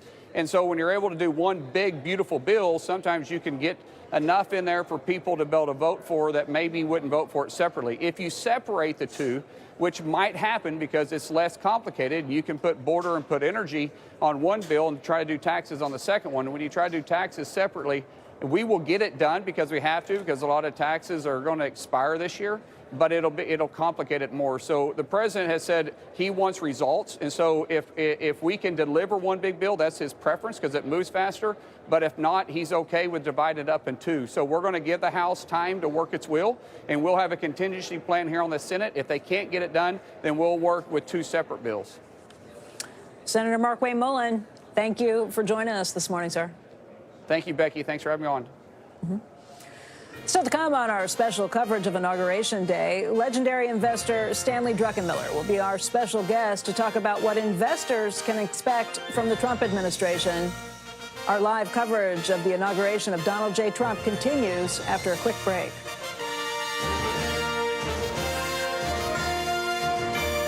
Something about the way we're working just isn't working. When you're caught up in complex pay requirements, or distracted by scheduling staff in multiple time zones, or thinking about the complexity of working in Monterey while based in Montreal, you're not doing the work you're meant to do. But with HR, pay, time, talent, and analytics all in one global people platform, you can do the work you're meant to do. Hey guys, there's a change in the air. Two changes. Two changes. The 3-row luxury TX, because everyone should feel like the center of the universe. The bold Louisiana flavor and crispy crunch of Popeye's signature chicken is the meal your craving deserves. And now you can get 3 pieces for just $5 and make it a meal for only $3 more. Now got chicken from Popeyes. Eggs make all our family moments better, especially when they're Eggland's Best. Taste so fresh and amazing, deliciously superior nutrition, too. For us, it's eggs any style, as long as they're the best. Eggland's Best. People love how the new Homes.com helps them get quick answers about any property by connecting them to the actual listing agent. I'm getting great exposure! Speaking of exposure, can we get him a hat? Ooh, what about a beret? Oh, ding dong! Homes.com. We've done your homework. Experience the power of CNBC Pro. All new investing tools securely linked to your brokerage accounts. Become a smarter investor with the power of CNBC Pro. Go to cnbc.com/getpro now. I find it challenging to come up with a gift that's really impactful, something that really makes a difference. Jolie has been a tremendous gift. It's something that is not only looks beautiful, but makes us feel amazing, and is something that we get to use every day. I've shaved every day for 20 years. A couple times a week? Just for special occasions. Shaving gets me ready for my day. I feel more confident clean shaven. But I'm tired of overpaying for a close shave. With Harry's, I don't have to. Harry's offers 5-blade closeness and comfort. It's got all the features that I love. And refills cost as low as $2 each. Only half of what I paid before. It's a premium shaving experience without the premium price tag. Go to harrys.com/TV to claim your $5 trial. Is Cialis Daily better than Viagra? Does it last longer than Viagra? Are sample packs available? Get started with a 30-day sample pack. Generics now only $1 per tablet at rexmd.com/30.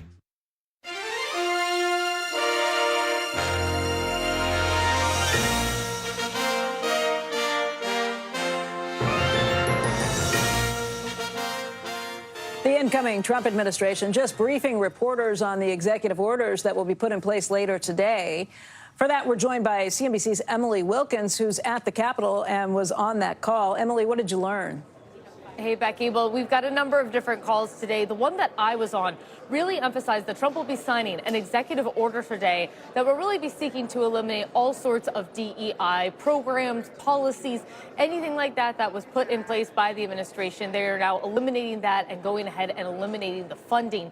In addition to that, Trump is also expected to sign another executive order today that defines its U.S. policy to recognize two sexes, male and female, and to refer to folks by their biological sex. And of course, this is going against a lot of the transgender policies that Biden, again, put into place. So those are just the two for today that we know about from this call. But we also know, because Stephen Miller met with top Republicans yesterday, that there are other proposals in the works when it comes to reforming the federal government. And going back to DEI, one of the things that Miller touched on in that call was that the administration is also going to be looking at ways to address DEI in the private sector, also trying to eliminate that.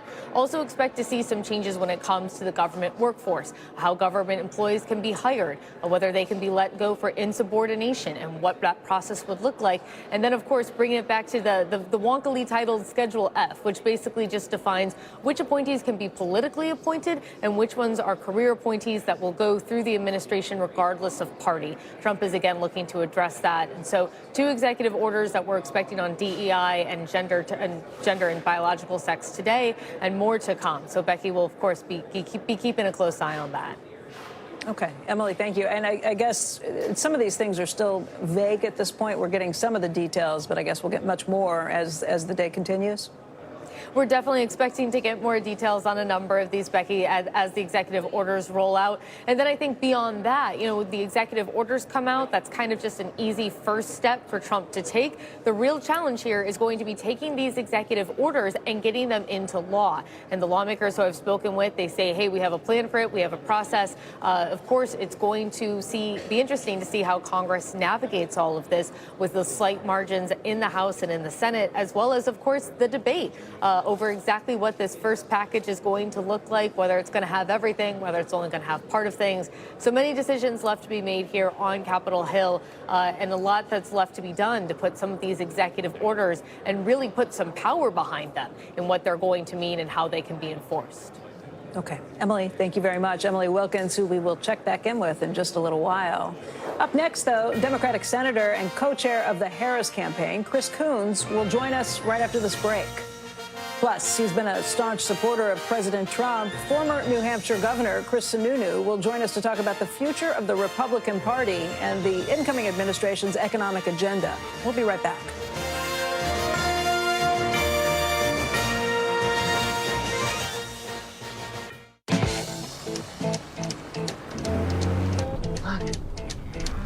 Here we go. They're following us. This is awesome.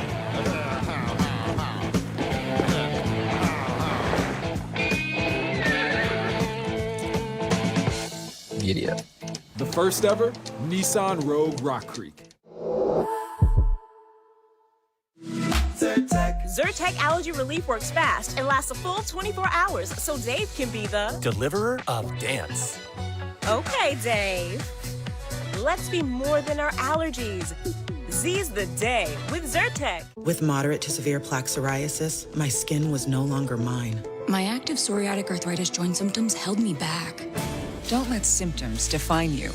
Emerge as you with clearer skin. With Tremfya, most people saw 100% clear skin that stayed clear, even at 5 years. Tremfya is proven to significantly reduce joint pain, stiffness, and swelling. Serious allergic reactions and increased risk of infections may occur. Before treatment, your doctor should check you for infections and TB. Tell your doctor if you have an infection, flu-like symptoms, or if you need a vaccine. Emerge as you with clear skin. Ask your doctor about Tremfya. The highlight of the day is Mahomes getting the new iPhone 16 at T-Mobile. It's built for Apple Intelligence. What do you see? Is it money in the bank? Compounding investments? Securing precious commodities? Is wealth a life filled with purpose? This year, explore financial clarity with the help of CNBC's trusted resources. Find opportunity, unleash potential. Keep your future in focus. CNBC. Live ambitiously. All right, welcome back, everybody. Time now for a look at what President-elect Trump is inheriting from the Biden administration and what Democratic senators might be thinking about in terms of where they could work with the Trump administration, where they won't. Joining us right now is Democratic Senator Chris Coons of Delaware. He was also the co-chair of the Harris campaign. He's out with an op-ed today that says Democrats can work with Trump, but not on the plans that he has outlined. Senator Coons, first of all, thank you for being here this morning. We were just looking at pictures of people entering the White House. I think we are watching Vice President Harris and Vice President-elect Vance just at the North Portico of the White House there, posing with their spouses, turning and entering the White House along with the military aides there to smooth things along. That was a fascinating picture of the woman who ran for President of the United States, was defeated by Donald Trump, and now stands on the North Portico to greet Donald Trump and her replacement as Vice President of the United States. Okay. Senator Coons, thank you for joining us this morning. I think your point in the op-ed was pretty interesting, just this idea that you can tackle inflation or you can do mass deportations of immigration, but probably not both at the same time. Becky, thanks for a chance to be on this morning. And what we're seeing there at the North Portico of the White House is the peaceful transfer of power, something President Biden and Vice President Harris have been steadfastly committed to, making sure that today's inauguration goes smoothly. The editorial you're referencing, which was posted on the Bulwark this morning, is one where I say that if President-elect Trump genuinely intends to impose double-digit tariffs, price hikes on products coming into the United States from Canada, Mexico, and China, it'll raise prices. And in my view, a lot of Americans who voted for President-elect Trump did so because they were sick of high prices. And they'd like us to work together to grow our economy and to reduce the cost of things like housing and prescription drugs.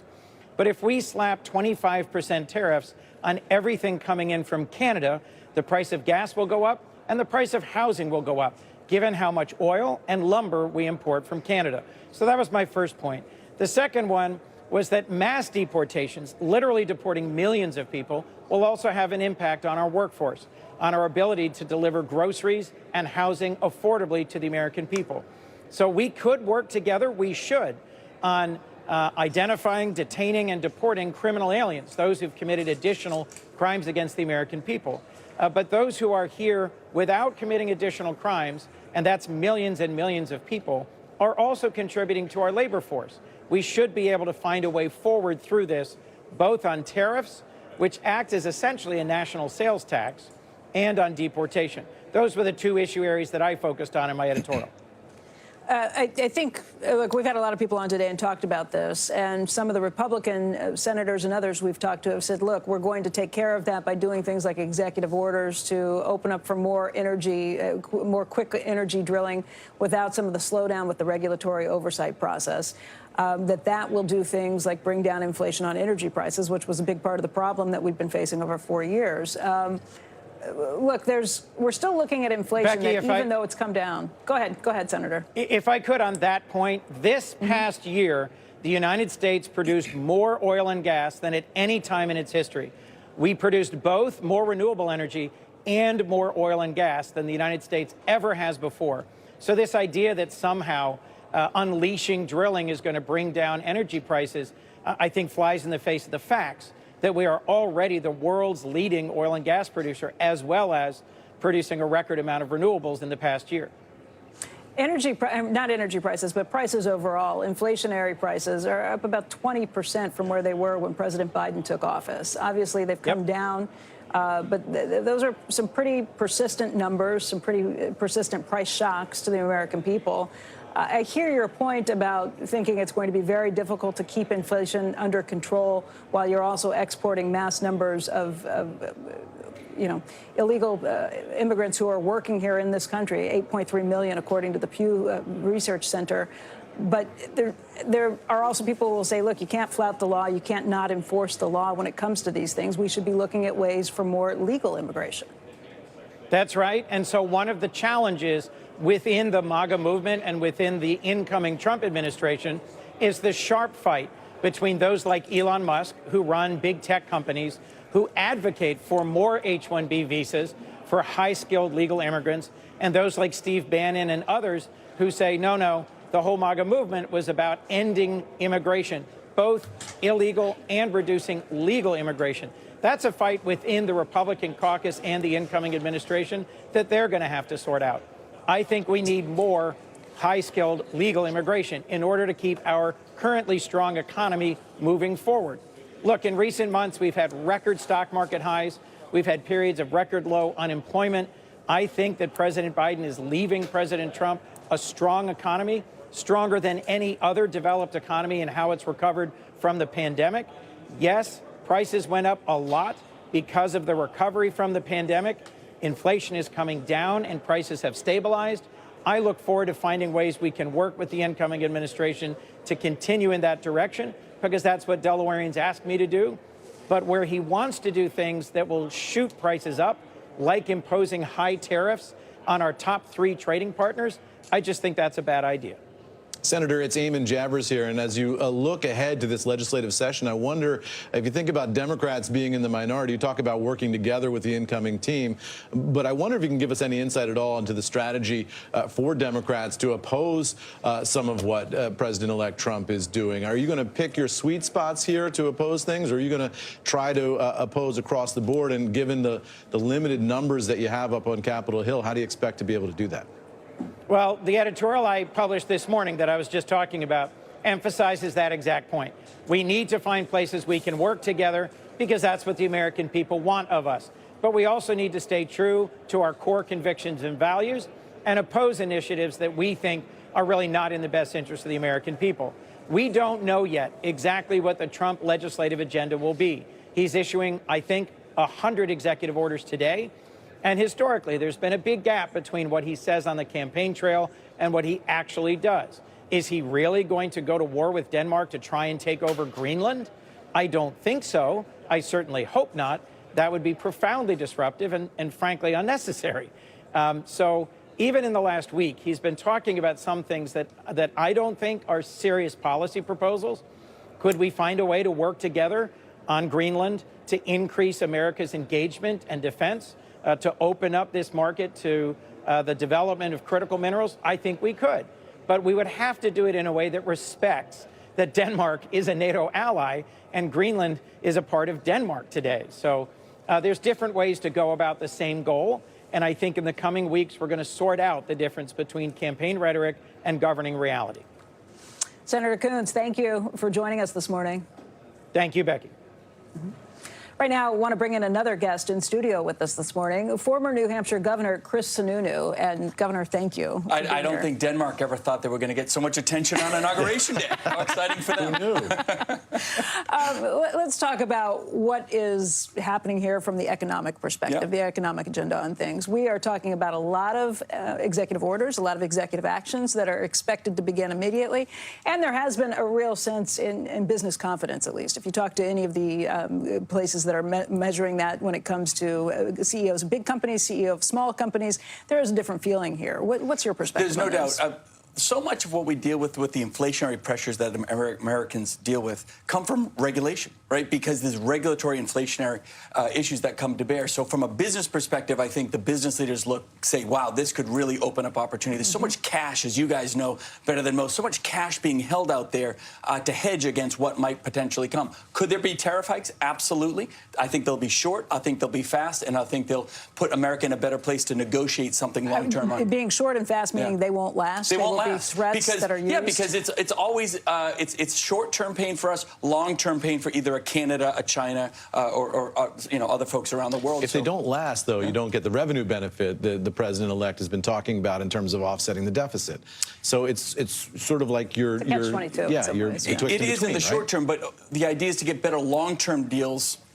Not just on terrorists, but on all the other international issues, putting America back as a kind of that force to be reckoned with and should be reckoned with in terms of maintaining peace. I'm a big believer that we don't need to be the police officers of the world, but with America's strength comes world peace. We had Albert Bourla on a little earlier, and it's not unusual to hear political leaders who will say, look, the current administration, the Biden administration, didn't like businesses, didn't like business leaders. We heard that from the CEO of Pfizer. Oh, it's very real. You're hearing it across the board. But you don't always hear that. And now he said that. He said it was a very anti-business administration, that it was too pushed by the left.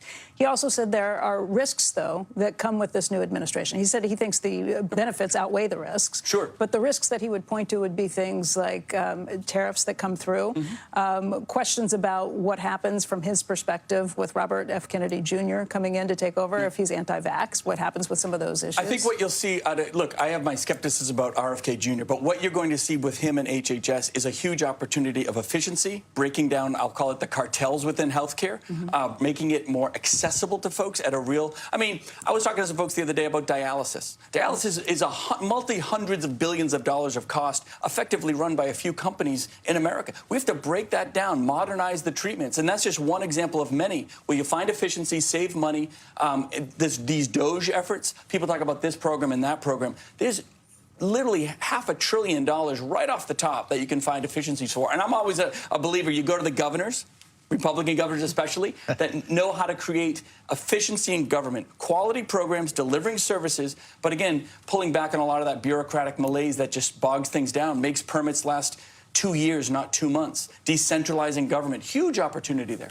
What's the appropriate relationship between a president of the United States and an American CEO? And we're seeing this fascinating moment today where we have all of these CEOs alongside President-elect Trump. We're just getting some reporting from inside the church service that just wrapped. Mark Zuckerberg was in church today. Jeff Bezos was in church today. Sundar Pichai, Tim Cook, all sitting in one pew. Rupert Murdoch was there. Joe Rogan was there. This is a display of corporate might that we haven't seen before in a presidential inauguration. And yet, you wonder at what point does that tip over into governmental coercion of a CEO to take certain actions? As a governor, as the chief executive of New Hampshire, I should be on their speed dial. You need something, you have a problem, let me know. Now, good leadership says, I can do that, I can't do that. We can work with the legislature here. So as long as you have the right leadership in there, they know their boundaries and their limitations. It's not coercion. It's how do I get a better result? How do we get that product out? Because it's all about getting the product out, helping the employees, the workforce, the benefits, the costs. And if the CEOs can talk to a governor about, gee, there's an unintended consequence of a bill, there's an unintended consequence of your action, we can adjust. So you want to have a fast feedback response system, and you do that by making sure that everyone can get you when you need it. And a good leadership knows when to say no, how to say no, and how to kind of make sure that the process is being as transparent as possible. In this case, you just lean right over the pew and talk directly to the principal. It was great to see all those business. It wasn't bureaucrats and political staff in that church. It was business leaders. It was folks that hire America.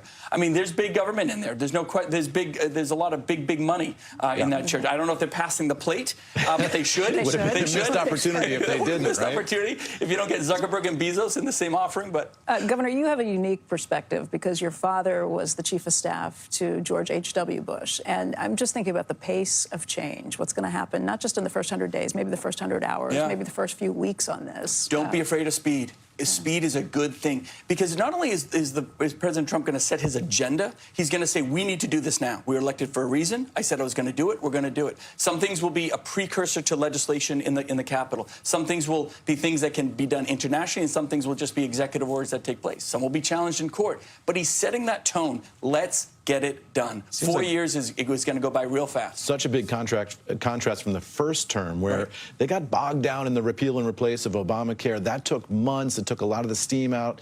We're seeing what they're calling shock and awe in terms of the executive orders. We're seeing a big action up front. And I think this is a president-elect who now knows that you don't have very much time. That's right. Officially, it's 4 years, but it might only be 6 months. And I would argue in 17 and 18, he really didn't understand. He didn't understand how that congressional, presidential, executive, legislative process worked. And he would get frustrated with it and bogged down with it. They know. And their team, his team, Susie Wiles, this team is a really good team. They know how this process works. It's different this time. They're going to really hit the ground running. It's effectively his 9th year, if you think about it, right? He's had 9 years of experience of understanding the system to really hit the ground running. I think it's great.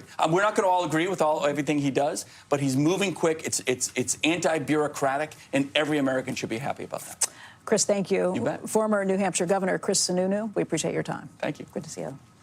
Up next, investor and former hedge fund manager Stan Druckenmiller of Duquesne Family Office will join us on the markets and what he's expecting from the Trump economy. And in the next hour, Business Roundtable CEO Josh Bolton will be our guest. We'll be right back.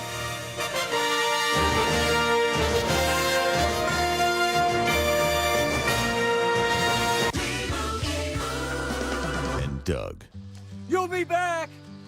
Emus can't help people customize and say 100 with you. That's sus. Stop saying